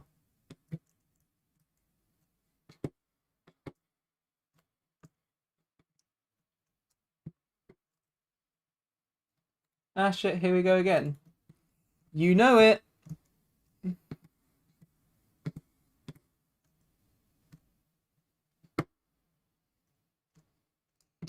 Oh wait, I got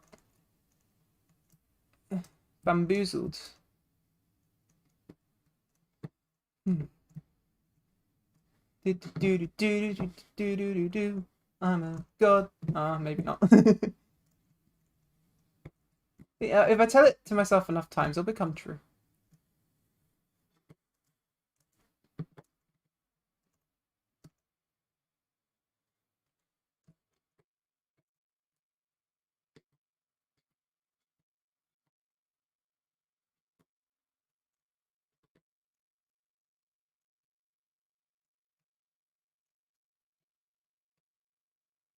In Valve games, you spam jump to gain speed, so I call it Valve hop. Cool. But you don't have to spam jump in this game, so it's not Valve hop. I'm literally just holding down space. It's also hop, so.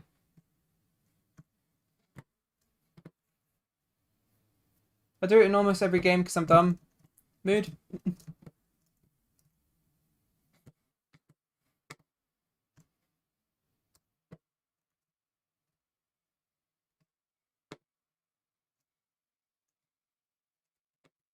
I mean, to be fair, Source games are very influential, so if you start carrying over tactics from Source games to other games, it's not like entirely unexpected. 10 reasons why FNF isn't shitty. 1. Arrows. Beat Saber has arrows. Your point is invalid. And if anything, Beat Saber has like more arrow directions because not only can there be 16 different orientations of arrow, but they can also be in 360 degrees around you, which makes it a much more interesting challenge than FNF, which only has 4 arrows, if I recall.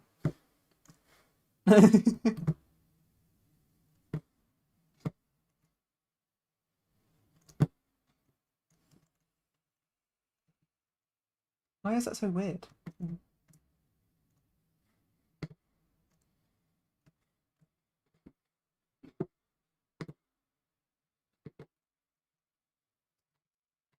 Easy to learn controls, and you can change key bindings in the new update. Beat Saber has more intuitive controls. You just swipe in the direction of the block. How simpler can you get? Whereas with FNF, you have to press a key on a keyboard, which is already quite an abstract and far removed from physical reality concept. And therefore, Beat Saber has easier to use controls. Like, literally everyone I've given Beat Saber to has picked it up within, like, 5 seconds. The same could not be said for FNF, because some people don't have computer literacy. So, Beat Saber is easier to learn. Fight me. 3 is cool and swag. Have you seen the Beat Saber person doing Expert Plus? That's way more cool and swag. Plus, there was also that one person who did it on a unicycle, which is even more cool and swag than anything any FNF person has ever done. And therefore, I disagree with point number 3. Updates come every month or so. Beat Saber gets less regular updates, but they're more content packed. So, like, Like, have you seen like Volume 4? Like, Volume 4 is great. Like, it's like a bunch of original songs with some of the best mapping that we've seen in OST songs in Beat Saber. And so I'd say Beat Saber has better updates.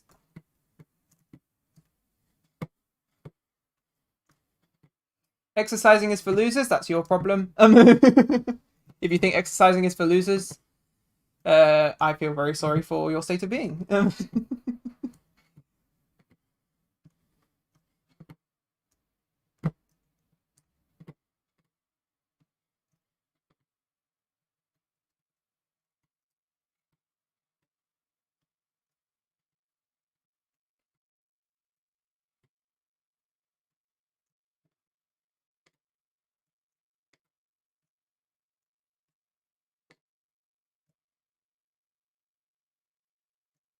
Pissed. 6, L-Top is free, so shut up.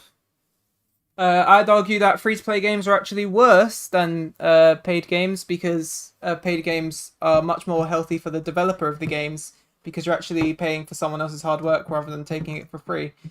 So I'd argue that Beat Saber is better for the health of the developers, and therefore it not being free is not a reason why it is better than FNF. Beatboxing, there's plenty of beatboxing maps on Beat Saber, so just look for them, like, you know. No.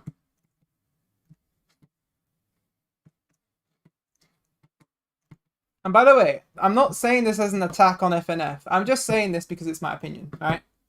And I'm allowed to have that. So please don't tell me to shut up, right? It's cool, right? The art style is cute. Yeah, okay, I'll give you that one. So FNF has a cool art style, right?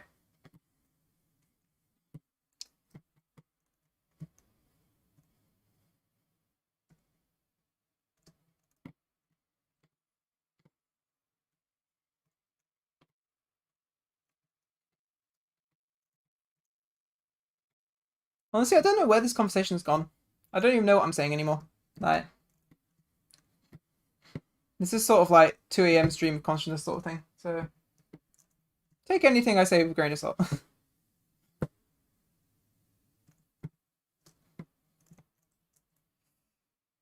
And 10, it's not shitty. That's subjective.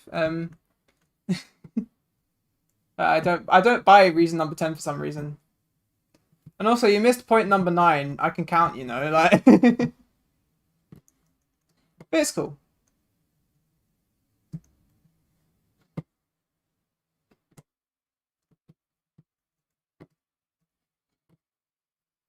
Yeah, like, honestly, I have this to say to you if you like. So I can tell you obviously care a lot about FNF, and that's totally fine. You're allowed to have your own game's preferences. At the same time, I'm allowed to have mine. Like, I appreciate that you like the game. But don't get mad about it just because I'm not fully subscribed to it, right? Ah, piss. But, like, here's the thing. That just because I don't care about your favorite game as much as you do, doesn't mean it's personal, right? Because everything I said, I think I could reasonably stand by, right? It's how I personally think. No, it's not about you. No, it's about me. So please don't get mad.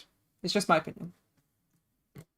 So if it was about like an opinion about like something that's actually hurting people, then yeah, do get mad at me, please, because that is actually kind of bad. But yeah, I'm not saying you're not allowed to like Friday Night Funkin'. I'm just saying I prefer Beat Saber, and that's who I am.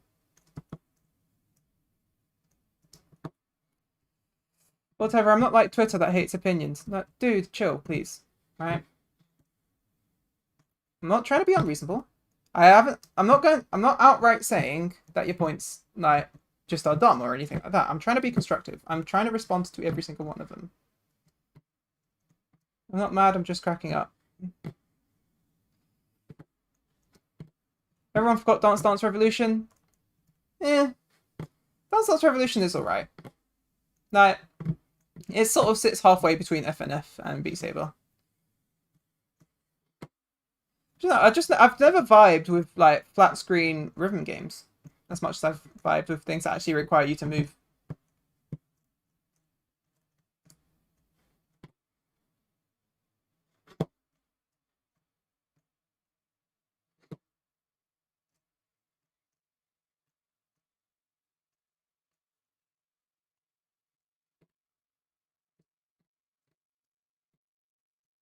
Come on, we can do this, boys. We can do this.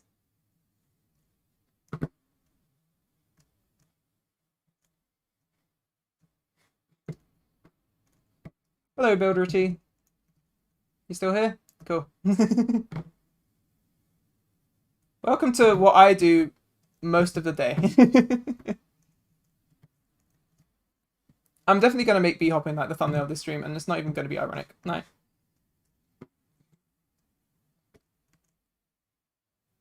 I like this map. I'm almost done.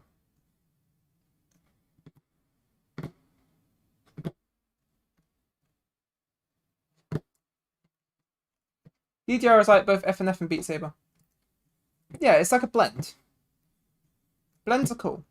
I'm cool with blends.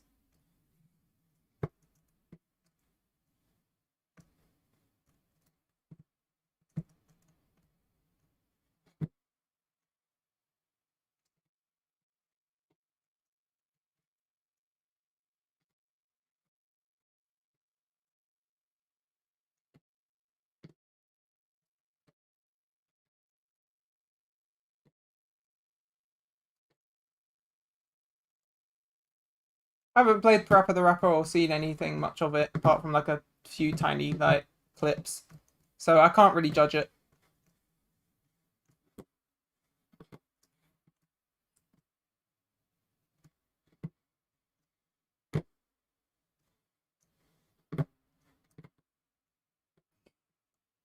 Name yourself Pob.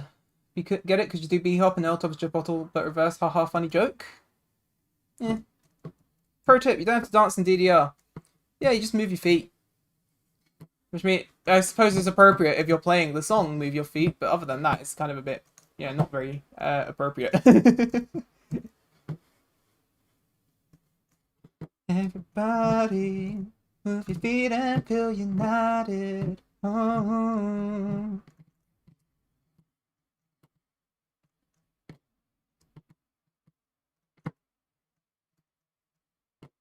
Everybody, move your feet and feel united. Oh.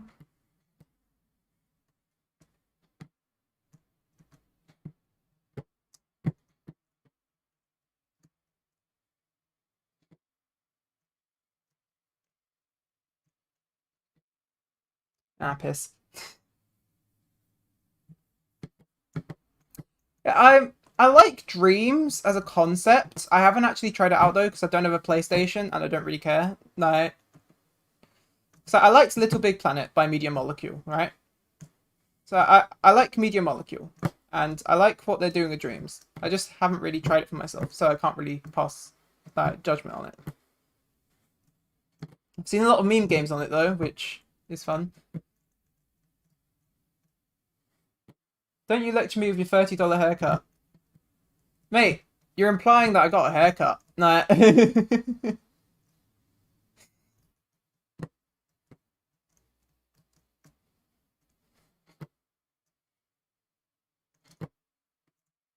Yeah, it's like the whole L-top is bottle backwards thing is really lame to me because I've known it forever. So the fact that everyone now is just finding out about it and is like really hype about it for some reason, like, doesn't click with me. Like, it's just like, okay, I guess it's cool, but like, it's really not a big deal. Like,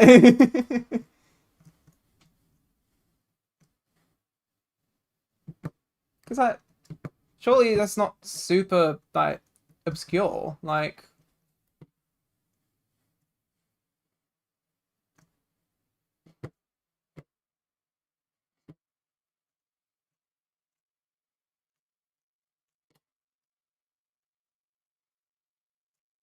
woo! We did it, and I wasn't even last place, which is fantastic.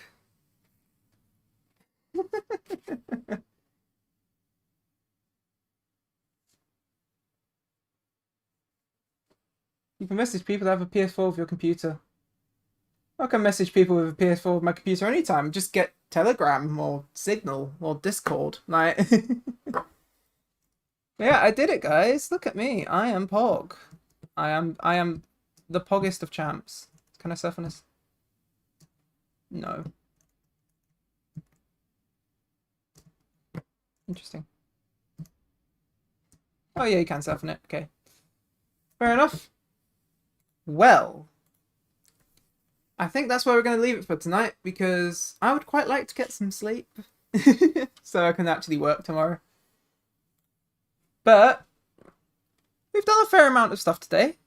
Like this is a decent amount of stuff, right? And not to mention it's been a bit of a like brain twister. Like I'm not too mad that I procrastinated on it too much. Do I have a Discord server, Eltob? I mean, apart from the Blocks Discord server, which isn't strictly related to me, not really, no. Like, yeah, I don't really understand why I would have a personal Discord server. Because, like, there's nothing special about me. It's more about my games, right? And I don't really have games, so yeah, like.